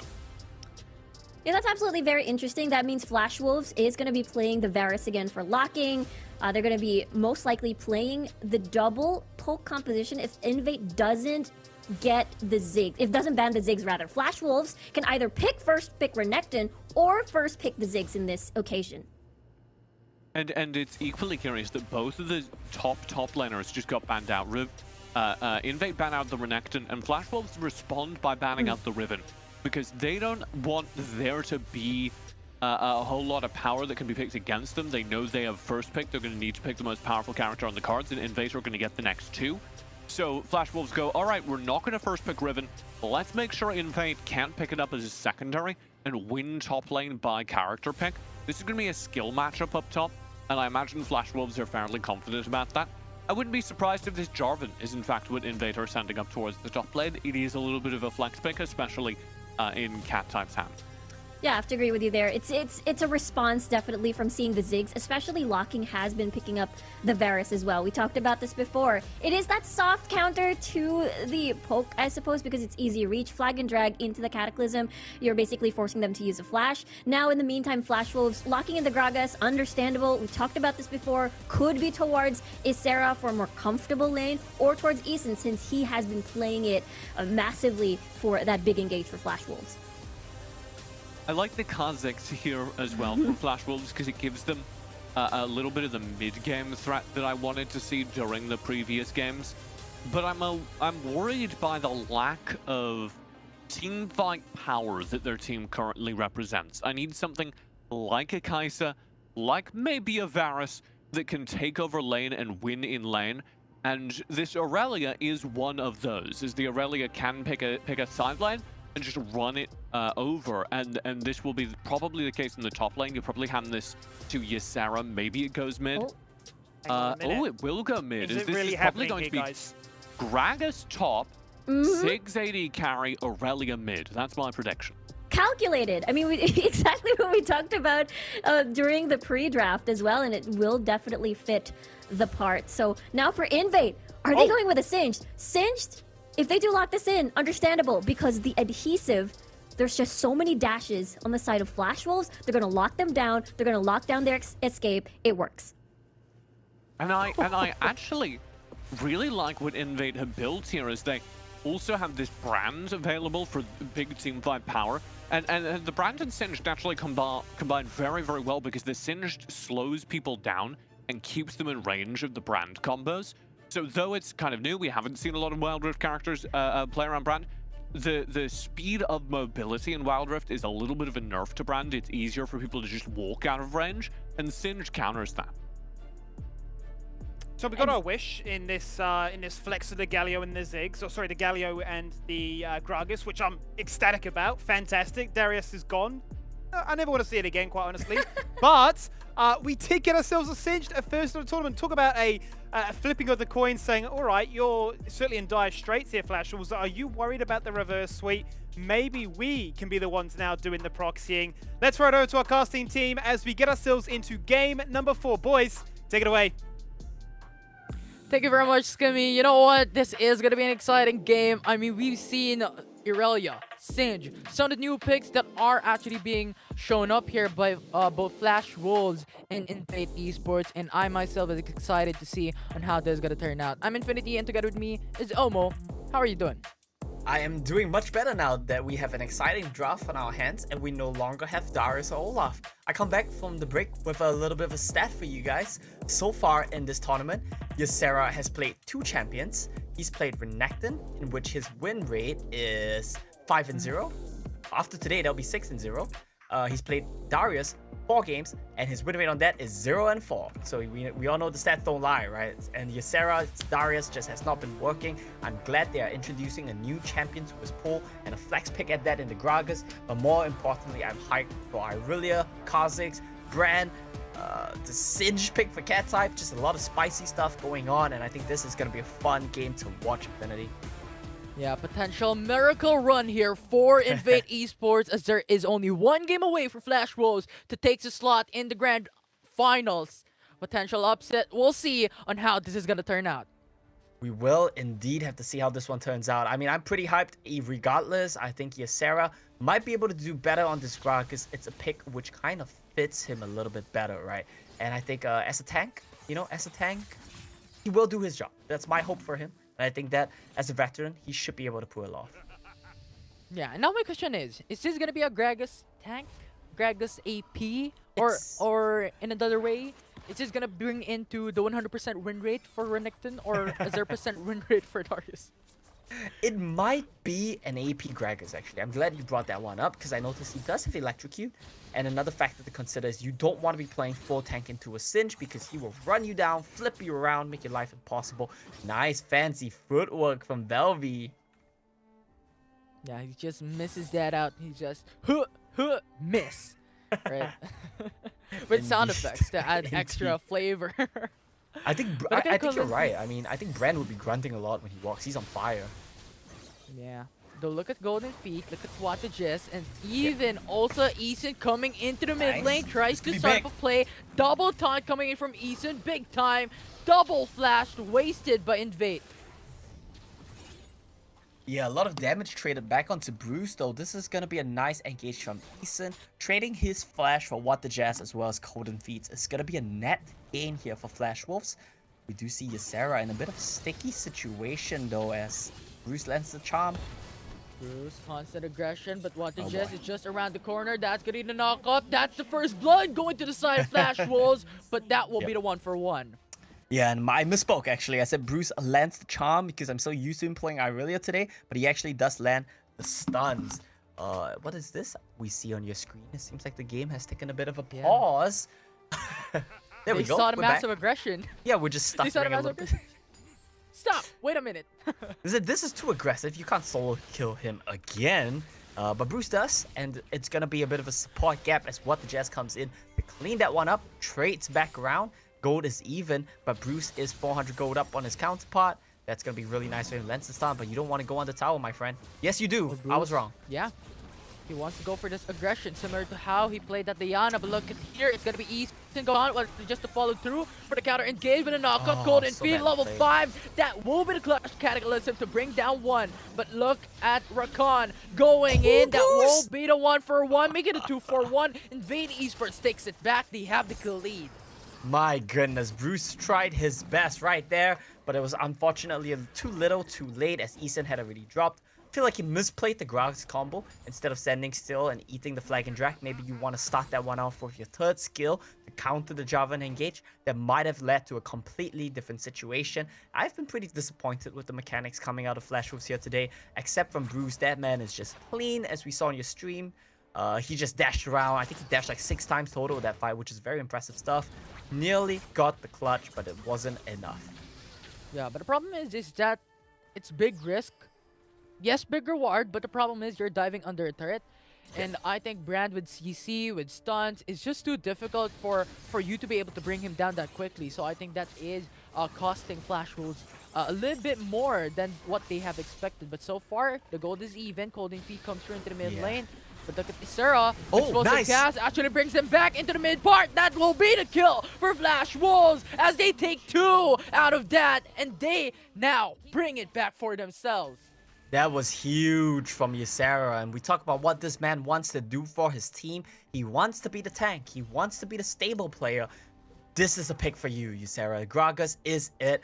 Comes in with an amazing explosive cost, knocks them into the waiting, loving arms of Bruce as well as Eason.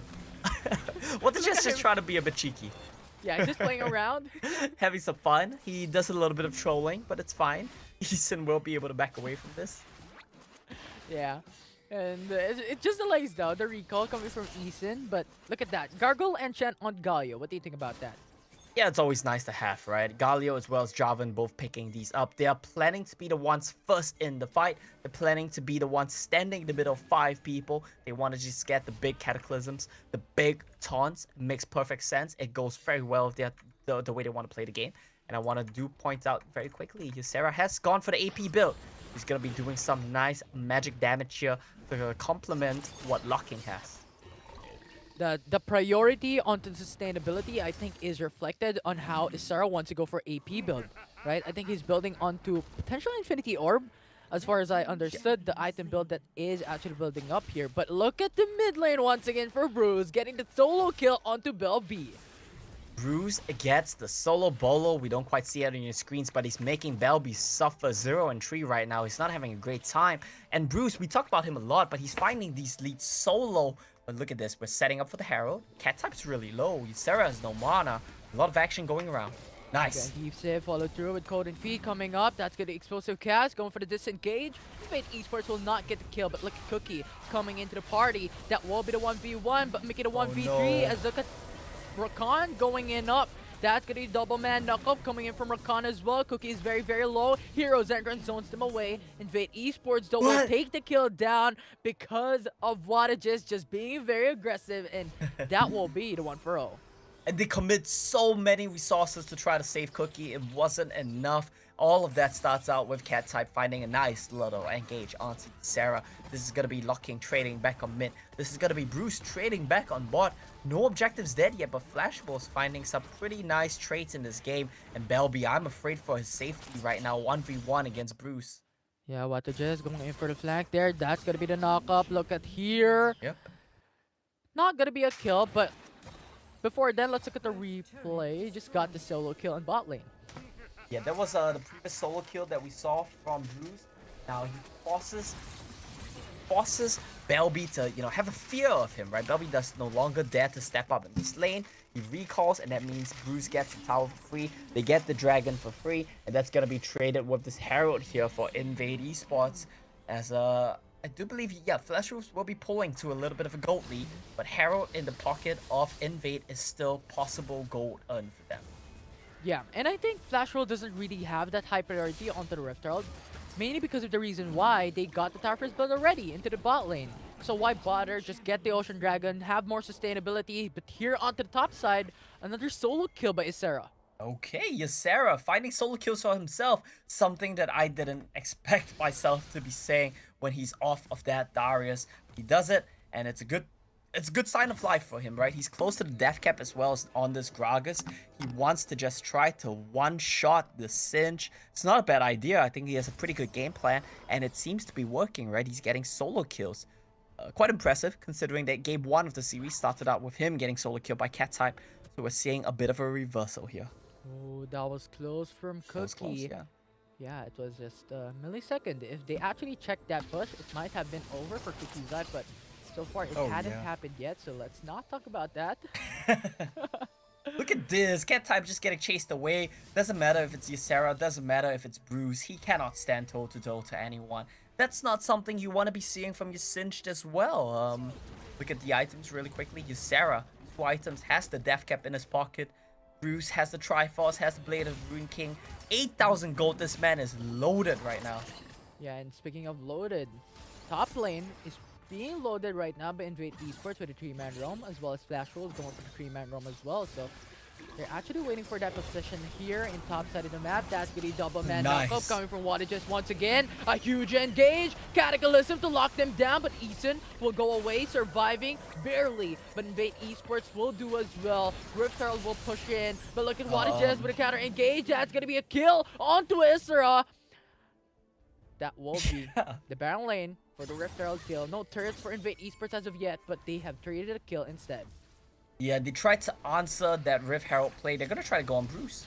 Yeah, but you're too scared of him. This man is too scary. Yeah, they tried to answer the Rift Herald play, but they got a little bit overly aggressive there. They saved the turret, but they lose Ysera. And Cookie will just be trying to take down this turret with Kha'Zix. Ooh, close call! He's hanging on a cliff there, just going in for defense on top lane, but surely he isn't dead yet, so why bother? He's not dead yet. He's not dead yet. But look at here, Flash Rolls sees the risk out there being taken by Invade Esports, but so far I think it's just a matter of just looking at each other, not going for the hard engage. Indeed, they can't really find an engage avenue right now. Look at both blocking as well as Ysera. They both have the death caps in their pocket already. Saving this turret, 16 HP! What? One hit for Invade Esports. They're gonna take this turret, but Flash Rolls will actually get pinned down. That's gonna be Cataclysm to lock down onto Code and Feed. Will not be secured kill, but turret instead for Invade. Turret does go in favor of Invade. And it's 16 HP, right? It's only a matter of time before they get that one taken down. The main thing to take note of right now is the state of the game is kind of evening up, actually. Dragon this in the pockets of Flash Wolves. But Bruce is running the side lanes, and he's going for a Sterak's Gauge. Once he gets that, I think he's gonna be pretty hard to take down here from either of these carries, really, on the side of Invade Esports. Yeah, but so far there's no one actually going in. I think everyone's being respectful of each other. This is the potential miracle run for Invade Esports for a reverse sweep. So I think they are playing this very cautiously with Waterjust just leading the pack on those engages. If Rakan can get that huge knock-up with a Grand Entrance and quickness to follow through, this will be massive for Invade Esports. Yep. Completely agree with you, right? The way Invade need to play this is they need to lock them down with the Wombo combo. Rakan needs to set up a Cataclysm, needs to set up a Pyroclasm. But then all doesn't matter because Bruce gets the solo Clasm here. Yeah, it's a solo kill for Flash Rolls, like solo plus Cataclysm. Yes, thank you for the laugh, Infinity. I appreciate that one. And with that, it's a 4v5, and they will pick up the dragon. The Mega Inferno Bomb, look at the damage though. Huge amounts of damage onto Kha'Zix Ruler. But Flash Rolls, you know what? They're going to take that Infernal Dragon. Invade Esports cannot do anything from that point forward. So Flash Rolls currently packing 2 dragons in the 11-minute mark. They are indeed, and this is going to be Flash Wolves happily scaling up. I think this is one of the only games we've seen this series where Flash Wolves outscale. And with that said, I think they will be very happy about how this game is going. And I don't think they'll have any complaints about that one. Nah, I mean, you have the lead. Why complain, right? You have the lead and you outscale. Why complain? I agree. Except if Invade Esports bring this back into an opposite storyline, and then I think that's the point in time where you need to complain, but here into the bot side, I think this is where Invade Esports is looking. Bruce is now fighting on a 1v3 Heroes entrance to follow through to go for the response. That's gonna be a knock-off. Bell B will say goodbye. That's gonna be a double kill from Flash Wolves. And Golden Feed goes away with 1 HP. And this is what they're looking for. This is what they want. That easy double kill with a quick response coming in from Eason. And look at Bruce's health bar right there. Blinking red, clutches that one out, uses his flash, but still a great team fight there from side of Flash Wolves. They get the mid turret, they're gonna get the top turret, and they are likely gonna get the game in the series as well here. Keep in mind, this is an elimination match. Invade Esports, they are still fighting for their lives. It's not over just yet.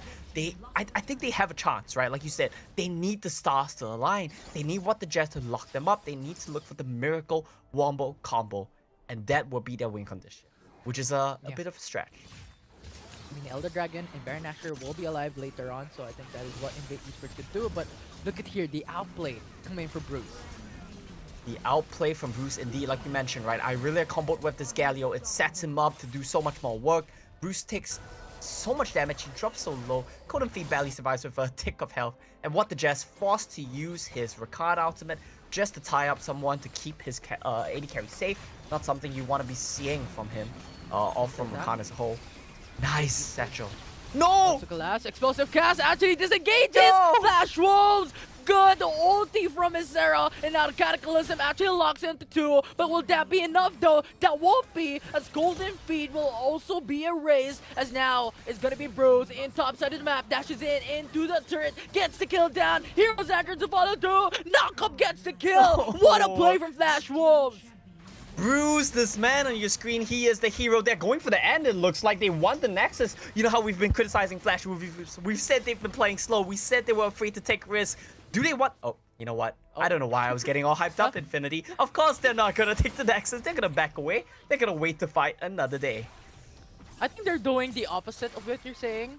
You know what, Flash, you were saying a while ago, they're playing very patiently, they're playing very passive. Flash was going for a very aggressive playstyle. But when you say it, you know what? It's gonna be their aggression now. Now they're playing very safely. So I think, you know what you want to do Hold or that thought, what you want to happen. Look at this, look at this. Look at the Mega Inferno Bomb. He knocks them out, Infinity. Although they still got the kill, so I think that's enough. But I don't know as you stated, Greg just sort of saved some of the lives of Invade Esports there. That could have been an ace, and that could have been a finishing run. Yeah, and Bruce, he cleans this up so nicely. Misses the stun, but it doesn't matter. And that's going to be a double kill for him to clean up that one. I feel like a lot of the credit goes to the man on your screen, right? He is the one doing the work. He's the one doing the heavy lifting, finding the place, making it work. And I forgot who said it, but someone said it, right? Flash Wolves, they rely on Bruce to play it like a madman. That's what he's doing here. I mean, every game, he plays Yasuo, he plays his aggressive playstyle, and he does it. He is the center of Flash Wolves, and now, once again, that explosive cast is going to be massive, but only disengaging. Invade Esports still going to be alive. Pyroclasm not going to be there, but now it's Bruce coming into the fray. That's going to be the knockoff for Heroes entrance. No kills. Invade Esports going to go home safely. I love that. I love how you just ended that on, okay, that's it, no kills. But that's exactly what we saw. It's a bit underwhelming. Both the ultimates from Locking as well as Ysera were used for poke, right? They're trying to get them low enough so that they could get access, hit, and take down that bottom lane turret. But unable to do so, not enough of the spells landing, hitting critical targets, means they will just have to back off. Something I want to point out really quickly, I didn't notice this earlier, but Cookie has an interesting rune choice. He has that face rush, which I think is not bad here. Woo, the poke from Locking. Massive damage. I mean, half HP immediately with only 1 minute gain for the bomb. That's massive coming down for Flash Wolves. But look at Eason starting up the fight. No taunts will connect though. So what a Jess is just going in for the fast footwork here. But Flash Wolves coming in back. That's the counter engage. Golden Feet very low on HP. But Invade Esports once again is gonna go in for the miracle life here. Invade Esports not gonna get killed so far. Yeah, and this is going to be the last turret standing on the map for Invade Esports. It's the last structure, the last point of defense. Would they opt to look for something here? Oh, but look at that. It's the knockup coming in from Flash Wolves now going in. That will be the 1-for-1. Singe falls down, but the fight's not going to be over. Bruce is very low. Look at Bell B. Goes in for the Stacy Zenchant. Huge damage coming through. But they have to back away. They need to defend bot lane. They do indeed, and they will just back away on both sides. Kazuta, I like the Bloodthirster pickup. Loses a bit of damage, but we talked about it, right? So good against the poke, so good against the all-in, and this will be Flash Wolves just backing off, waiting to fight another day. There are standing objectives on the map for them to take. There is this Mountain Dragon, there is that Baron Nashor. They can pick both up, march right back to the top lane, and I think Flash Wolves should be ready to close this one out. Yeah, I think they checked down onto the Baron Nashor. Are you gonna take it, Flash Rolls? Are you going for a Flash Baron? But no, they won't. They're going for the Flash Dragon. So Invade Esports, you know what? They went for the 5-man on top side. Too late to go back to respond onto the Mounted Drake. So third Dragon for Flash Rolls in this game. Yeah, Belby here defending this bot lane means that he likely would not be able to make it over to any Baron plays. We're gonna wait for Cookie on that one. Him and Bruce will be the primary Baron killers as they find Kodo. Season once again initiates the fight. That's gonna be a taunt onto Golden Feet, but Mega Inferno Bomb almost gets the kill down onto Golden Feet. Yeah. Warning sign with red HP. Yeah, they're gonna start off this Baron Nashor here. Yeah, Invade Esports is ready to go for the contest, but once again, going for the double man knockup. Look at Water Jets coming through into the pit. That's gonna be TP coming up for Jarvan 4. Will they take it? No, they won't. Flash Wolves will secure the Baron Nashor, and Invade Esports will lose one of their member aside from 2. Flash Wolves is fighting this 3v3. Golden Feet will say goodbye once again. Look at a 1v1 coming for Lock with the outplay, getting the double kill, and Flash Wolves will once again get the number advantage. They do indeed, and Lock King has been doing so much work these last few fights. Flash Wolves, they have the TP. They're just gonna be marching in to the open access right now, Infinity. Yeah, Zyrocon, the only one remaining. Lovers Duel, can you defend it? Can you defend the impact that Flash Wolves is doing? They can! And Flash Wolves will take the series as they secure themselves onto the slot of the grand finals for this bracket. And they do indeed. Flash Wolves 3-1, an extremely sloppy game 3, but they come back around. They say that game 4, you know what, we're gonna put Bruce on the hardest carry we can. We're gonna play around there, we're gonna set him up for success, and that's exactly what we saw coming out of Flash Wolves. I'm just happy we no longer have to watch Darius and Olaf. We see a new champion being introduced to the repertoire of Ysera there in the Baron lane, and I think that this looks like a very good adaptation for them. That champion fits his playstyle, it fits what he wants to do on the team, and hopefully this gives a breath of fresh air to the Flash Wolves. And do take note, it's not just any champions for Ysera. He played very, very well under the Gragas. So I really commend him for that. I think his champion pool is now increasing one by one. Not going for the Darius I think was a good call here for Flash Wolves coming for that game number 4. Though, last talk points here for Amo. Well, I mean, I'm just happy to see it when Flash Wolves look good, but so many games they look so sloppy, and that's just a big disappointment for me. Going forward, I hope the Flash Wolves find their form, and I hope we see a better matchup against Fano Adversity. Well, we'll find about that very, very soon, but before then, let's throw it into Skimmy on what they think about on that series. Oh, Bruce, you beautiful human being, getting it absolutely done there for the squad and getting them into that grand final rematch. TJ, I mean, that is a performance where you're saying, I see the mechanics, I see an individual playing his absolute heart out, says, I've had enough of these carries, give me the hyper carry. He's just found a new chapter at the end of the book and said, there's the sequel, it's Aurelia. I mean, that's what Bruce does. That's why you put Bruce on characters like Aurelia, on characters like Yasuo, because he's one of the rare mid laners who you can, in Wild Rift, put him on melee champions and rely on him to get very aggressive on the map and sort of define the pace of the early and mid game. Bruce comes through here, he delivers, and it feels like a direct response, Riku, to what happened in the last game where Belby was able to get some control out of the mid lane. Yeah, this is a pick that can really, really challenge this sad Brand that is just gonna sit around, and there's a gap close and then just all the burst in the world, and you know, Brand very vulnerable, got really nothing except just to try and walk away from everything else. So Bruce definitely was a huge playmaker in this entire game, and Invade, they felt like they had the answer. They had what, the what do you call this, the singe that will get the adhesive down, possibly punish Bruce, but Ysera held his own at topside. And one of the things we've got to look at in this matchup is that inversion in the top side, as Ysera didn't just hold his own, I would say, Riku, he smashed that lane. Cat's Eye dominates that 1v1 3 games in a row, and Ysera comes back game number 4, says, okay, I'm going to play this disengaged character. I'd like to give credit to Skimmy, who brought up the possibility during our own pre-desk segment. You were absolutely right. Ysera pulls out the Gragas, plays to disengage, and just keeps cat type at arm's length, meaning that as this lane goes on, there's no way for cat type to engage, there's no way for cat type to get farmed. He's only barely completed second item when the game's kind of already being decided, and Singed needs to be past that Crystal Scepter in order to have a viable chance of doing any damage.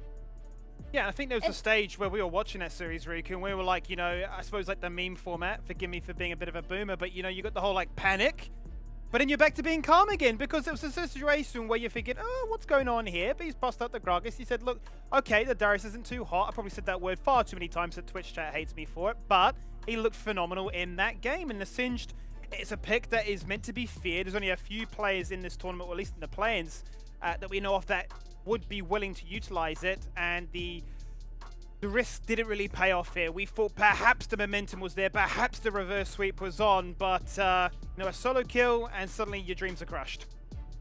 Yeah, I find this the last draft in general very interesting, because having to pick up a Singed, meaning it's like you're basically waving the white flag when it comes to the laning phase, which is very uncharacteristic, because when we see cat type, he's always with that 4-1 split push, always being very flashy with the Riven, with the Renekton, with the Akali. So this is a completely different scenario where Invade says, hey, we're gonna put cat type on this tanky champion. He's gonna play for this counter because there's so many dashes on the opposite side, and relegate that pressure to Belby, because he did phenomenal on that game. But look what happened. Bruce just basically shut that down before anything could happen.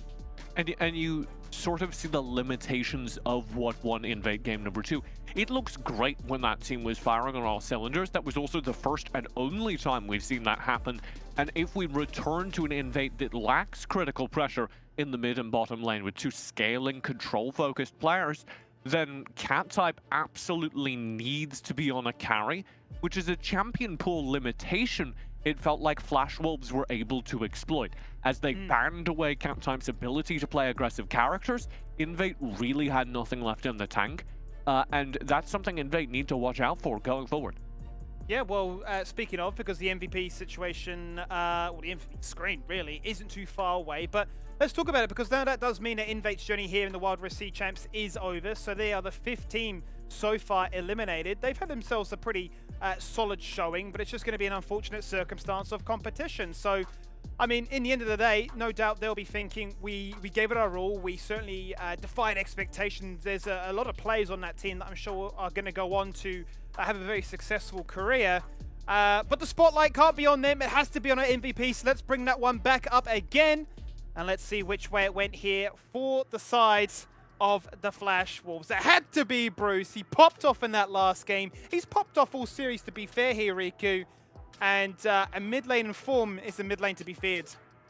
Yeah, Bruce is basically everything. He can play every single thing in the lane. He can play util, he can play assassins, he can play the heavy melees like this Aurelia that we just saw becoming legendary. Actually, just solo killing everybody else, and the rest of Invade basically had no answer to Bruce, and just really love the flexibility of this player. And he's one of the only mid laners in this tournament that can take such aggressive control of the early game. That's what impresses me the most about Bruce. There are a fair number of mid laners that try and get out of lane and affect other lanes, but normally you see that manifesting in control mages, on people playing stuff like Twisted Fate, stuff like Aurelion Sol, where they're playing a more supportive style. Something like Galio also does this. Bruce manages to influence other lanes on carry champions. He shows up and he yanks lanes, Skimmy. Yeah, and I mean, I'm looking at 1700 damage per minute, and that is just phenomenal. That is not your average player, to say the very least. You're looking at least half of that for the most part for a lot of these carries, maybe high 900s, if that, maybe 1,000. But he's defying expectations. He's put his team into that grand final for Bracket B for that all-important rematch. And up next after the break, it's Bracket C, the conclusion of this one. Banana taking on QWQ.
welcome back for day number 5 here of the play-ins, as I am now joined by these two handsome gentlemen. Well, I say gentlemen, we've got TJ, he's hanging out here already, but Infinity was casting and booth with me. Yes, TJ, what's going on over there?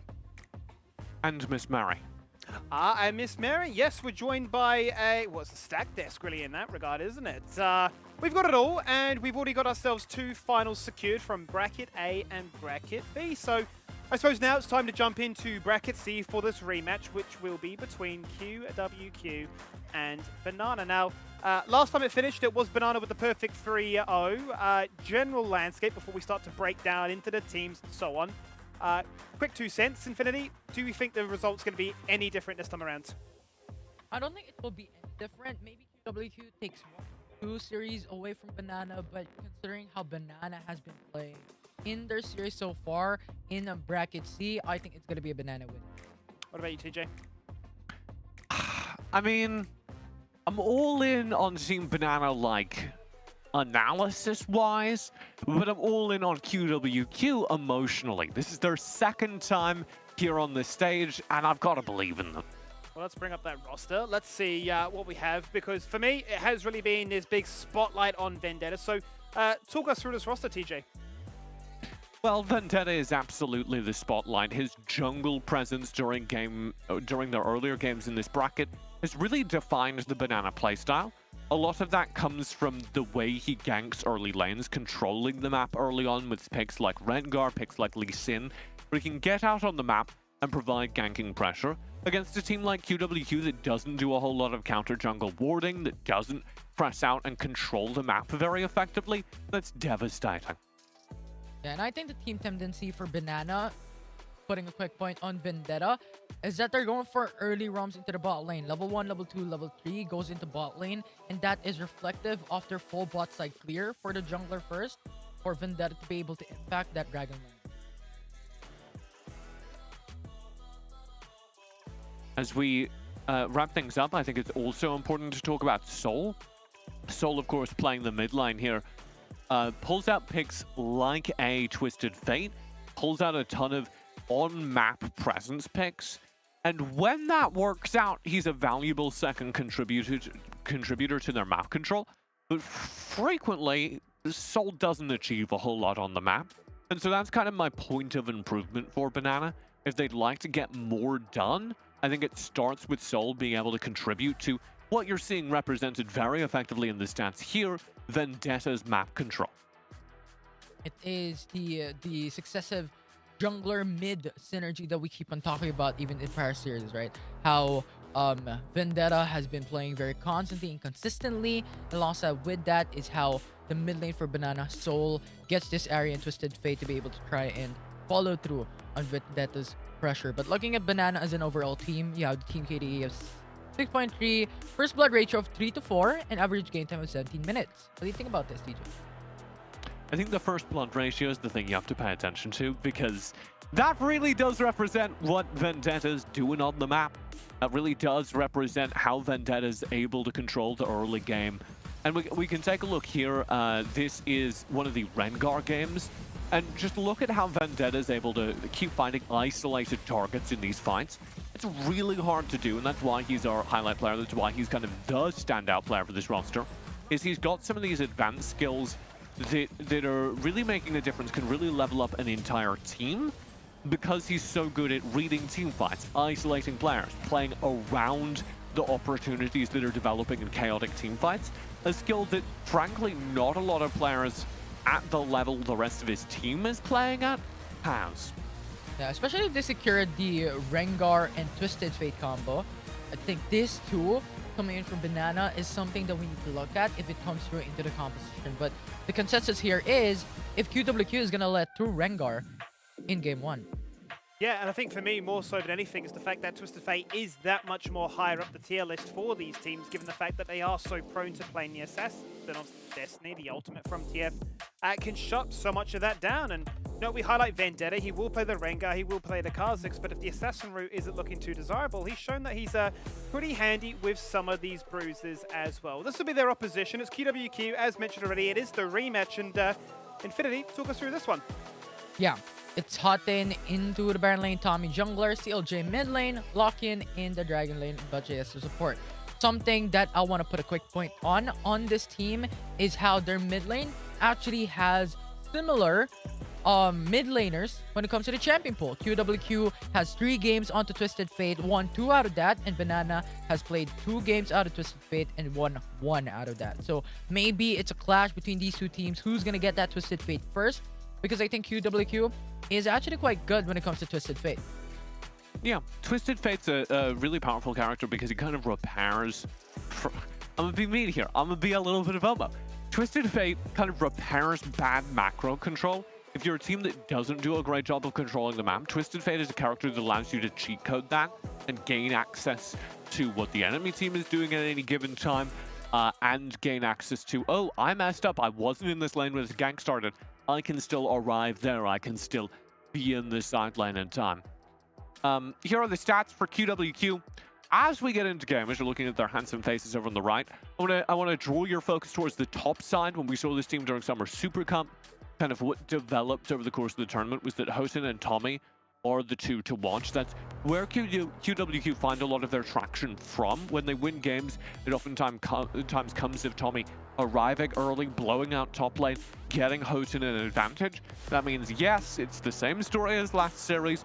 We're looking at the Twisted Fate, but we're also looking at the Renekton. We're looking at the power picks that can give Houghton an advantage versus iNitrogen. Yeah, I think that is something of a lane that we need to look at. As you stated, it's a pressure lane coming in from QWQ. I think this is an alternative. The contrast of between these 2 teams, QWQ looks top, Banana looks bot. So who's gonna be that better initial setup coming in from this one? I actually don't know. I have a huge point that I think there's a lot more gold coming to the bot lane if you think about it, as there's 2 consistently coming down to this.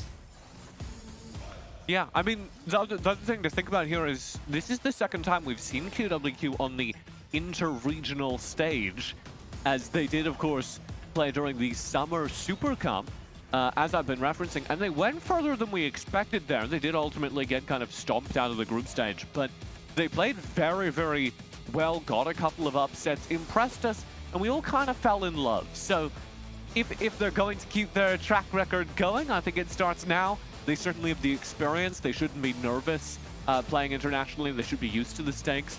And hopefully that means that here in the lower bracket, they're able to clean up their play and put on a very, very polished performance in their rematch against Banana.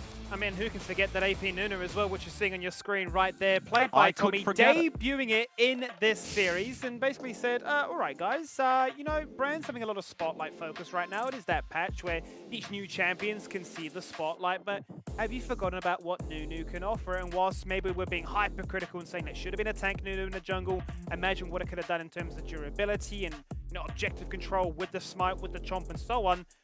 There's no better feeling, Infinity, than seeing an absolute 0. You're walking into a brush and potentially just getting one shot. Yeah, definitely. That AP jungler is just the creepy ghost under your bed. If you look at it, you're gone. Right? But on top of all that, something to take note as well, onto QWQ, they played Ashe.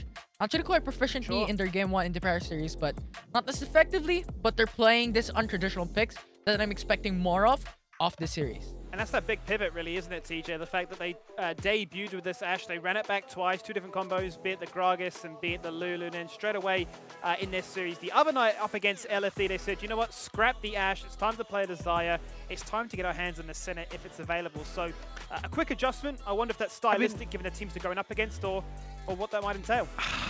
Here's my problem. I love QWQ playing things we don't normally see. I don't love what they do with it. None of those picks are good, and none of them looked especially good. I'm sorry. And it's part of the problem for QWQ that they don't seem to have a team composition they're comfortable reliably executing. They don't have a bread and butter composition. Vendetta and the rest of Banana, it's a little bit better. They want to play around the fact that they have Vendetta. They want to play around the fact that, as you can see from these stats, he's a hard carry, and leverage him to carry their game. Play safe in lane, play characters that can set up for his lane ganks, gank assist characters, and punish the fact that he's going to find kills. Yeah, the jungle difference is actually quite big, as you talked about. I mean, 4 KDA difference. And when it comes to kill participation, I think, as you've stated, it's Vendetta who's taking the lead of the pack here for Banana. He is the branch here for that fruit to actually be grown up for Team Banana here to get that lead for this team. A grown-up banana. I've heard a lot of things in my time, but fruit maturing is always an interesting one on a broadcast. CLJ here for the side of QWQ may just be the difference maker in perhaps even the equalizer for this series, as in the mid lane you can see that stats speak for themselves. Much more of a lane bully as opposed to the roaming player, as we can see the kill participation still favoring there for Sol. He's a little bit more blood hungry, but sometimes that can be at his own hindrance, right? He is falling down, chasing those kills, but also getting people low enough for the rest of the team to finish off here, TJ. Yeah, I think Sol, as I was talking about during our initial block about Banana, doesn't provide enough value on the map, doesn't set up enough for the key players that I want to see.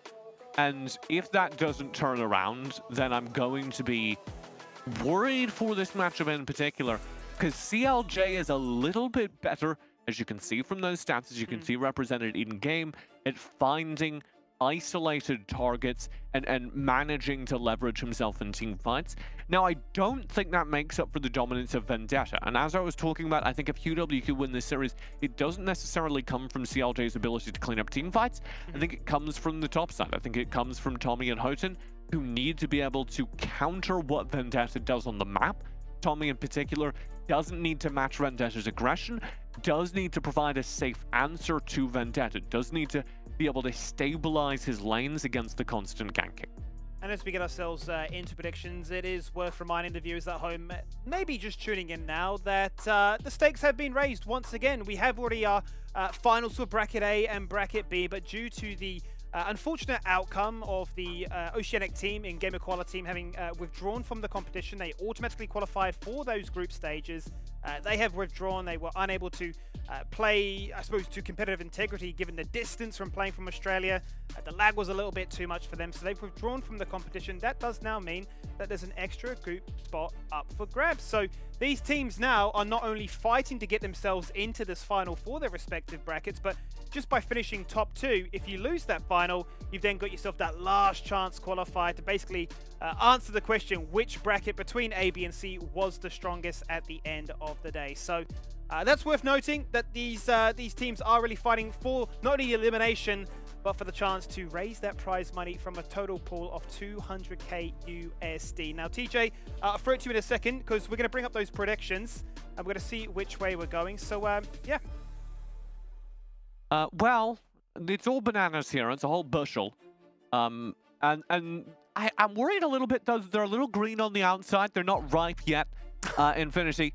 Because we're going banana. We're going based on the results of this previous matchup. That's not a whole lot of data. I will say Group C is wide open. There's not a whole lot of competition here. There's Team Flash, and that's kind of it. So if QWQ and Banana want to get out and have a chance in upsetting Team Flash, I think both of them need to demonstrate an extra level of performance. We've gone Banana because that's what we've seen so far. Frankly, Banana's not going to beat Team Flash. So if there's going to be any kind of upset in this bracket, if this match is going to matter at all to the ongoing state of the tournament, either one of these teams needs to show us a new level of form.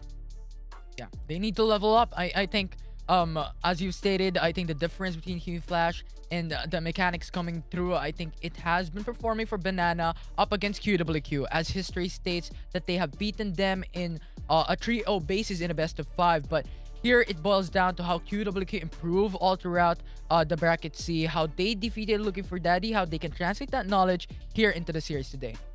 I'll tell you what, TJ, I've been a big advocate for Banana all tournament long. I've said Furio every single series. I haven't changed my mind again. I'm still going Furio. We're running it back once more. Why not? Because we're confident. We're living our best life right now. And I suppose it is worth noting that Banana did take one game away from Team Flash. Okay, it was the initial game. Sure, the Rengar got out of control and Vendetta turbo smurfed, is like the kids say, I believe, in Twitch chat. But we're going to jump into that pick and ban phase. We're going to see how this series kicks off. Skimmy, you can't say as the kids say while simultaneously looking as young and youthful as you do. Well, you see, TJ, when you hit my age, you know, it's over. 28. How old are you, you're a boomer. Skimmy? Yeah, 28. It's just too old, Oh, mate. boomer. We're gone. Never It's mind. done. I apologize. You are a boomer. QWQ start this pick ban phase as you would expect. They've learned from their matchup that they want to smash the sidelines. So you get rid of the Riven, you get rid of the Renekton, and they're trying to prioritize Houghton, who, as I said, kind of needs to be their win condition here.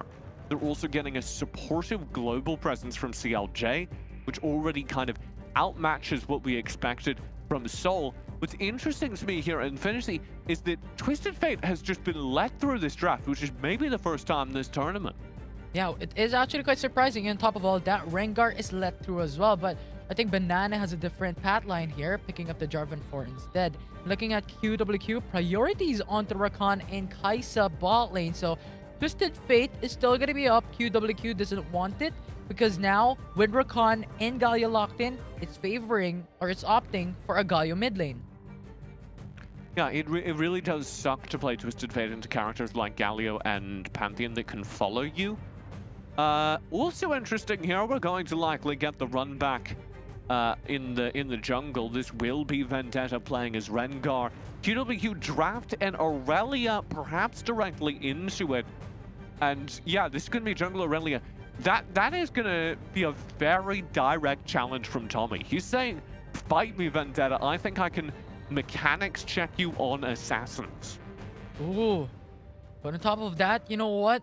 Twisted Fate last locked in by Banana. So it looks like a very, very tanky composition so far for Banana here, having Gragas as a support, Senna as the ADC, Rengar jungler, and even Jarvan 4 as the Baron lane. So pretty much so much tanky champions from Banana that QWQ needs to overcome. But this just looks to me, TJ, like a comp that Banana are well rehearsed on. They know exactly what they're doing when they're playing this Senna Gragas in the bot lane. Sure, we've got the Twisted Fate and we have that Rengar. Anywhere on the map is not going to be safe. When the hunt gets popped, it's not going to be fun for you. And at the same vein, the fact is that their bans have not changed a single time since they've played this team. 4 times in a row now up against QWQ, it has been Lee Sin, Ziggs, and Camille. They don't care. They think, like, if you don't have those champions, you just don't have enough. We're going to throw it over to our casting team for Game 1 of this lower bracket final to qualify for the grand final into bracket C. It's Contra and Riku. Well, thank you very much, Skimmy. And here we are, the final series of the night, and we have Banana taking on QWQ. So I really do wonder, you know, like whether if QWQ could actually pull them some games back to their side. I love it. I love you came prepared with the props, with the bananas. Now, we'll see if QWQ will come in with their tiers here, because this is a rematch and we know how this ended last time. It was a complete sweep, 3-0 in favor of Banana. And of course, Vendetta back at it again with the Rengar plus the Twisted Fate. This is going to be deadly, absolutely deadly with their mid and jungle combo. And the fact that they have that global ult coming from Tails for the assistance. Wherever Vendetta is going to go, Thrill of the Hunt, they've got Soul to follow through, and as well as Tails ult. That's right, let's peel right through into Game 1 as QWQ is on blue side. And I really do like that you bring up the power that Banana has in that level 1. But when we go into the mid game here, once that Aurelia gets some good items in, I think she could contribute really well if she could get the Vanguard's edge in some of these team fights. I have to agree with you there. I mean, earlier into the series, we did get to see an Aurelia popping off. It is Bruce, but this time it is going to be Tommy that has been playing all of these unorthodox picks towards the jungle. We'll see if that is going to pan out. I mean, when we look at the lineup coming from Banana, we've got Soul, who is pretty vulnerable to an Aurelia. The same most likely goes for a Senna, assuming that the root is off cooldown. And the same could possibly go for Vendetta as well. Get in the stun and the Vanguard's edge, and I feel like it's going to be beautiful. Indeed, I could definitely imagine all these chain combos coming in from Banana. Now let's look back into some of the other matchups that we have here in the early game. Now, this is the Senna alongside with the Gragas over the bot side. There's a lot of crowd control to be offered, like you said. And early on, QWQ is already getting suppressed, but here comes the taunt, and Tommy's looking for the stun. Does not connect. So managed to flash out of that. I think Tommy can make a second visit. TF without a flash is just going to be incredibly vulnerable.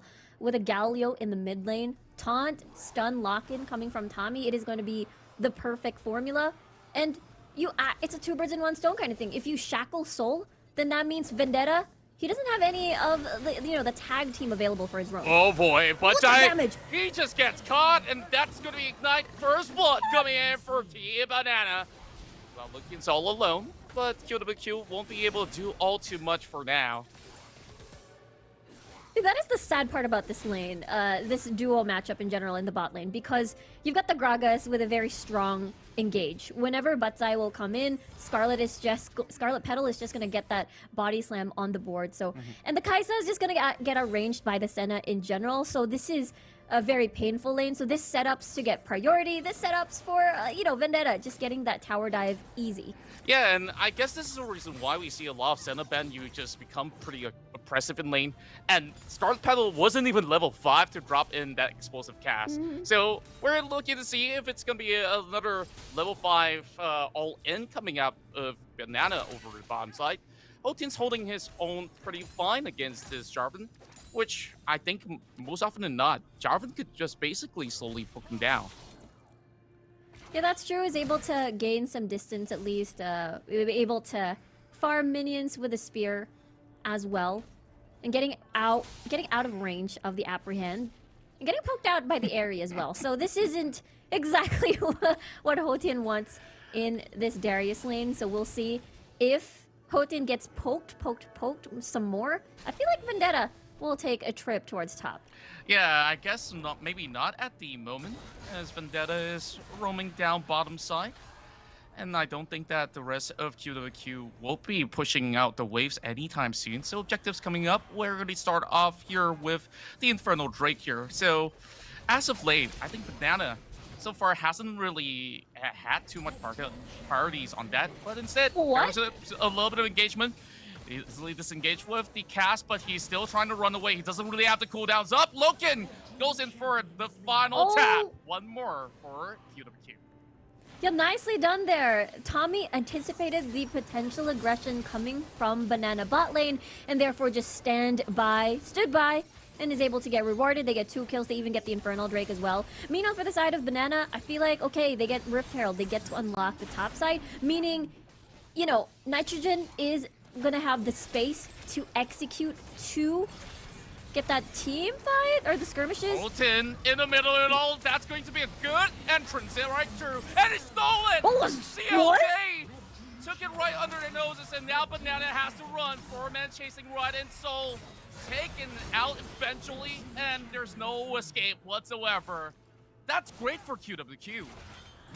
It is! They get so many fights. The fact that they also managed to steal the Rift Herald means they get a 2 for 2 in objectives at the 4-minute mark. This is a completely different start from what we've seen back in their matchup against Banana. Let's take a look at that again. So Hotin in the middle of it all. You know what? I'm gonna be here just for the grand entrance, hero's entrance rather, to come in and gonna get the Winds of War smite. I think that's absolutely insane. Vendetta falls. And we talked about this before. Galio Gragas, really good against a Rengar, because he's just gonna go in, eats a taunt, and probably is gonna die next. Yeah, and now QWQ has definitely figured out how to deal with Banana. The last time they both met, it's a trio in favor of Banana. Now it's gonna be another dive up mid, but Banana diffused the situation with Soul just popping out that flash. So now we gotta look into this problem for Banana, right? So Rengar, if he wants to take any sort of objectives, he has to be wary of all these global elements that could actually fly right in. I guess there's only one coming from CLJ, but that Darius was just about good enough just to soak in some damage, just to buy a little bit more time at least for Tommy to come right in.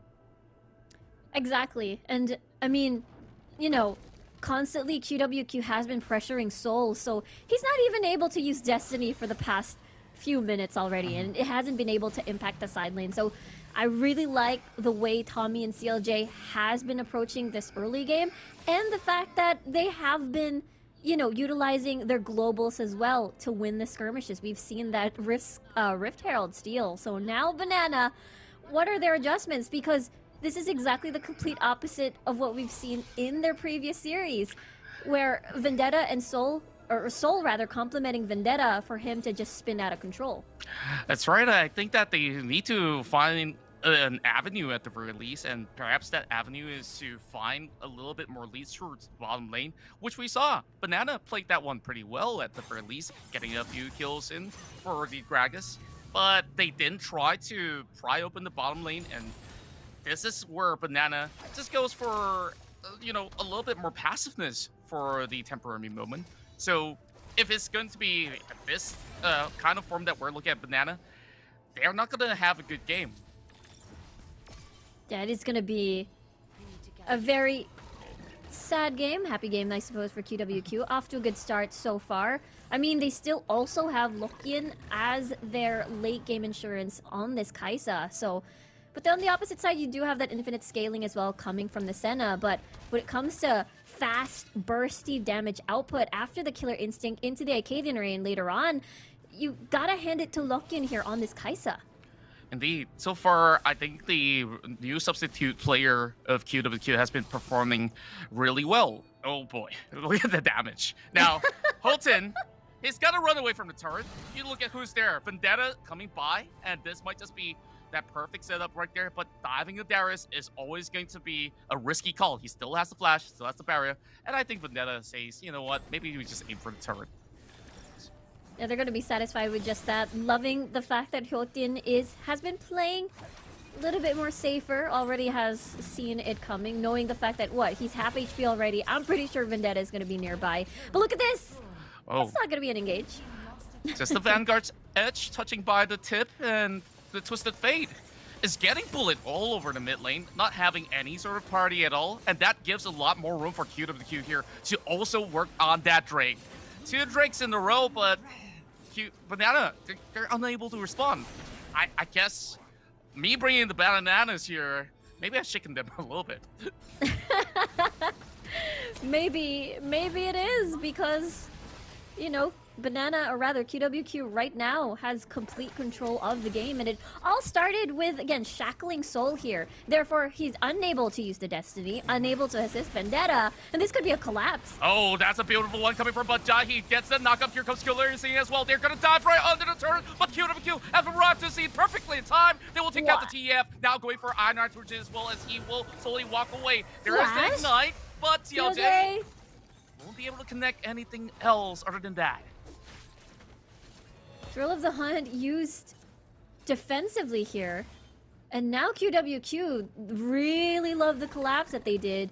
Banana getting a little bit desperate to open up the map and equalize the score, the tower score here, and they got punished. Yeah, and I just feel like they have very different priorities. This time around, both teams are playing a little bit more of a macro play approach than to go all 5v5 like the last time that they met. So QWQ, definitely fast learners into many of these series that we see here in Bracket C. And they've managed to sort of empower Tommy this time around and match the same concept that, you know, Banana has been doing. They've been playing around Vendetta. They've been playing around him getting that big snowball potential. Oh! And look at this! Wow, the flash, the pull, the dongs all come in. That's a kill. Soul. I feel like there's no airtime at all for this Twisted Fate the whole game. Now the Baron. I know! It was so sad having to just wanting to farm this Grump, but look at this. Yeah, Banana. Sneaky. Do they have enough HP? Are they sure about this? No. They need to sneak it early. They are. They sneaked it. Team Banana. Okay, I guess this is definitely going to be something that QWQ didn't expect at all. There were no vision there. The vision coming from QWQ was very much invested towards the top or bottom portion of the map, as they do want to keep securing or chipping down that tower away, or maybe even possibly get picks off of Soul because, you know, he just wants to get his blue buff. And in the meantime, this is off to a good start for QWQ. I think the biggest question is, how will they be able to finish? Because, I mean, looking at the gold lead, it is still a 3k gold difference. But at the same time, QWQ has these dragons slowly building towards the Elder Drake as that win condition. That's going to be really vital for QQ. Here comes another engagement. Hero's entrance Oh. comes into play. That's where the flash comes out from Dark Petal. He will move aside while CLJ on an awkward position. Gold card drops in, but Banana will fall right back there, not choosing to commit. I guess that's good enough of a call for Banana. Yeah, they let go a lot of key ults here, like the explosive cask, like as well Tails' ult. So that was the time they wanted to call it quits. And we'll see what the next play is going to be. So far, I feel like we've only seen Destiny once a collapse. Oh, here comes round 2. Tommy. They want this one pretty badly. iNitrogen will give his life for that. Well, they all get locked in the calculus for a little bit, but there is a push up mid though.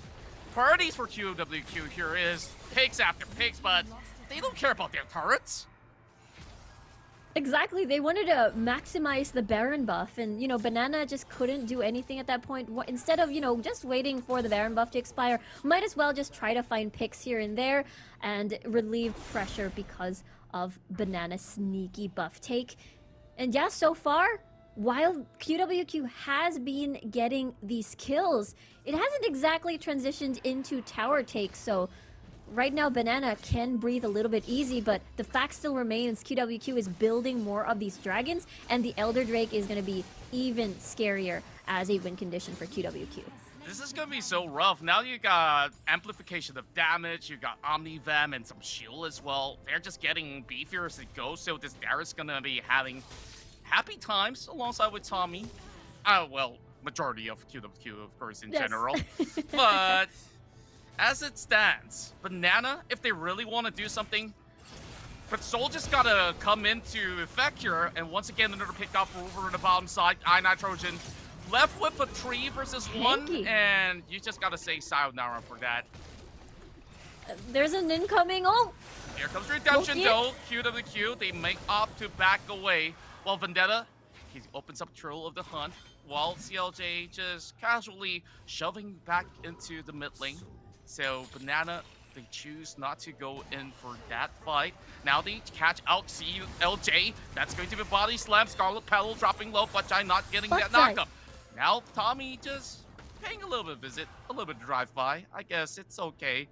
Maybe it's going to be Baron number 2 so early. It's about, you know, less than 30 minutes. Oh, and now this is where QWQ calls the shot. Yeah, especially Destiny has been used in a way to just gather information, not exactly to play, to make a play from a different portion of the map. Mid lane battle once again. Hills now will have to flash away. Scarlet Petal will find an escape route, somehow getting unpunished. Banana, they're probably grinning that, hey, we're not supposed to get out of that scot-free. Yeah, it gets away. QWQ wanted to take an opportunity of that window without the cask, without Tails' ult, so at that point it felt like an opportunity. But Scarlet Petal, he's fine. He's fine. He has Roa. Rabadon's gonna be pretty painful for sure. And now RFC for Soul and as well as Lichbane, so bigger range for the gold card. It's gonna be a little bit painful right after. So I think, you know, this is a very, very awkward start for Banana, I suppose, like series-wise, because looking at their previous series and how dominating they were, QWQ is just basically setting this tempo. That's right, and the fact that they are having good leads, but they're not really using it to full effect, other than getting this top lane turret. So they are playing a little bit more of a slow tempo control, maybe learn a few stuff coming from Flash Wolves in those previous series.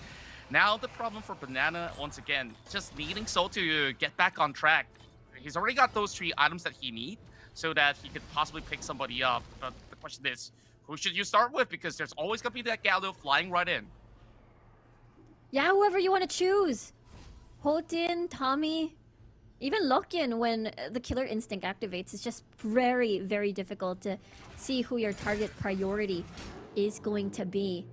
And with that, again, QWQ isn't exactly too pressured because Lokian is going to be crazy towards the later stages of the game, and as well as they're building towards, you know, the late game Elder Drake win condition, and that's the time they can say, hey, we're going to be winning every single team fight because Banana, again, they didn't really exactly, all the lanes lost. Look at the very sad KDA. The tears are now on the side of Banana. The Banana is crying.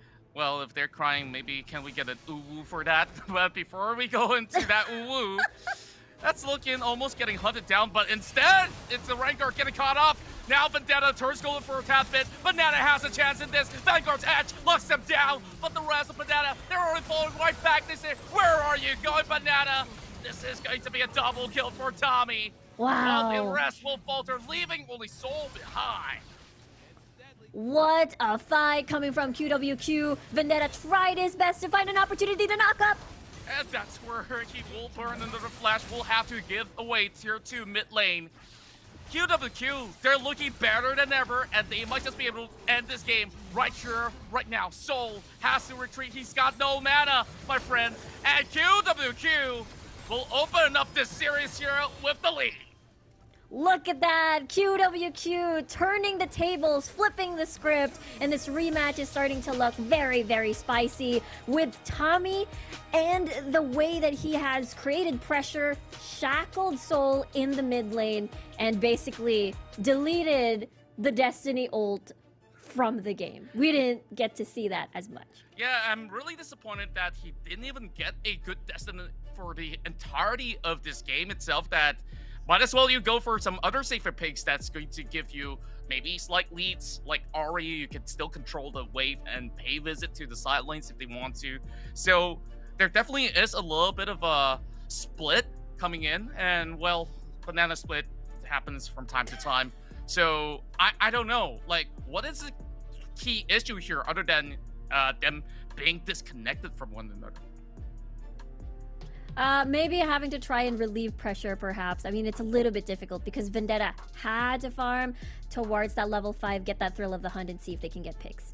All right, I guess that's game 1 for us here, and we'll be seeing what happens in game 2. For now, we take a bite off banana. We'll throw it back to Skimmy.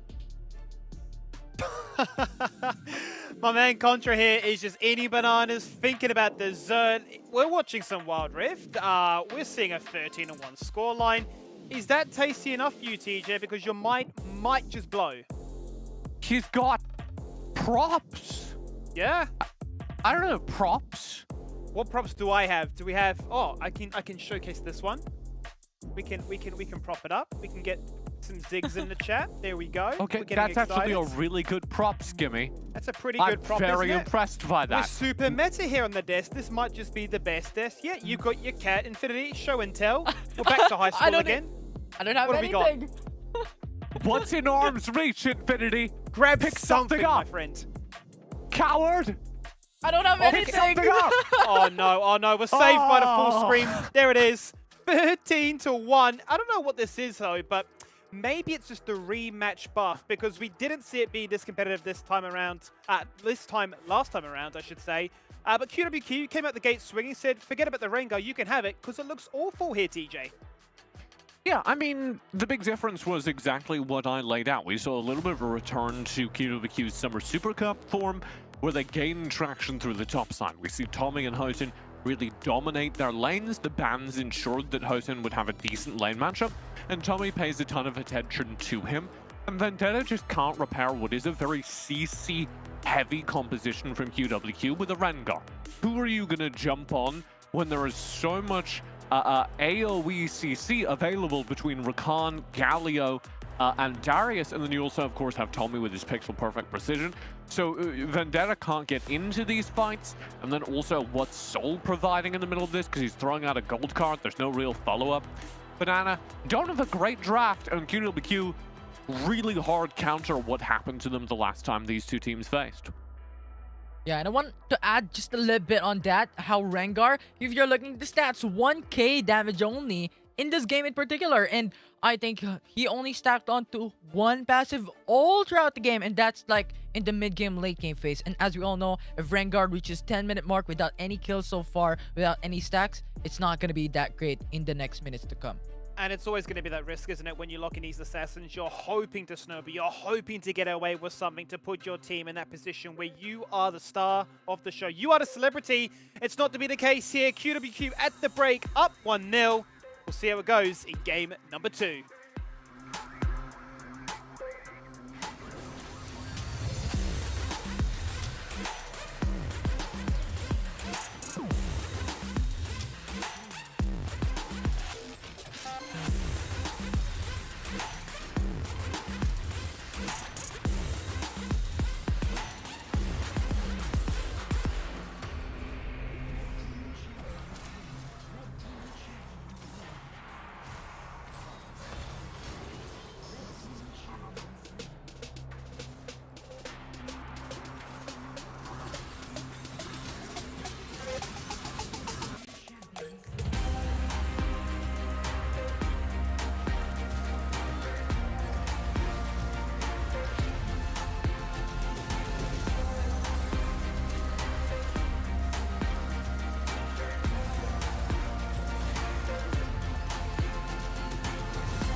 Well, QWQ sending a message, particularly to TJ, saying that the only cat allowed in this broadcast is Miss Mary. Forget about Rengar. It only does 1k damage. We don't care about it. We want to see what TJ has to say. We want to see what this panel has to say, because that, I mean, it was decisive, but not by the biggest gold leads, TJ. No, and that was upsetting to me. I think there was a moment we were sitting in the green room, we were chatting about the game, and there's a moment where you or somebody else was remarking on the scoreline, which was like 15-1 kill difference, and you were like, wow, that's incredible. And I was like, yeah, but there's only a 5k gold lead. QWQ is only 5,000 gold ahead of Banana with 15 kills in the bag. And that's kind of representative of the problems that QWQ has. They actually do have mechanical talent, and that's something you'll see kind of across the world in regions that aren't performing as well. I'm going to call out and flame my North American players, the LATAM players that are incredibly mechanically talented. But if you can't get anything done on the map, then all you're doing by killing people is wasting time that could be spent farming waves. You know, what are you doing? It's inefficient, bro. So what you need to do is you need to achieve value on the map as your first priority, and killing people should be the angle to do that. And QWQ, teams like it, don't quite have the systems worked out to do that efficiently yet. Yeah, and I echo TJ's thoughts. I mean, if you have to consider as well, QWQ had a lot of objectives in that game. On top of the 13-1, 12 kill difference of that game number 1. And I think in that aspect, I think we could expect maybe 10k gold lead so far if you have that massive difference of a kill differential or even objective differential from that game. And I think, as TJ has enumerated, it's all about putting efficiency on time and efficiency on actions. And one of the actions we like is promoting our sponsors, because the sponsor on this occasion has to be One Esports, the home of esport heroes, where you can get your daily dose of all that esport action, which you absolutely love. Why wouldn't you? All the way over at oneesports.gg. Now, I have to ask you a question, guys, because we've seen a fair few champions. We've seen a few wild and wacky ones from time to time. I've asked the question, what would we love to see? We got the Pantheon. I had a rant on one of the days, which I forget, as the days have all blurred into one. I said, give me some Vayne. I was flamed for it. But I have to ask you this, guys. In a world where you could draft anything, where meta did not matter, where patch notes were not a thing, would you be... this game. Absolutely. Would you be Team Ezreal or Team Sona? What are we thinking? What are we thinking, guys? Is it this game? Or no, you said where Or just patch in notes general? don't matter. I say in a world where nothing matters, where you can just play what you enjoy. There's So no just balancing. like kit focused. I'm a support player, Sona all the time, because you land the big crescendo, you just like obliterate an entire team, nobody gets to touch their keyboards. That's what I thrive on. The pain of somebody who's been stunned and wants to input any command to their character and can't. Yeah. That's what I feed on. Okay. Whereas You know what? Ezreal doesn't have any stunts and is worse as a result. Boring. Sure. Well, I guess I'll take the worst one. I'll go Ezreal. I'll be the contrast here for TJ. I'll be that jumping champion. I'll just jump around the map, just trying to get vision. Be that walking ward for the team. Can you show me the two sticks again, Skimmy? Absolutely, absolutely. Because What you know are they this is for? called? Where are they from? Well, this is from another broadcast, League of Legends related, of course. And I tell you what, this may be one of the most fun bot lanes, as it's all about poke. You're blinking, you're dancing, you're jamming out. You're the #1 fan, or maybe you're the #1 fan, or maybe you're losing lane, and it's a bit like yikes. No, that's actually how that works. Maybe we amplify you just going, hang on a minute, 13-1, 1k damage Rengar, what on earth is going on? And then we just fade away from that, forget about it. No one saw anything. That's actually how that lane works, because you're playing with your mate who thinks he's Jackie Love, and he just arcane shifts forward, playing the Ezreal all the way forward, and there is the Sona going, how do I keep him alive? There's other people in this lane. I just scared my cat. Has no idea what's going on this desk. No, she has no idea how off the rails things have gone. And she, as a Yuumi player, never will understand the lane, never will understand basically anything about League of Legends. That's how it is. It is indeed. Yes. Okay, well, I suppose with that out of the way, because that was a fantastic little two-piece of what may probably just never ever happen. We're probably not going to see those champions unless these guys decide to say, you know what, forget the meta. We don't enjoy Zai, we don't enjoy Senna anymore. We want to actually bring a little bit of spice to the bot lane. Where are my Sonar and Seraphines? I want to see some harmony in the bot lane. I want to get excited. I want to see some poke because I'm a little bit bored of this Gragas. Am I crazy for that, Infinity? Am I going too far down a different direction here? No, I don't think so, because you have to remember, QWQ brought in what? Ashe, brought in Nunu yesterday. So I think maybe Ezreal, Sonam, that has the potential to actually come through today if QWQ wants to go for, as you stated, that poking composition, if they want to go to that route. I mean, they're both viable. I don't want to... Do you want me to, like, talk about the meta? But this is the good draft, but you could make it happen. Well, look, on the other hand... what I want to know is where we might go with things, because I have been made aware from the producer that we've actually got a substitute. So, Lock-in's out. Yeah. Cool is now in. So, does this mean Ashe is back on the cards? Does that mean that we've now got ourselves a chance for them to go 2-0 up? Just the power play of, look, hey, we don't care. You know, we can sub players in and out. It doesn't affect us. We're a unit. Well, Cool is the player who played at Summer Super Cup. So one of the more experienced members of this roster. I don't know. There's no like firm champion pool delineation between the two of them. They both played pretty much everything this meta. I think what it does speak to is that QWQ has a deep roster. You can see both these teams actually are not full-time esports teams. They play in regions where there isn't enough infrastructure for them to fully commit to playing the game. So they work jobs, they go in and out, and sometimes they have to swap players mid-series because of that. Or maybe just one day one of their players can't make it, needs to be working that day, and so they'll bring in a different player. So they both have really deep rosters. That's really cool to me. I think oftentimes we get very distracted by the, you know, Zoomers with the hands of God. The Zoomers that can move their fingers faster than anyone else in history. And we should pay some respect to the people that are managing to compete at a decent level while still working a different job and having a full career that they can't discard in order to focus on esports. I mean, call me crazy here, Infinity, but I mean, okay, so if I put my fingers up like this, are these fingers, can you tell that these are boomer hands? Do they look like boomer hands? Can we tell? Do we know? What sort of determines if, you know, I'm a young prodigy? Because I see the other hands. I see the different techniques, the potentials, the wrinkles, which could describe that you might next be the champion of a region. Pick up a phone real quick, Skimmy. Can you show me what your grip is for Wild Rift? Oh my! So it'd be like this. Would be. Oh, no, what you got to do is you got to take those top fingers and put them down over the screen. Oh, you know what this is? This is console gaming. This is what that is. Well, first of all, no, it's mobile gaming. This is one of the problems with boomers, is they're not always sure what the video game is being played on. I apologize, I'm too Second of all, if you take that top finger and you put it down on the screen, you can use it to steer the camera pan, and that's what people used for. Pro gamers have always done this. I was amazed the first time I saw that on LAN. But you use your right finger to steer the camera pan, and you use your left finger to steer on the mini-map.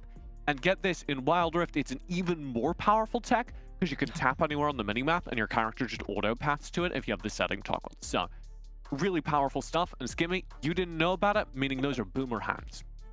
It's over. I'm done, Infinity. Save me, please. I can't save you this time.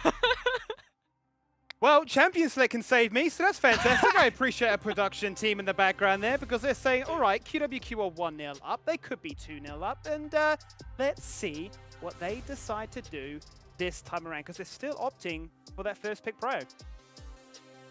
Yeah, and this looks like a fairly similar look at the draft when the things QWQ did last time that they're going to repeat here. That's really good, is they're taking away lane bullies from iNitrogen. Banning out the Rivet, banning out the Renekton means that it's very hard for that top lane to just get shattered by iNitrogen, and Hosin can play a dominant matchup. Here it's very likely going to be Camille into Darius, as the Camille gets let through very late in the draft. And so Banana are going to have to draft things like the Galio, going to have to stack up on CC stuns in order to keep their backline safe from that dive. So TSN Senna is open for QWQ. If Banana locks into Rakan, we have spoken up yesterday that QWQ has this god composition. Having Twisted Fate, Camille, and Senna in their draft is going to be so massive for them, but Gragas is an alternative to that. You still have a lot of disengage potential picking this up, and also flexible. It can go mid lane, it can go support, it can go even battle lane if Camille opts to go for the jungle. It can go jungle as well. It's one of the Right. most flexible picks in the game.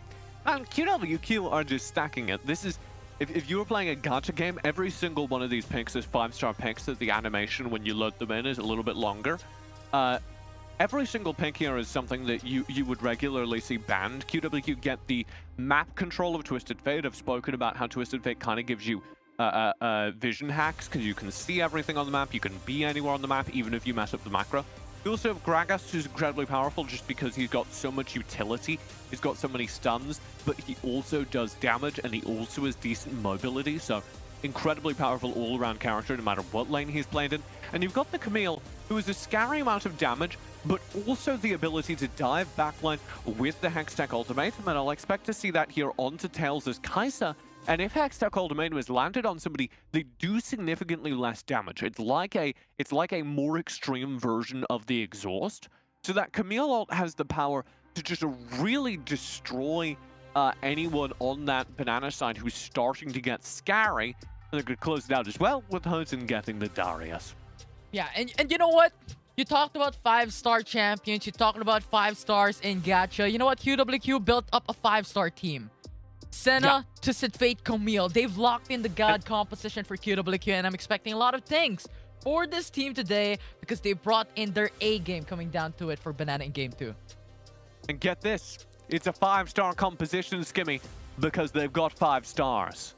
Ah, yes, and that's very clever for multiple different reasons, which I'm sure the audience got, so we don't need to explain that one too much further. It's But, because every single player on their team is a star player, so there's 5-star players, and that's why it's a 5-star composition.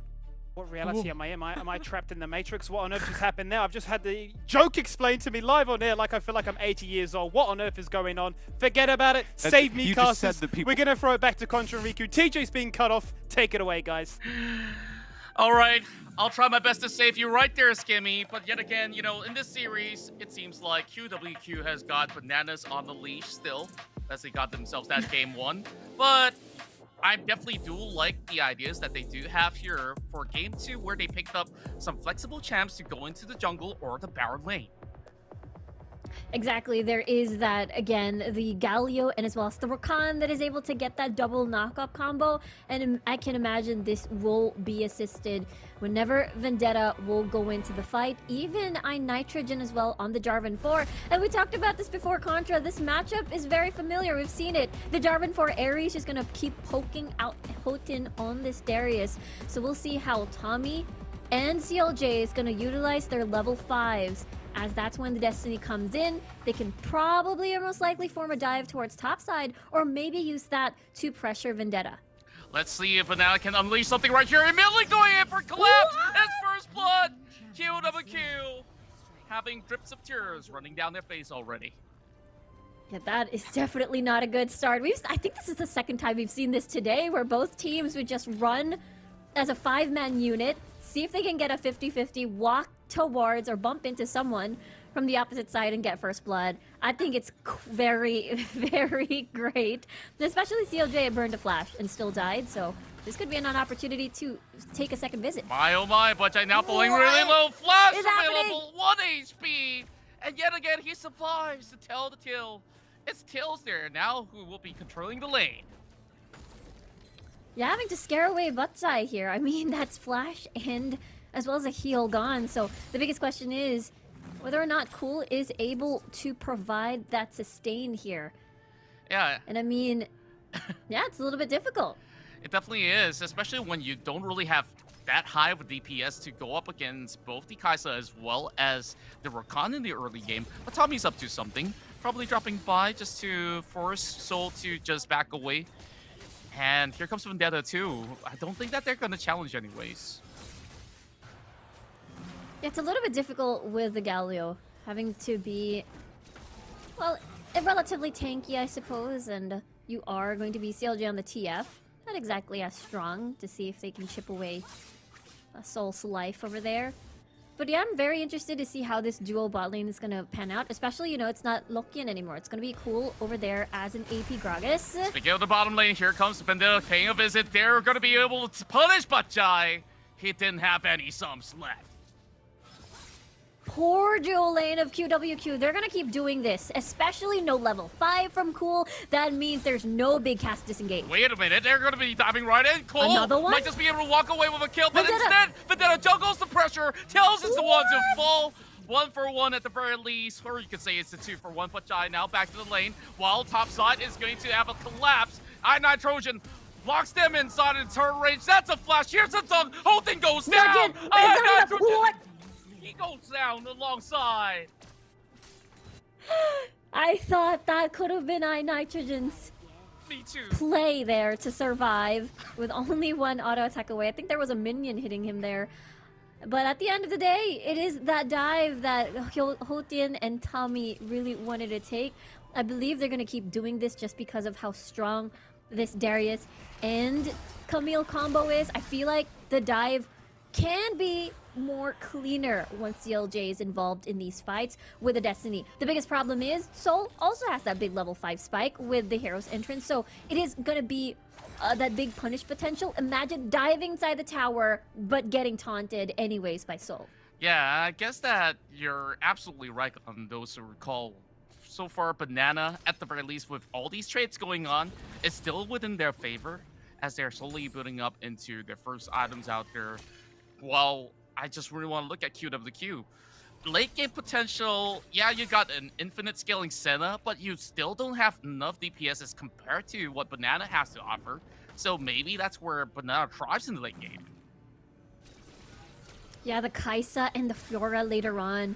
Gonna be that big 4-1 split push that possibly QWQ will have no answer for. So we'll have to see how they can accelerate this game. Possibly invest resources towards Hotian here for the Darius to have that resets in the fight. Have that big boy damage. Having to get the guillotine and burst someone down, perhaps, as of course, there's a lot of single target involved with the gold card and as well as the Hextech Ultimatum. So that is definitely possible for them to execute, and there's just 2 really key targets coming from the side of Banana, mainly Vendetta, mainly Tails as well. But I feel like Vendetta at this point, you know, he's very comfortable on the Fiora. He's just gonna riposte anything that comes his way with the perfect timing. And therefore, okay, Tails will be the most vulnerable one in this matchup. I agree. Like, if you look at many of all these sort of crowd control that QWQ has right now, it's a little bit of a soft CC other than the gold card, and maybe if you have the Hex Ultimatum available. So even if you want to lock down Vendetta, that riposte comes in, and if you want to go for iNitrogen, well, this guy just dashes away with the Flag and Drag. Then no point hopping onto it, a Rakan. So Tails has got to be the only target that they want, but it's not as easy as it looks as well. So long as he has pretty much his ult available, then you just use the Killer Instinct, get a bad shield off, then maybe just get away with it.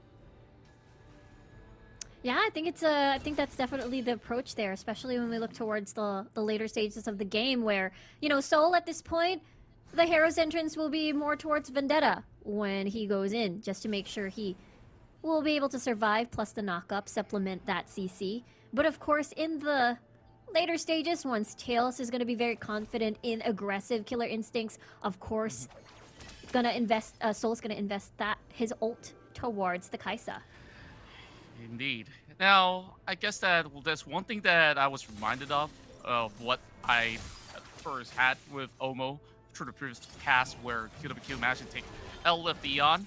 Now, I'll hold that thought for a second. Potent spots out iNitrogen as this challenge for the Herald is coming into effect. Here comes a great taunt. Banana, they found an opening and they will collapse once more. Herald in their hands. And Houghton now in trouble. Riposte, the dashes, and the slash. Secures one for Vendetta. Meanwhile, in mid lane, QWQ picks one more off. But still, Banana gets most of the lead. Yeah, they get the Rift Herald, or rather, yeah, Banana is able to steal away that Vendetta with a nicely done timed steal on that Smite. They're even able to get First Blood Tower on this, so the gold lead is going to keep piling on in favor of Banana, getting to get plates towards Vendetta. And this is the win condition that we saw before, except the fact what? Exit ultimatum, dropping in. Scarlet Petal's got nowhere to run. Now he's going to be pinned down to a wall. He hops right off with the grand entrance. Now QW2 playing those objective. Omo must be happy right now. That's the card swiping right in. And it's still a little bit of dance here. Banana can take their sweet time. And looks like we have everybody here standing still. So let's see what will happen just about yet. Oh, Oh, there it is. and well, we're back here. Look at the Garen. So, Riku. We're just gonna take a coin flip here. Who's gonna get that dragon? If I had to guess, I have a feeling it is going to be 50-50. I have to say it's going to be QWQ. They were already in position. As long as they're able to focus down Vendetta, I feel like there is an opportunity to get that pick, make it a 4v5, and then that's the time you can be able to focus down the dragon. Use the dragon as bait. Let Vendetta become the moth to a flame. And see if you can take advantage of that. Was I right? I was right. Pretty much so. And Riku, you are great with your predictions so far. I guess that QWQ, they have been able to dissect Banana's draft from some of the matches that they had. But let's go on to the top side. Hoten now getting the challenge onto him. And he's low. Vendetta, he might just be able to drop right in. But hello as well. Vendetta may not survive. He's getting all the bleed stack on top, but only with a little bit of HP. Vendetta survives, Telltale. That was just too close for comfort there. That 1v1 could have ended disastrous. And here comes Destiny. TF drops the card. What? Now Hexet ultimatum, not even necessary. QWQ kind of overkilled that one. Yeah, they wanted to definitely secure the kill. Wanted to make sure just in case iNitrogen was just around the corner as well. So now Destiny is able to be used aggressively to get towards the side lanes. And now it is still Banana still in the lead. I feel like Vendetta is still going to be a huge problem at the later stages of the game with a 4-1 split push. No one is able to deal with that. We did see, though, that Hoten was able to sort of almost maneuver around the 1v1, but at the same time, it can't exactly be always 1v1. There's Soul there with a hero's entrance. CLJ can actually respond as well, so we'll see who gets first to that respond to save their teammate. Yeah, and if QWQ were to go in as 5, we saw how much they can actually offer, especially on those collapse down bot, slowly getting picks after picks. Banana has been slowly punishing them from time to time. So this lead may not last for all too long if Banana could not play the same sort of macro play that they had back in game 1, because they may have this lead for this temporary moment, but I don't think that it's going to last all too long once you have the Camille completing yet another item. Yeah, that is Triforce already completed for the side of Tommy. We'll see where they'll decide a transition, especially that the Rift Herald has spawned on the side coming from Banana. So pressure will be building towards the bottom side. They can use that as some sort of bait, perhaps, to force QWQ to respond and then force a fight. Because remember, they do have that gold lead. All the gold went towards key players like Tails, like Vendetta, and they can see if they can push their lead even more. Looks like we do have a little bit of a technical pause for a little bit, so there's a lot to discuss about this whole draft, right? Banana looking pretty much better when they put this Fiora into the jungle. Last game on that Rengar, not really having the same sort of impact. Do you feel like Banana here, with this good scaling composition, possibly has a lot more security into that late game? Because we did mention that 5v5s definitely look pretty good for QWQ as well. Yeah, that's the thing. I mean, there's a lot of these single target CC. They can get that pick composition on board with the Twisted Fate and as well as the Camille. So with that, I wonder what they can do to accelerate the game in their favor, because on the opposite side, you still have a Kaisa. You still have that Fiora for the 4-1 split push, and QWQ is pressured to make something happen before that begins. Yeah, and when we look back into QWQ, I really do wonder why exactly did they bring back Cool for him just to go back into a Gragas instead of an AD carry, or maybe go for his typical Ashe play when he was taking it on against I believe it was Banana as well. Yeah, that's a very curious thing. So I want to see, maybe, you know, this is cool. Trained to be that Gragas paired with the Senna. So we'll see how it goes. We're right back in as we continue on where we left off. Just about 10 minutes as we still have the Baron up. Next Drake's gonna be spicy with the Infernal up available in moments time. As this Herald getting chunked down, well, I don't know. He's gonna be able to crash. Look at that Zap boy. Or girl. It is, yeah, he went so close to get the charge in, but QWQ is quick to respond. Good grand entrance. That's where there Killer will be an instinct. arrival coming in from Soli. Taunts him right under the turret as well. Wow. A great pick, but the Gallo will still fall. Not just about yet. You will be able to flash Tommy. up. Tommy goes for the chase as well. But over on the other corner, it's CLJ throwing the cards right back at him. And somehow, Banana, they got those 2 kills out of nowhere. Yeah, it's beautiful dive coming from Banana there. Really, really clean. And no one was able to die from that heavy engage. And QWQ tried their best to see if they can get exchange kills, but again, they weren't complete. Look at Vendetta just canceling the ports here. The pokes! Oh, goodness gracious. Here comes Hexet Ultimatum. He might have actually chewed on a little bit too Aw. much. But Tommy No. turns golden, baits him out. And the rest of the members of Banana will need to Chaos. back away. QWQ gets one more. The riposte The gold was card. almost there for the Hextech ultimatum. Okay, that's pretty scary. iNitrogen has no fear for his own life. And now they're working on that Drake as well, while they keep the rest of Banana occupied. Great Roll the pass, cast. and now they get a catch. Tails Wow. tries to run up, flashes away, and beautifully done there by Banana just to sustain. But QWQ got what they want. That was just too close, and now Tails doesn't have a flash anymore, so that is something that QWQ will be happy about. They can try to take advantage a little bit more of that vulnerability. Oh boy, I thought the go-kart would have gone to Soul instead, but he says, you know what, let's just blast the turret and get going. So QWQ, they have to be worried about Banana here, hopping right in. Great grand entrance once more. No follow-up whatsoever from Banana, but QWQ, they're not worried. They got layers of defense. They managed to get... They're so low, though. Are they going to be prepared for this dive? Because Scarlet Petal cannot enter the fight. Or else they're just going to get punished by possibly a root or a knock-up coming from Cool. So this is the right call coming from Banana. I know they're itching to take down this mid lane tower, but it's okay. They can try another day.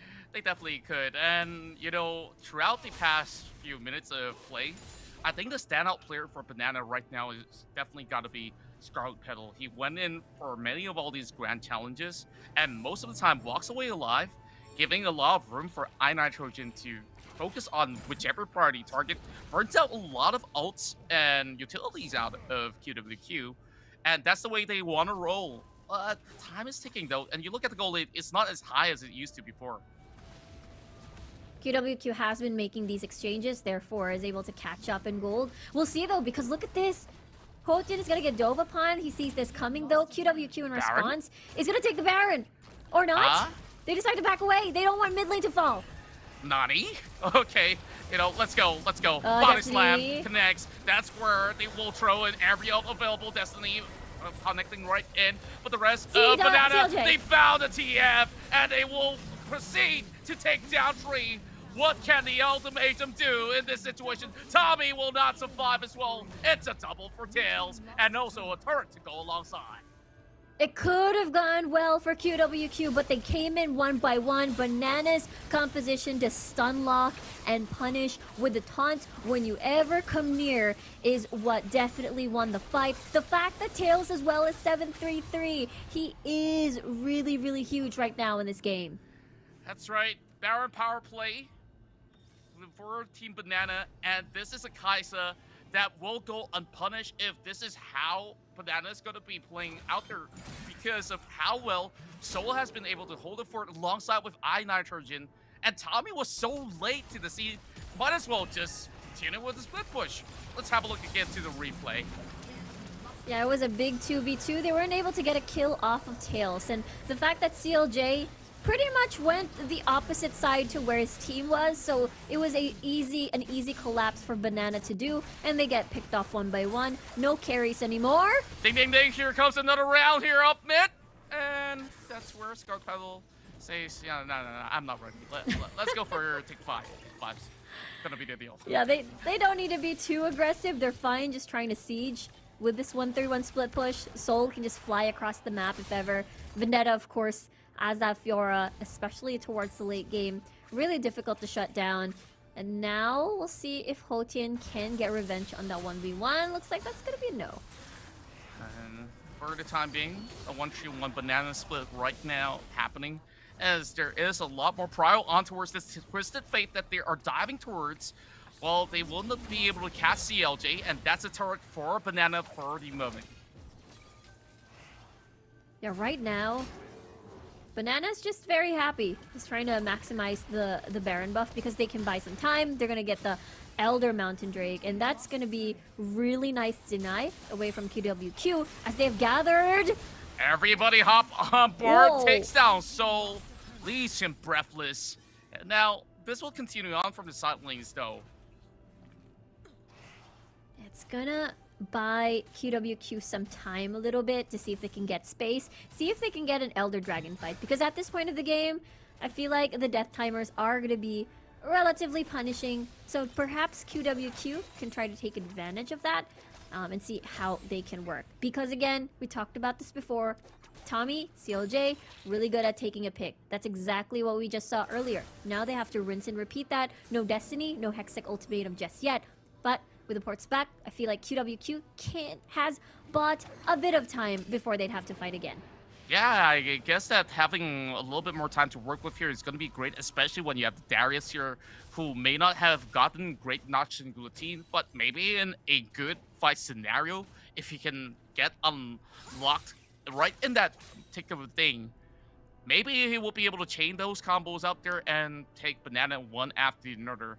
And it's going to be pretty crucial for them to secure the Elder Drake as well, especially with this being them having so much of a lead when it comes down to objectives, so they could trade even better if they do secure it. Yeah, that's true. That true damage is going to be very important in the fights, as in a 5v5 scenario, of course, Banana is definitely going to win with the Galio, with the late game Kaisa. That's exactly why Banana is just, you know, very comfortable in starting these fights once they see an opportunity. But so far, you know, 17 minutes in, what are the chances for QWQ to win this game? I say Elder Drake fights, Baron fights. That's what we really want to look at right now. Both Banana as well as QWQ not really making those crucial decisions right now, because the last time QWQ had the split decision going on in Brain, that have costed them that Baron. Now there is a little bit of a tickle onto the Elder while the split push is coming into effect with Vendetta pushing in. Yeah, I thought QWQ wanted to take a collapse, but if they ever invest 4 of their players just to get Vendetta, then Banana can continue the siege, possibly down bot, destroy that, and have super minions coming. And that's exactly the reason why QWQ is very hesitant. They can't exactly commit to a full collapse. And I see a possibility of just CLJ Tommy having a tag team just to get a pick of anyone who's going to split push from Banana. And the problem is also this, where QWQ, they don't really have the vision set up onto the Drake, so they may not notice that this Dragon is already having the HP slowly ticking down. That's going to be a great catch onto iNitrogen as they will collapse on towards the corners of the river. And iNitrogen barely has any health left. He will have to face off against the rest. Well, Tails with the killer instinct. He goes in for a chase. Bolton goes down. No way. It turns golden. Perfect moment for One Banana more. to punish. But here goes the punish slam. But Dai tries to bring it back for the team, then Cole holding on. Can Banana get it? Yes, he will. And that's where Banana, they might have lost 3 of their members, but they're going in for more Body slam? trying to get more leads for Vendetta for the double kill. But here comes Tommy. another challenger. Tommy has the GA. He's looking for Scarlet. He's a little bit too slippery. He's Me getting too. knocked up. Here comes Grand Challenge as well. Vendetta, he can get this triple down. And Banana, they come right back. He says, nope. Tommy's just gonna slide out, but That's not a knockup. He's just gonna buy time. But how much more time? Hextech ultimatum, and he will flash away in the final moment. Well, not exactly a flash, but he will go down. Banana. This is insane. What a prolonged fight that we just witnessed there, Contra. And now it is still Banana in the lead. We've seen this matchup before with the Fiora, with the Camille, and it is always going to be the Fiora winning up on top when it comes to the later stages of the game. And the fact that Vendetta is 2 levels ahead of Tommy, and it is going to be very, very pain. Yeah, extremely excruciating for QWQ. Yeah, I think it's perfect time for that ooh to come out right now. Ooh. There we go. I don't know why. Yeah. I don't know why, Contra. Yeah, it's okay. Yeah, that just happened. Well, I'm pretty sure the fans out there love it. Since CLJ now, just showing the yellow card, will be able to negate any sort of offense coming out of Banana. That last team fight was so wonderfully handled by Team Banana.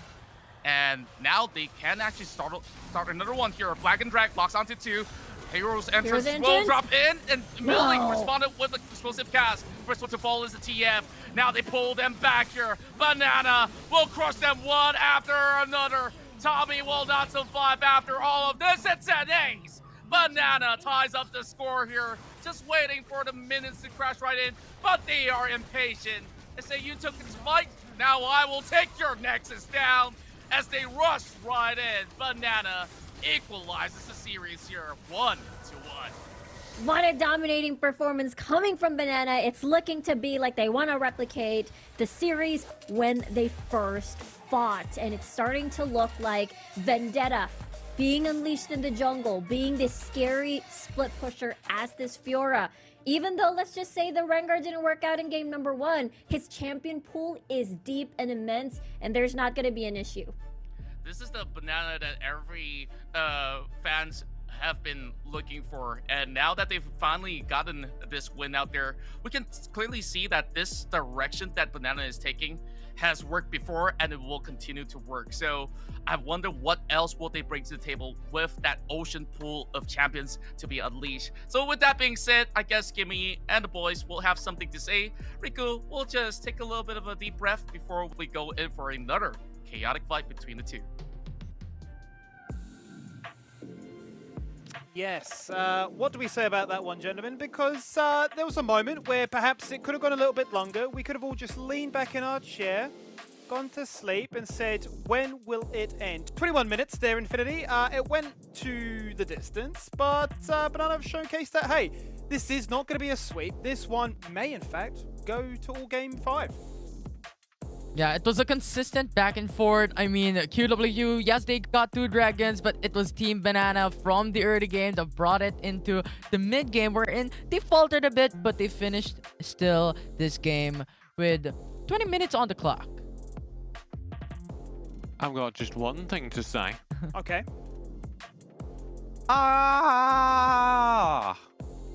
As the early game was defined by QWQ running down the mid lane as 5 and finding a random Banana member who just wandered into them. They get a free kill onto Tails, and the game kind of ends right there.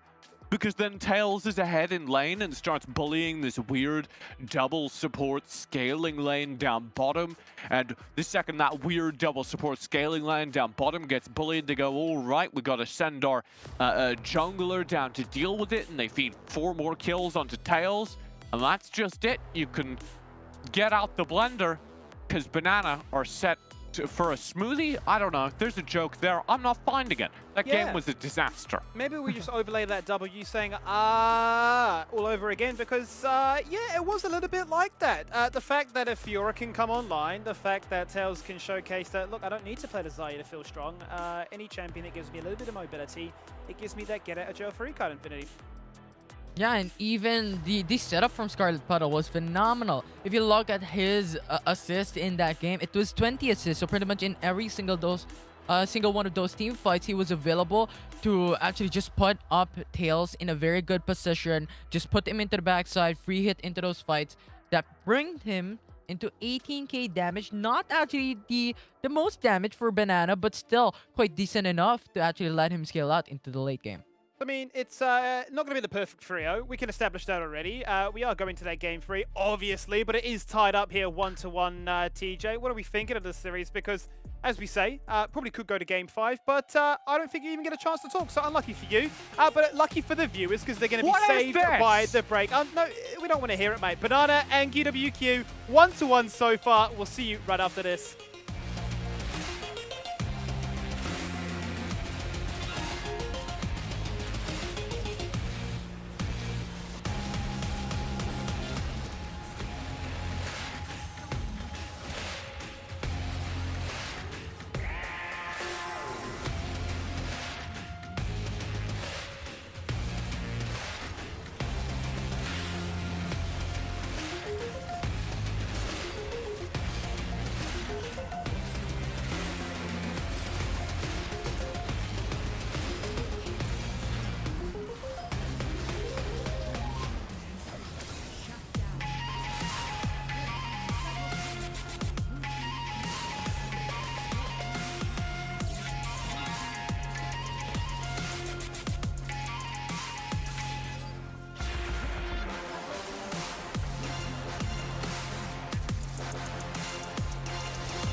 Yes, welcome back to Play-ins Day number 5. We're here in our final series. We're exploring the magic or the carnage that is Bracket C as QWQ take on Banana. It's tied at 1-1 so far, and perhaps it could go the distance because you start to wonder where does this series go, and I start to wonder what I would do with $200,000 in my back pocket. Fantastic segue, I know, thank you very much.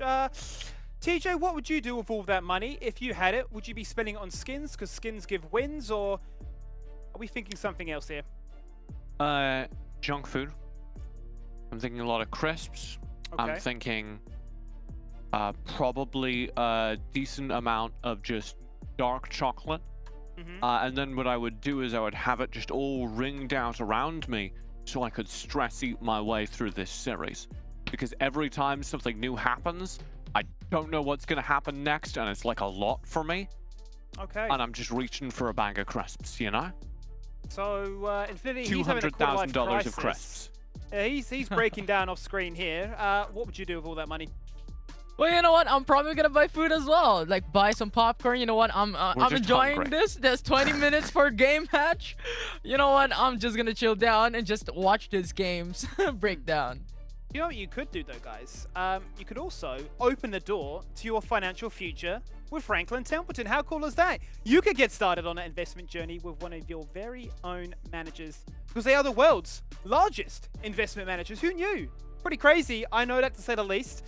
So now we've really set the tone here that we're stuck inside. It's lockdown. We've got a ring of food around us. We're watching some Wild Rift content. We're discussing dietary requirements. We're saying, what is the meta? Is it white chocolate, dark chocolate, milk chocolate? What is the go-to?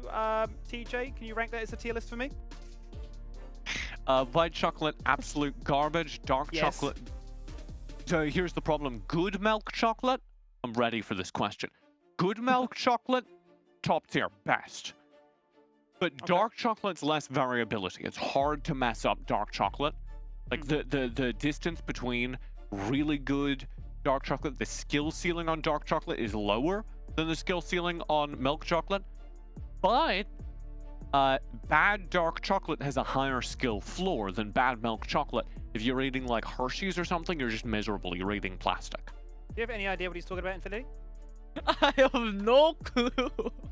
The high skill ceiling of these chocolates. You know what? I'm reminiscing on when I was pastime eating just candies, just sweets. What's going on here? A pastime. It makes you sound like you're an old man, mate. You're right. You're still living and loving. Oh, okay, TJ. Yeah. I've got a link for you. We're talking about food, snacks. I'm thinking bananas. How do you like your bananas, Skimmy? Well, usually I like them from the supermarket. I usually like them fresh, ready to go. This is part of a bridge, so I need like a... No. We certainly min-max, you know. When they're a little bit green, we say, okay, you know, you need a little bit more time to mature. Prime ripeness, really. And hey, look, if it does go bad, you just make banana cake because we're min-maxing. Okay, so that's... Yeah. I can work with this. This is the metaphor that I 100% set up. What you do with bananas, right, as you explained, is you get them from the supermarket, you put them on the countertop, they take a while, sometimes they go bad. When they go bad, you put them in banana bread, you make that's right. banana bread, and you're like, oh, I planned for that all along. A bit like this metaphor. What's going on with Team Banana is I want them to draft late game. Because what I think they showed there with the Kaisa that they pulled out during that last series is that they actually have a decent late game scaling composition. So if they can build a draft similar to that Kaisa that's just going to kind of show up regardless of what happens during early, and it's also safety. You know, you want to make sure you're not getting food poisoning. You want to make sure the bananas you're getting aren't treated with any harmful pesticides, anything like that. You're looking for the stickers. But also build yourself a draft that if it goes bad, if the early game's kind of boring, they sit on your counter for a while, your late game is some banger banana bread. Yeah, so pretty much you have like ripe bananas, right? That you can actually eat when it's yellow, or you can use it for a banana cake later on, right? So the mid-game, late game phase is something we need to look at for Team Banana. And I echo your thoughts here, TJ. I mean, Banana has brought in the Kaisa Lulu in the past, especially up against QWQ, wherein they won 3-2-0 that won that match. I mean, they can bring it once again. They even brought in the Darius jungle for Vendetta. So why not pick up these untraditional picks? You put QWQ in the stage there. shocked. What are we going to do here with these picks that Banana is just putting up? Tell me here, if Darius was a food, what would he be? Because I imagine he'd be a hot dog. Because, you know, you wrap him up in cotton wool, you survive the early laning phase, you give him a few tanky items. There's your 4-mer, there's your dead man's plate, and then the hot dog hits you, and later on, you're feeling it. Now, is that as eloquent as your metaphor there, TJ, or have we missed the boat? Sure. It's like a hot dog in that Nice. you're not really sure what's in it, and every time you eat one, you can measure like a couple days being taken off of your life. True. And yeah, I suppose that like cycles back into the noxious guillotine, and that's taking days off your life as well. Like the gears are ticking along. And wait, are we on different pages? no, I was just gonna say that I hate Darius picks. Oh, That was where I was going with that. well, that's The a food little awkward, metaphors only get us so far. We're language here to be fully all vegetarians, so I'm not really there with you with hot dogs. I don't really know. We're in uncharted territory. We're sailing on the open sea, you know? I see. Yeah, well, I think Infinity's just along for the ride, really. Speaking of Uncharted Sea, because we're just out here yarning about food. Obviously, we got ourselves a series at hand. It is Bracket C. It is a chance for these teams to showcase what they can do and potentially get themselves into that bracket grand final up against Team Flash, which are chilling.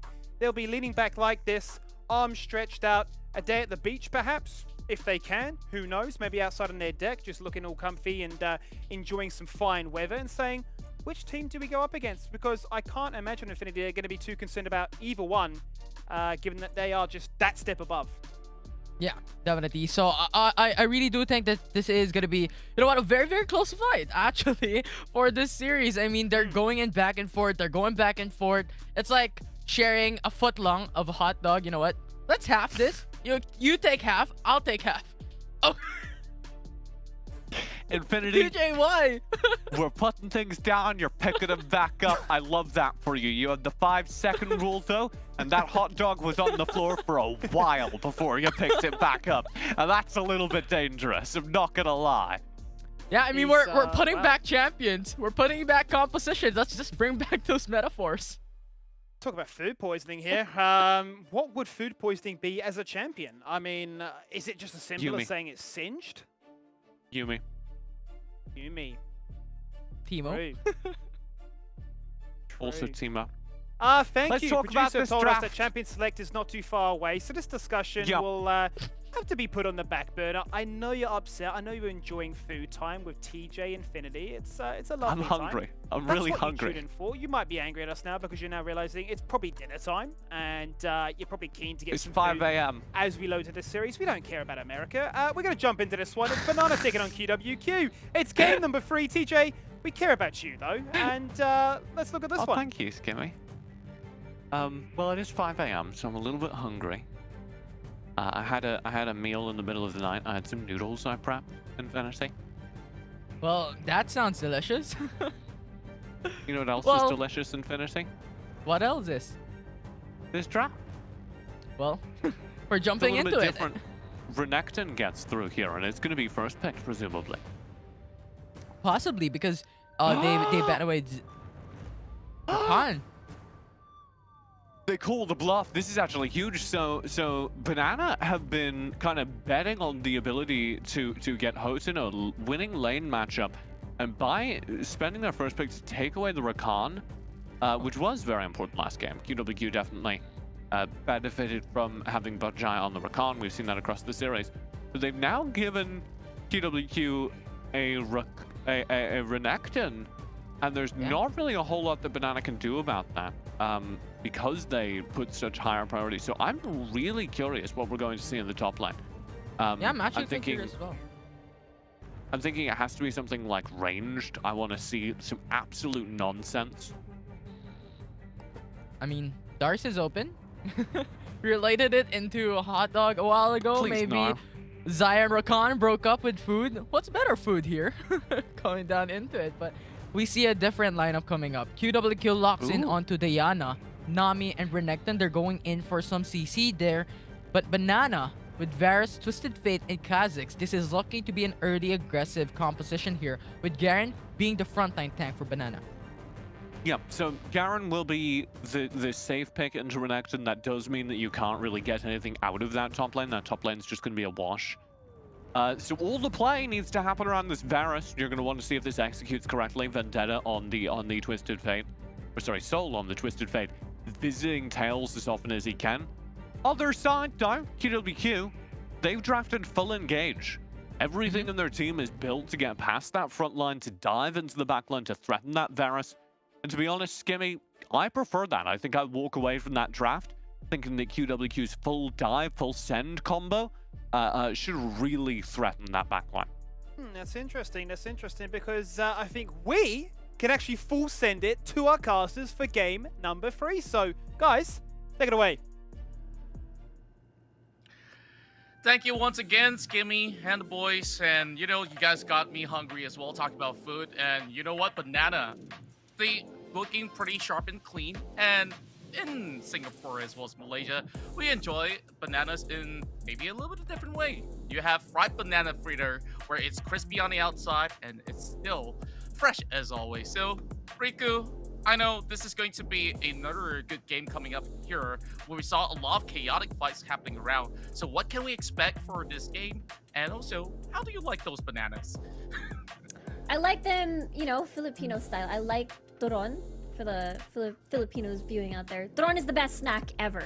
Just saying. Okay. I gotta, of course, search up what that is. And, of course, one day, hopefully I get to taste it. And now, let's get a taste of what these two teams are up to, as we do see that Garen going up against the Renekton between iNitrogen as well as Hotin. Yeah, this is a very contrasting composition. You know, Banana just opting for more of that single target CC and the pick composition as well. You got Soul hunting with Vendetta, having to find targets using the Destiny and having to join Vendetta as well. With jungle invades, perhaps, that could be a choice. In the meantime, for QWQ, this is more of the big combo that we're looking at with the Moonfall. Perhaps, maybe we get to see the single target as well with the Assault and Battery, and they can immediately shut people down. We're opting for a big 4-man as well with Hotian here. Going to be that split push at the top side, but we talked about this before. The Garen is there to neutralize the lane. You win by not losing, and that's what a Garen does.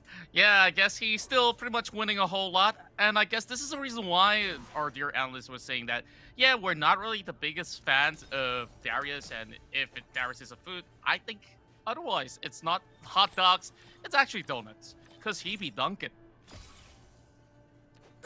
I love it! Dunkin' Donuts! We'll see though. You know, it's a spinning. I don't think there are spinning donuts. The Garen. No, I don't think those exist. Maybe a donut without the hole. Donut without the hole. I'm pretty sure there are some of that. I believe that they fill it with custard creams and all kinds of stuff that you could possibly get. Now, look what's here. Bottom lane. I think this is quite a smart move here, separating the Rakan from the Xayah. And also for the fact that the Xayah will have a really stable lane, it's going to be pretty hard for the Rakan to dive onto Cool for this match. Yeah, it's going to be a bit difficult just because of the punish potential Scarlet Petal has on the Rakan, especially come level 5 with the charm, so they really have to be careful. And the fact that Varus is just going to snipe from downtown, just really far range, just going to outrange Cool, definitely.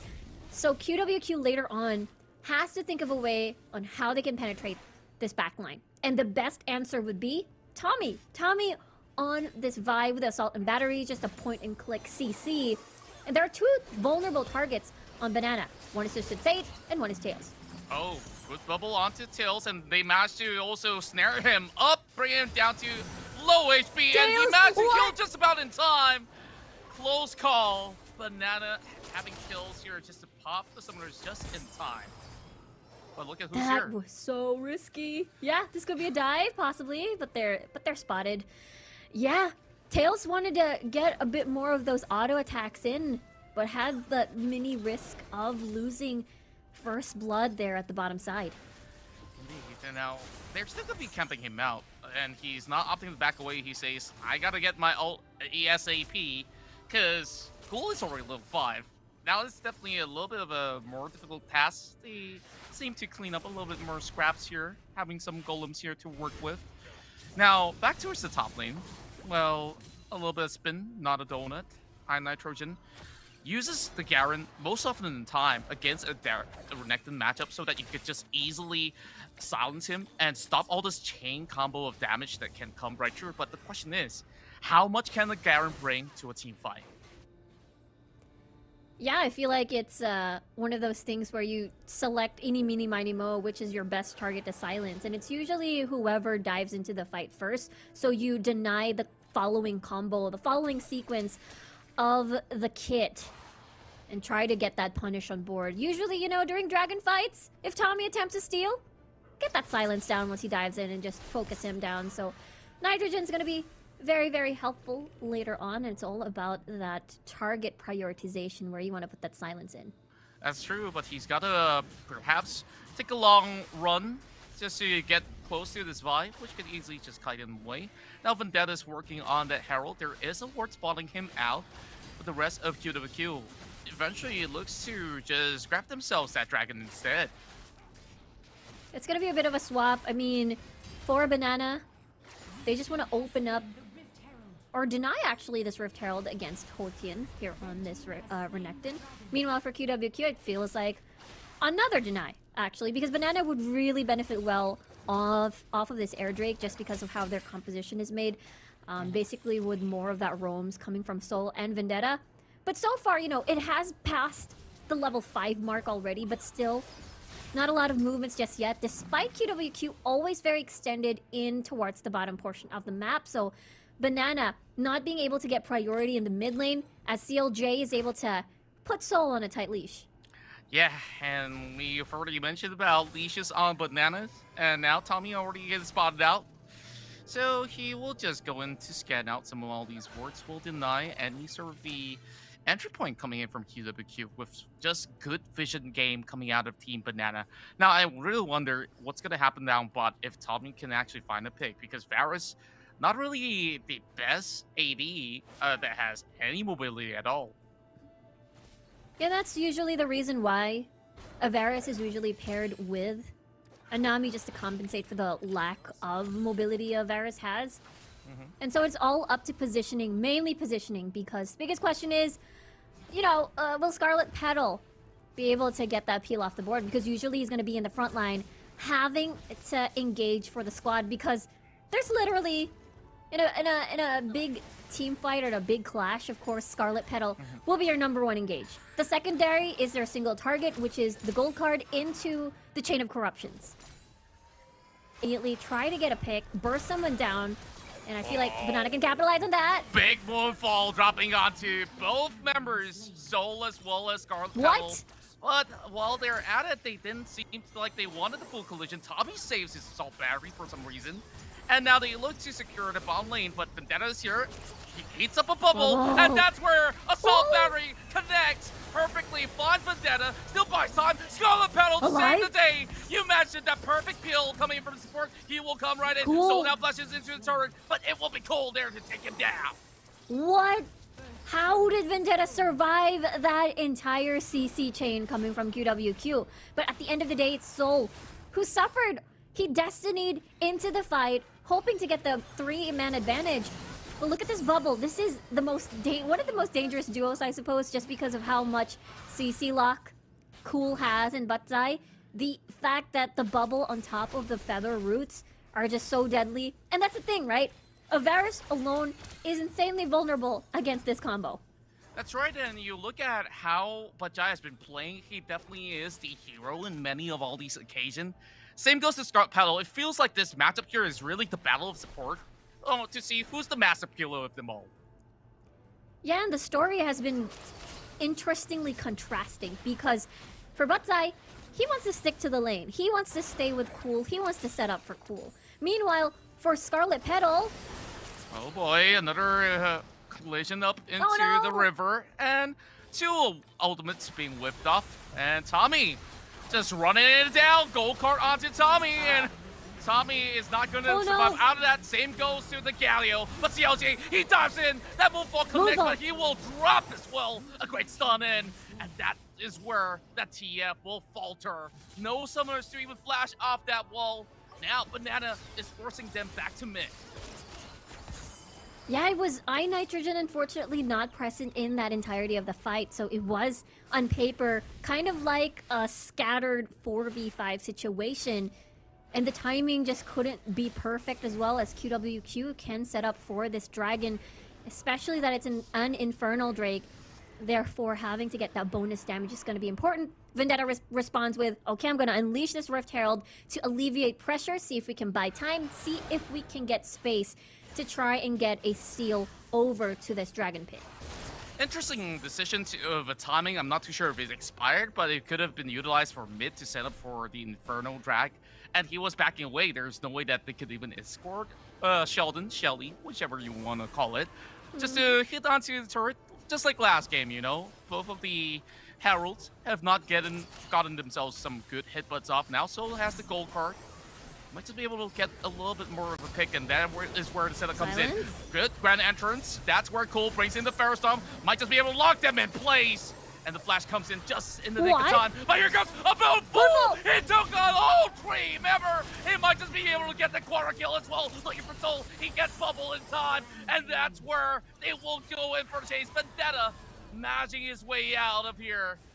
And now QWQ got an open space for that dragon.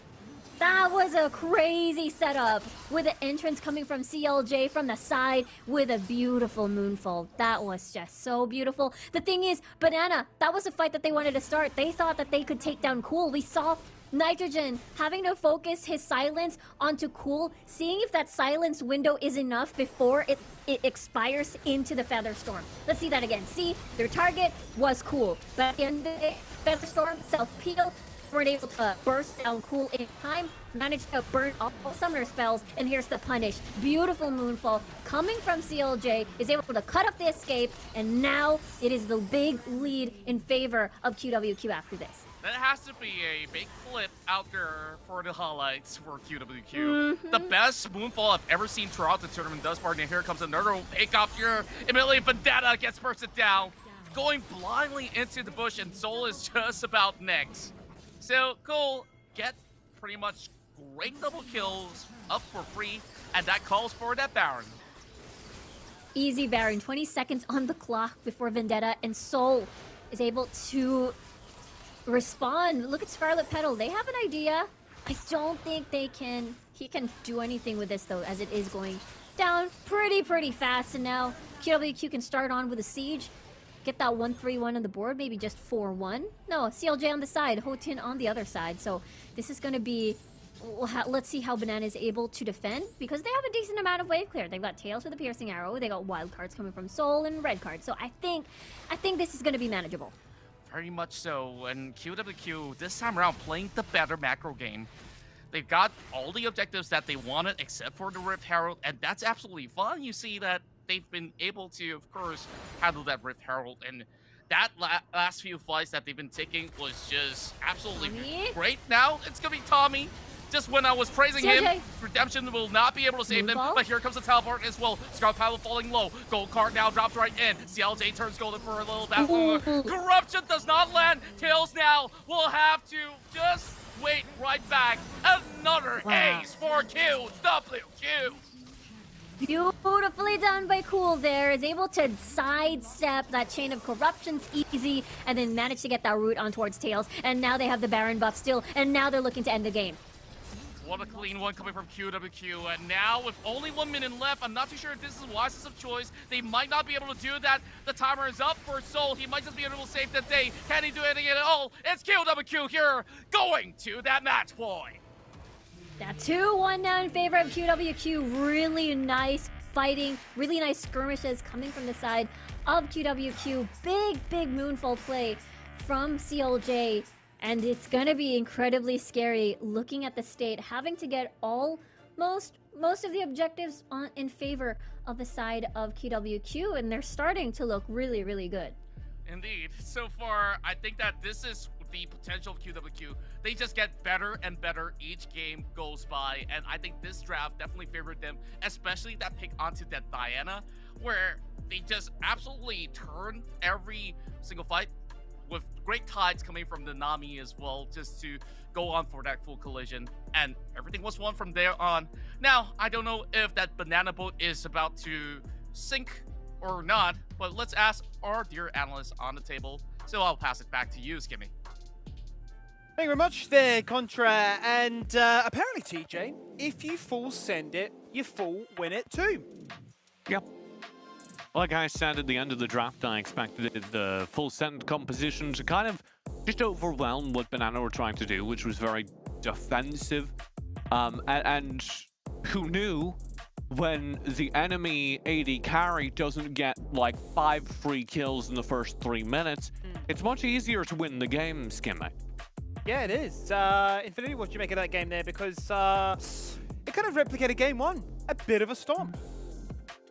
Yeah, it was a bit of a reflection, and also how QWQ was focusing onto the bot lane as well, just focusing on getting those kills, getting that early lead, as TG has stated. You know what, just play very patiently. You know what, Cool can scale out 8-0-5 in this game for QWQ.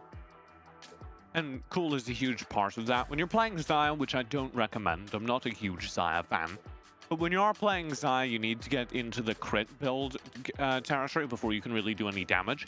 And basically every crit build plan revolves around the second item mark, which is where you begin doing critical hits with the majority of your attacks.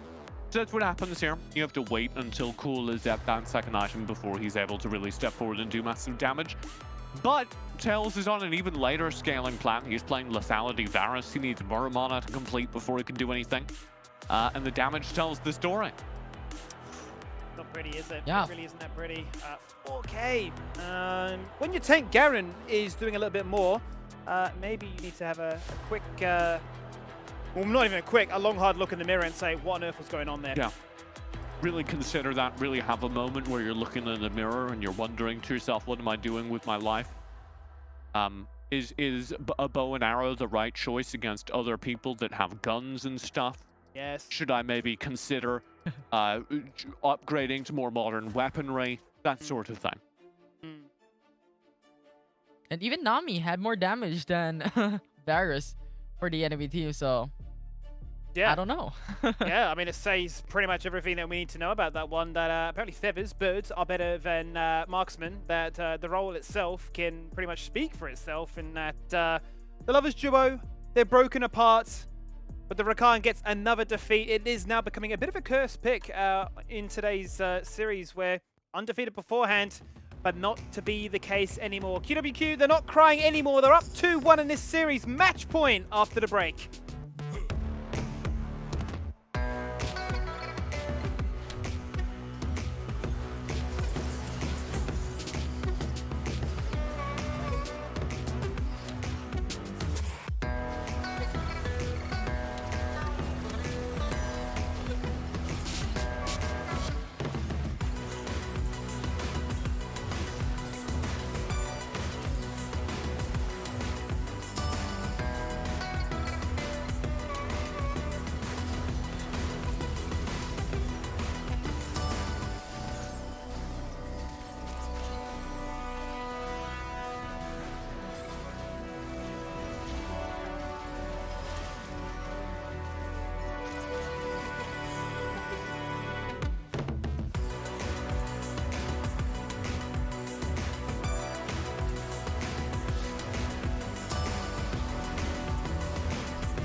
QWQ running it back in this lower bracket final, looking to try and cause themselves that redemption arc, the revenge story, the chance to take down Banana, to relegate them as a fruit, to say we don't want our fruit and veggies, we don't want our 5 a day, we want fast food, we want chocolate. I'm not sure how we really got there, but regardless, Banana, they need a little bit more, don't they, TJ? They really do need a little bit more because it really was the Vendetta show. He got all the team's kills, he did all the team's damage, he got all the team's gold.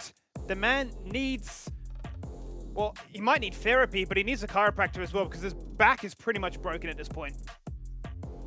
Sure. And that's been the story for all of Vendetta's wins so far, as they revolve around pretty much a single pop-off performance, kind of defining the game. It was Vendetta in their win over QWQ earlier in the bracket. It was Tails for their one-game win during this series so far. And that's not going to be sustainable against any better team, and it's not sustainable against QWQ when they're firing on all cylinders and playing towards their late-game win condition. Banana don't look especially organized on the map, and to be frank, some of the team plays that we're seeing from both teams, in terms of what their prioritization is, how they're traveling around the map, leave a lot to be desired. So, if Banana can't get that early gold and start snowballing one of their carries, and QWQ are winning based on their late game and their late game drafting. That really is the story of the series so far. Yeah, and I echo your thoughts there, TJ. I mean, we saw Banana play out the past series. It's all about the early game. It's all about getting that early aggression. If it fails, their composition is gonna crumble down. And I think really, when it comes to this next game, Banana needs to get that early game. And what will not crumble is our sponsorship partners, which have been phenomenal in supporting us throughout the Wild West Sea Champs. One in particular, which we'll highlight right now. It's One Esports. We love One Esports because they're the home of the esport heroes, and you yourself can actually get a part of it because you can get your daily dose all the way over at oneesports.gg. Now, it could potentially be that GG situation because it is match point here for QWQ. They've taken the game. They've taken 2, in fact. And you're starting to wonder, are we a believer that it could be the perfect 3-1 for them? It could be that redemption arc. They could be booking themselves a chance to take on Team Flash for the very first time in this bracket here, TJ. Yeah, I think one of the things we need to build this story around for QW... First of all, actually, you know what? I was going to keep going, but I'm going to interrupt myself because I just want to say I've worked with a lot of hosts and a lot of casters who pivot towards sponsors. You're like parallel parking yourself into these sponsor plugs, and I'm just really impressed. I'm a fan, Skimmy. The way you work them into every conversation is just remarkable.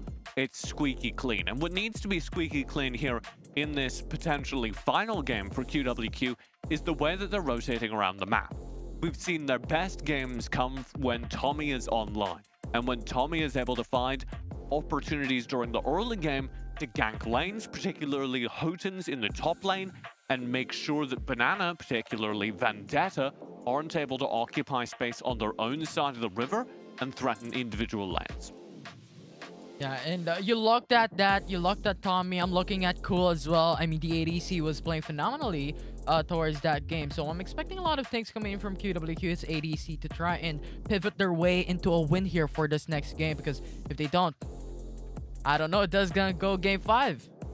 I mean, Cool right now must be feeling on cloud 9. I mean, Super Sub comes in for lock-in in game 2 and says, all right, guys, we're going to get the dub. Sure, the game didn't go their way, but then game 3, as we just saw, he smashed it out the park. He's making Zarya look so damn good. He's got the critical items online nice and early, 12 minutes in. As easy as you like. I don't need to scale because we're just crushing you in the early game. So you start to wonder, given that QWQ can pretty much play anything. I mean, we just look at their full season stats and you go, okay, about 50 champions in each single lane. What are we expecting now as a result from Banana? Do they say, it's time to throw you a curveball, it's time to bust out things like that Mundo, like that Ezreal, things that you're going to be like, hang on a minute, we haven't scrimmed this, we don't know what we're doing against it.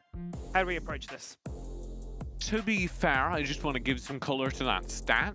You are right that they play basically every character in every lane, but they also have like 10 players on this team, so that is part of why they have a champion ocean, is because QWQ and Banana, as we talked about earlier, they're both really fun, they're both really... TJ. That sounded so big brain, and then you hit them with the real deal. Skimmy, what you were doing there was you were using bad data to come to bad conclusions. And for that reason, I have to be honest, I'm a journalist. Yes. I only tell the truth. Yes. Oh, true. True. Well, I can tell you that the truth of the matter is that Champ Select is not too far away. It might actually be popping up on your screen sometime. Go for it. Go for it, Skimmy. Now. Look at that. Yeah! That's the That power- was clean. the power production. Like, Skimmy had full faith, he timed it perfectly, and went to Champion Select. Characters to watch Infinity. I want to see my Twisted Fate. I want to see that Renekton.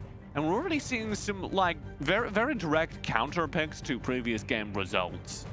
Yeah, we're speeding out throughout the van. I mean, Zaya has been disrespected coming from QWQ, but they're banning it away. I think they don't want to give it to Banana, considering that they have played it Zaya Rakan before. So banning it away, I think, leaves Rakan only open for Banana to pick up, and Galio will be prioritized by QWQ.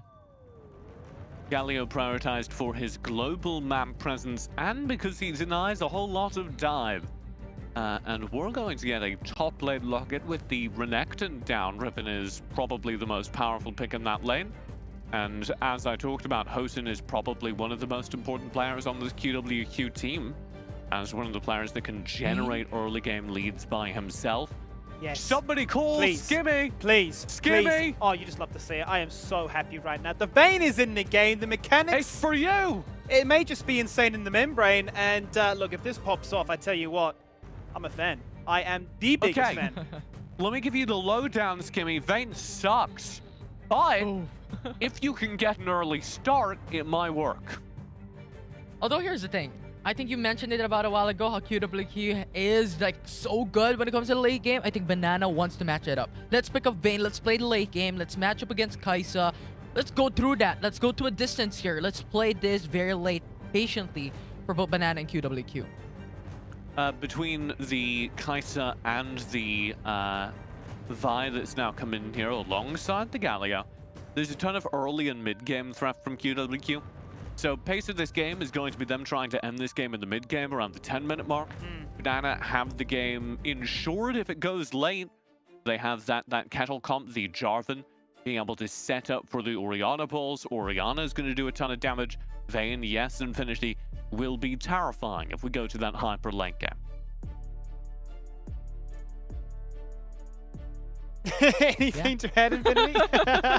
Yeah, I was waiting for that cue, but yeah, I do agree. It's like, it depends. If you get the early game QWQ, definitely can take it home, but that late game is looking very spicy for Banana. Well, I tell you what, whilst I am woke up my thrilled cat. to see Vayne, the cat's woken up because she knows that Vayne is insane.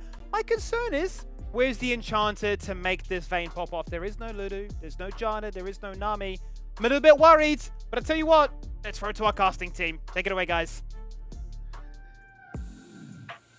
Well, it is QWQ here on the match point. We want to see whether the bananas will be ripe here in this series, because we got ourselves a Vayne that is gonna go into that hyper late game sort of way to get themselves back into a game 5 and maybe stand a chance to come in with an upset. So, Riku, we see the drafts already.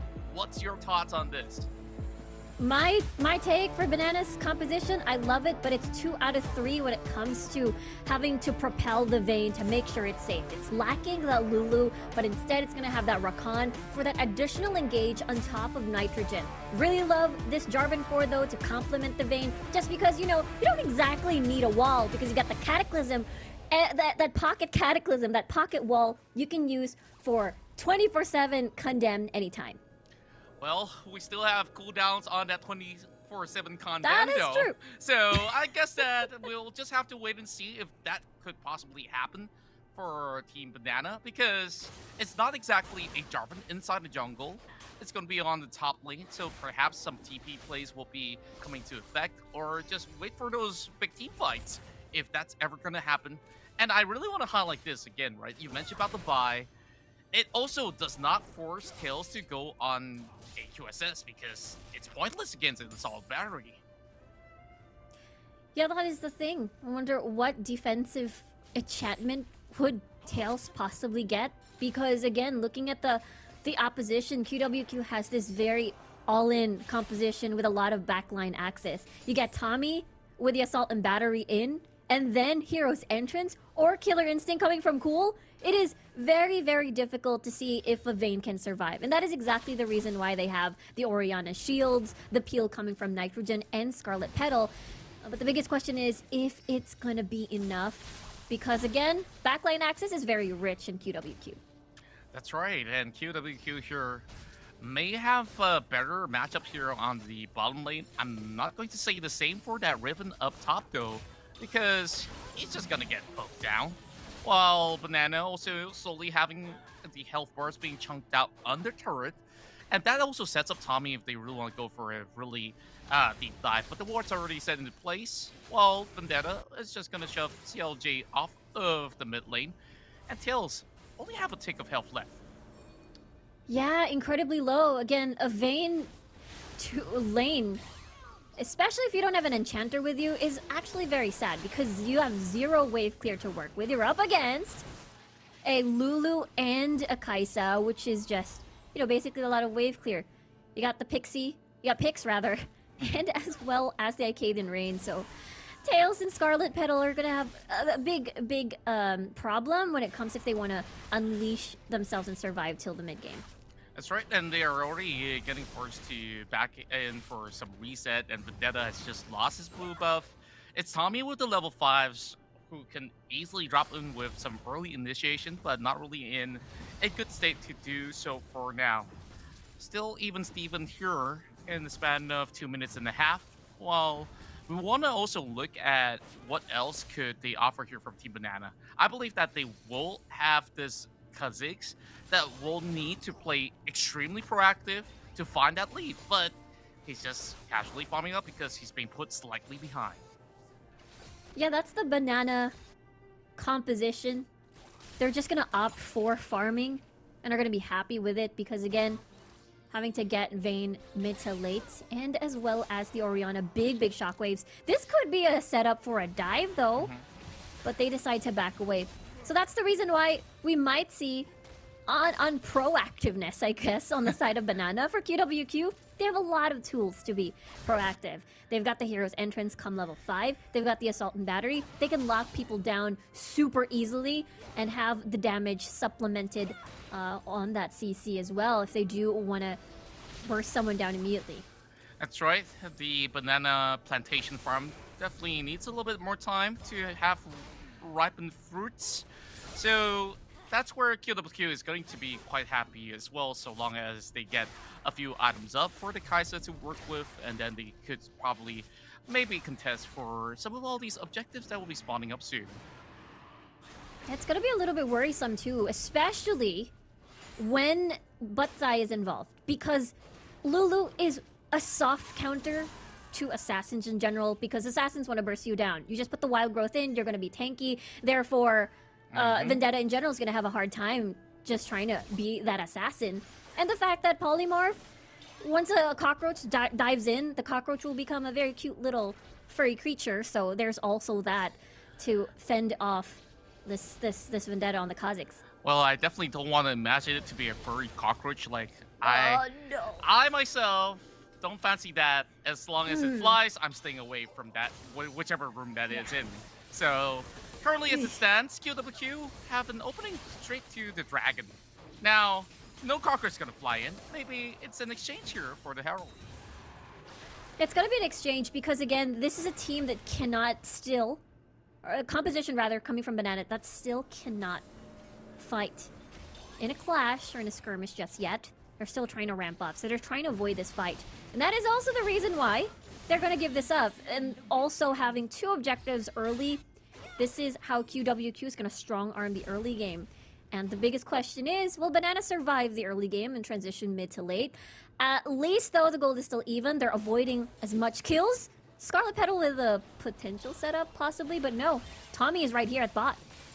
Yeah, and the problem is the Kha'Zix is nowhere to be seen, only taking a couple of wolves off. So we are having a little bit of a stalemate here in the early game. Nobody wants to break open any sort of initiative, but they do get a chunk of the tier 1 turret, having a plating off, and that's where we finally see a little bit of visitation coming in from Vendetta, and he says, you know, it's not going to be a good setup anyways, but whoa, that's one setup happened we're looking for. Soul, he gets the shockwave under the turret. Now Tommy's in trouble. Here comes Grand Entrance, and CLJ, the next one to drop indeed.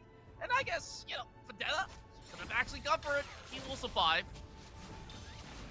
Didn't want to be too greedy, I guess, and just wanted that kill on towards Tommy. Really nice response, though, coming from the rest, coming from Scarlet Petal as well.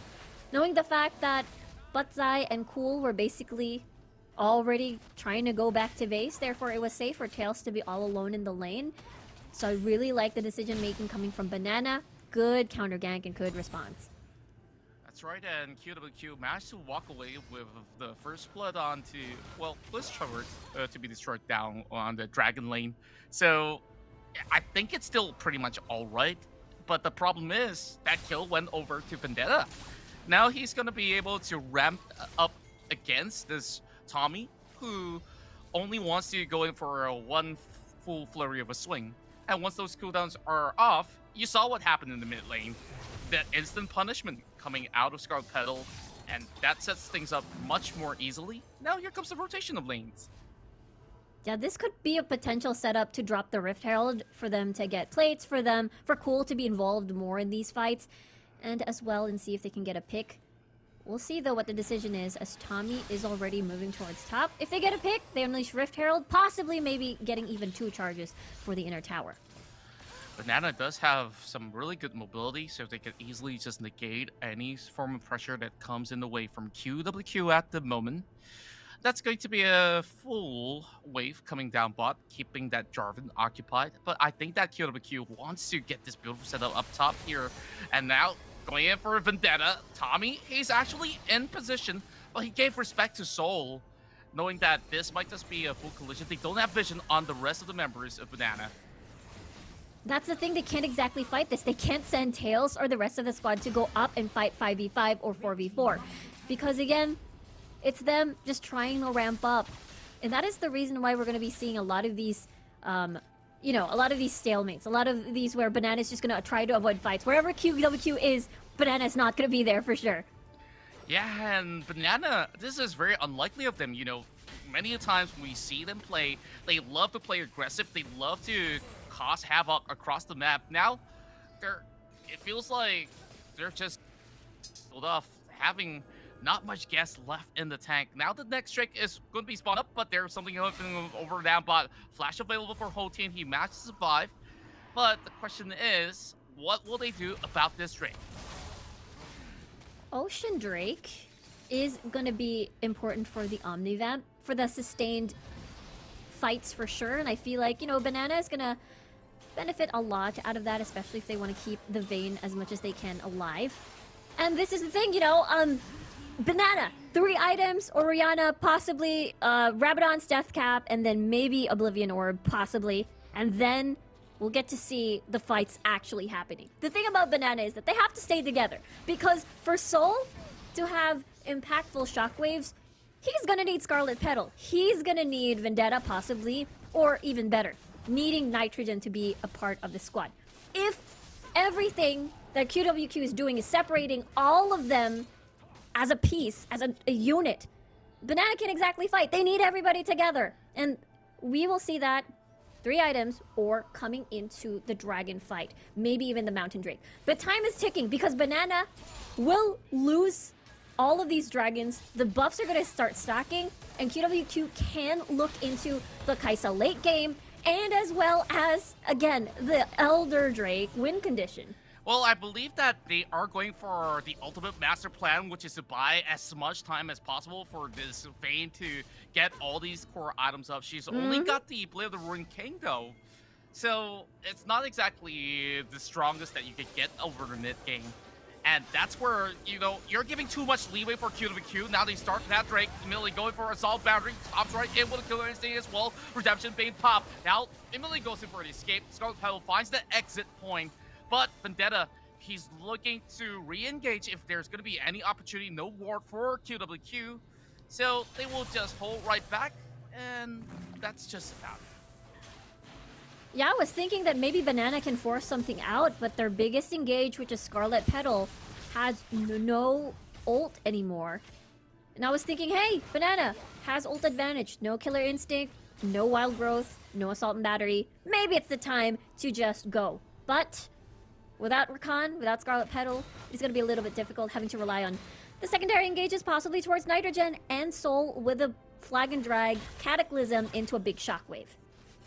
Now, we also want to look back into the items, right? I just look at the purchases. It's a Rabadon's Death Cap already being built there by Soul as you compare it to the Galio, who might just be close to 1,000 behind, but he managed to also make similar sort of purchase. So when it comes down to a quick burst potential, maybe the Galio doesn't offer as high of damage as compared to Oriana. But then again, it's all about the ease of execution for QWQ and many of all these setups that we're not seeing just about yet, but maybe they want to just get into a good scenario to fight, because in that jungle, they're all in that choke point, and Banana knows that this is not going to be good for us if we ever drop a member, even if we do have those advantages of QWQ burning those ultimates. Yeah, that's why they're very, very careful in where they want to fight, because in choke points, of course, there's going to be easy condemns, easy shockwaves to be executed. So QWQ will like to have, of course, the numbers advantage in the setup of the fight. I really like this game in terms of how contrasting it has been. 12 minutes, 1 death, 1 kill, in comparison to how they've been fighting. And you asked for it, you will get it, though. Assault battery all the way into the turret. Okay, I guess that's just about it. Nope. But Nope. that's gonna be all right. Cole gets out, full HP. Tommy as well. So that's just a little bit of teaser, right? Yeah, it's a preview of what's to come. That's just... But the thing is, ults are gone again. So no final hour, no Scarlet Petal ult, 3 ults down on the side of QWQ. So perhaps we may not see a fight again, as Banana feels like they're confident. This is a lot of choke points, right? There's like the Baron Pit we can easily condemn, and the Cataclysm. Nitrogen is here. There's the flag and drag into the shockwave possibly. But look at QWQ. They're going to push down mid. What is the response of Banana? They're looking for that dragon, and in the middle of this turret, and now they're going for a little bit of a chase, but it's a little bit too much of a distance to cover even for Scarlet Petal. So, Banana, they lose one, they get another in the form of a Drake, but next up, Elder Drake already. It's a very, very... We might see a fight though. This collapse. There we go! That Whoa! knockup though catches everybody up! And QWQ is the one winning the war, taking out I'm Trojan and Vendetta as well. So eventually will fall to the hands of CLJ. What a setup coming from CLJ and Houghton there on the Riven with a big massive knockup with the stuns in everything. Banana just weren't prepared for that. Look at the Baron area. It's so dark. They didn't see this coming at all. It's just so beautiful to watch. All the knockups, Wild Growth, Hero's Entrance. It's just CC lock heaven. And Banana, again, this composition, how they're ending the game. My Scarlet, oh my, no. is this it? It will be it. QWQ will get their revenge. And now they proceed to the grand finals of the play stage for their bracket C. And they will meet once more against Team Flash. What a finish. It was 13 minutes of basically trying to avoid fights up until mid lane was open. That was the time that Banana was so vulnerable. The sides of the river was pretty much dark. And then QWQ says, hey, this is an opportunity. We got so much CCs, we can just catch them off guard. And that is exactly what happened. Straight to the Nexus after that fight. Well, all that investment towards that late game all crumble and fell right before their eyes. It's such a difficult way to swallow. Definitely not Geek Fam that's been playing this one out, but, well, QWQ got themselves this win. Definitely not an easy task to do against Team Banana. I felt that ferocity that was lost for Team Banana wasn't really the way that they are used to play the game. Now that they play so passively, they don't know when is the right time to call a shot. And that's where QWQ just go in to sweep them off, as if this was a game that we saw coming out from a League PC strat where he once brought something similar from that dark passage directly to take on the whole Bananas. And my oh my, what a series. Yeah, the Bananas have been basically devoured by this cute little uwu face, QWQ face rather. So, I mean, it's a complete contrast again from what we've seen in their first series, where it was Banana playing around Vendetta time and time again with different picks, very, very stylish, very, very flashy. But this time it seems like they were split in identity. One, Vendetta wanted to play these assassins, but at the same time, they've always had as well the bottom lane to play around with. But, you know, QWQ, a very, very consistent performance. They were confident, they love the fights, they love the wombo combos, and I would love to see them again, of course, next on their match. That's right, and QWQ just looking better and better as it goes. Are they ready to take on Team Flash? I definitely do wonder. I'm pretty sure that a lot of words and people in the chat must be going pretty well on those predictions. And now, let's pass it back over to Skimmy and Co. as we will wrap up the entirety of the day. Thank you very much to our casting team. And it seems, guys, that the rematch buff has well and truly been activated. It just seems that if you verse them once to start off your tournament, it looks okay. Then you rematch them, and afterwards you're like, this is actually how we meant to play. Now, we saw the Vayne. We had an idea. It was 14 minutes in, even gold, avoiding fights, farming up, bleeding structures, sacrificing objectives. One team fight, it's over. So much so that even the cats left. TJ, what on earth's happened?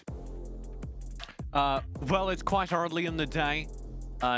You know how it is. I've talked about this. I'm over in North America, so at 5:40 a.m. the cat starts getting a little hungry. She's going to get her breakfast.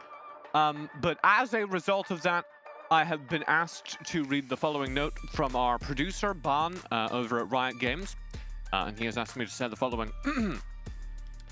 Tune in to see more of Miss Mary the Cat tomorrow, Sunday, September 18th, for Finals Day, starting with Buriram United versus Divine. So, yes. Go ahead and catch that.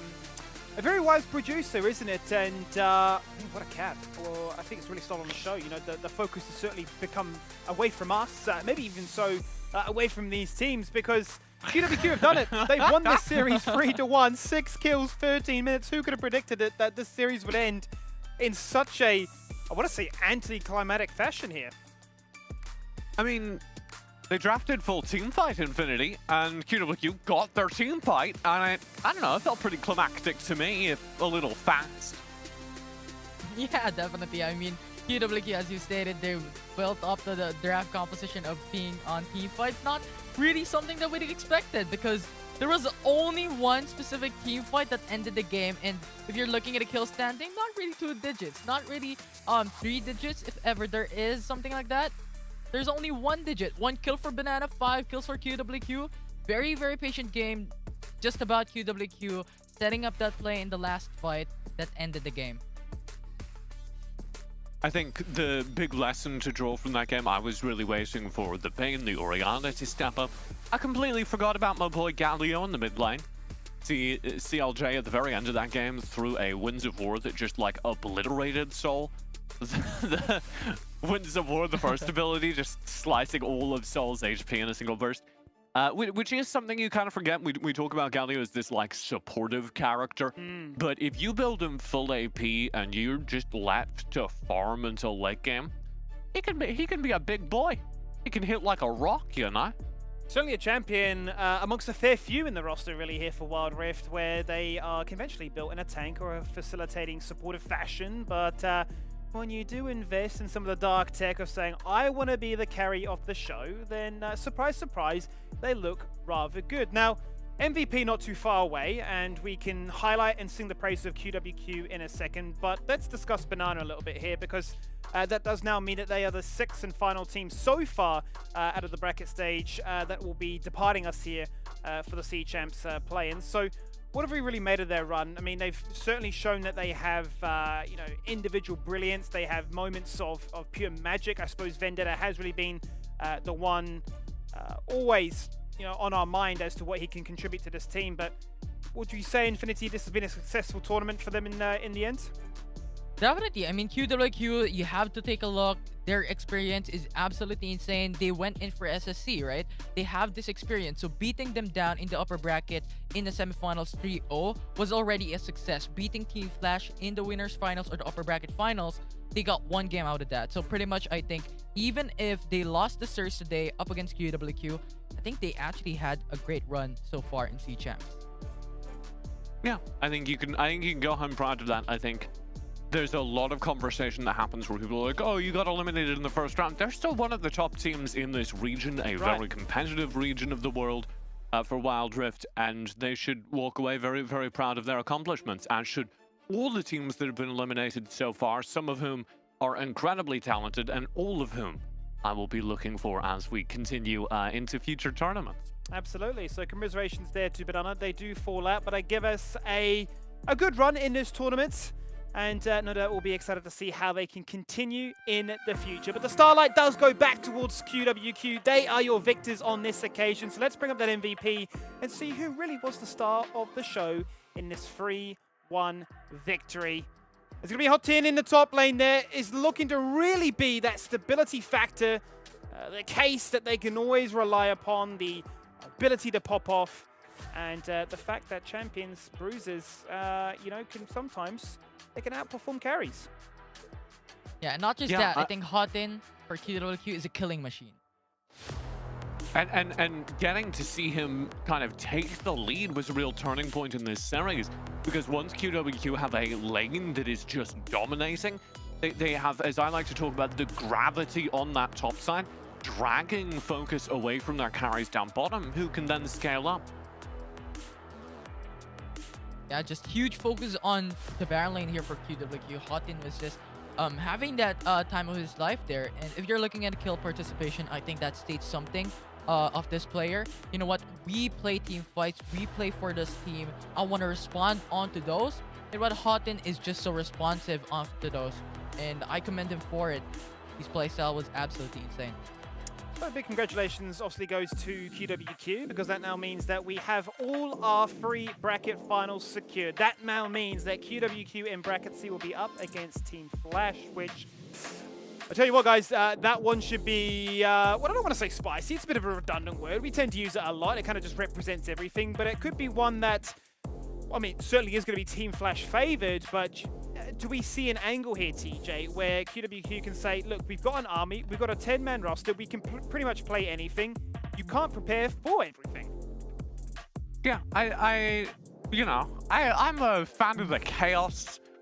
Being real, being honest as an analyst, that I feel like I have some duty to uphold credibility with the audience. No, Team Flash are the better team according to all historical data we have. That doesn't mean there can't be an upset. That doesn't mean QWQ can't rise to the occasion again. They certainly did rise to the occasion of this match, definitely improving today over what we've seen previously, but it would need to be their best performance yet to upset Team Flash.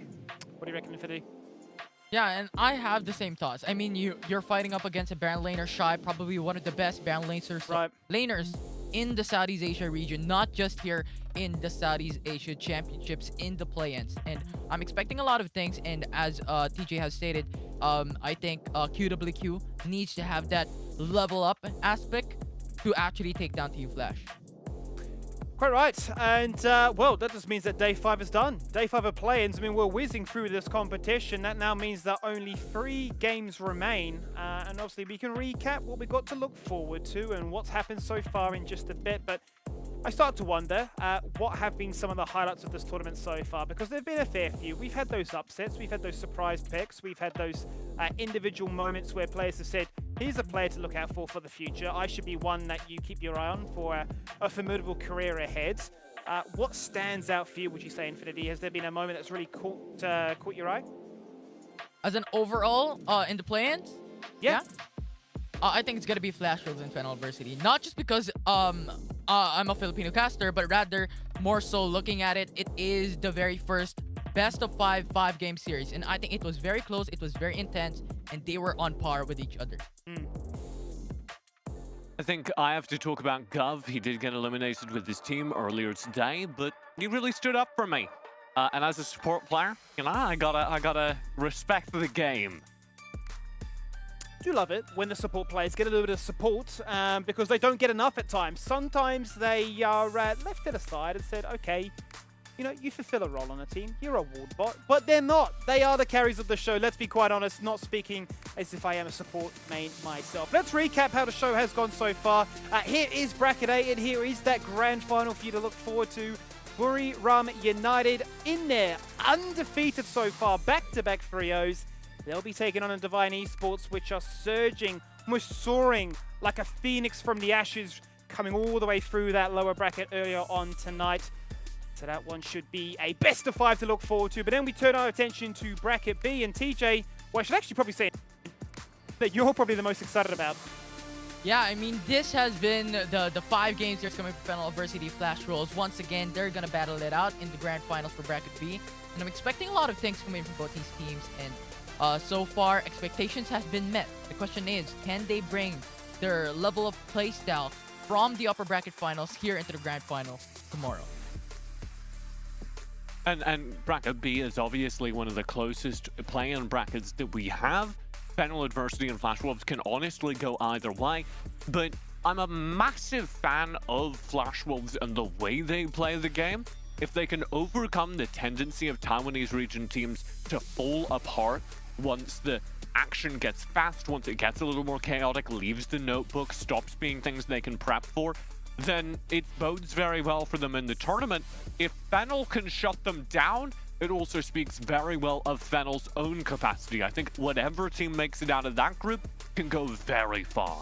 Certainly could, and here's how things close out, and that's exactly what you just saw on your screen. Bracket C, where QWQ getting their revenge, getting the 3-1, and booking themselves that final with Team Flash. For the very first time, the very first occurrence up against them, it is going to feel very heavily in favor here for Team Flash. But as we mentioned before, guys, wondering if QWQ can cause a few headaches for the opposition. Otherwise, Team Flash, no doubt, going to be feeling pretty confident about their chances to escape this bracket. And not to forget that all these teams you've seen through brackets A to C, any team that's coming as that second seed, look, they've got themselves that second chance. Now that we know that the Oceanic representative has withdrawn from the group stages, that alleviates the pressure for these teams to feel, you know, as reliant on these results. And as a result, we will then be seeing that sort of that showdown between bracket A, B, and C, and guaranteeing that one of these other teams can say, we were the better bracket, we were the better team,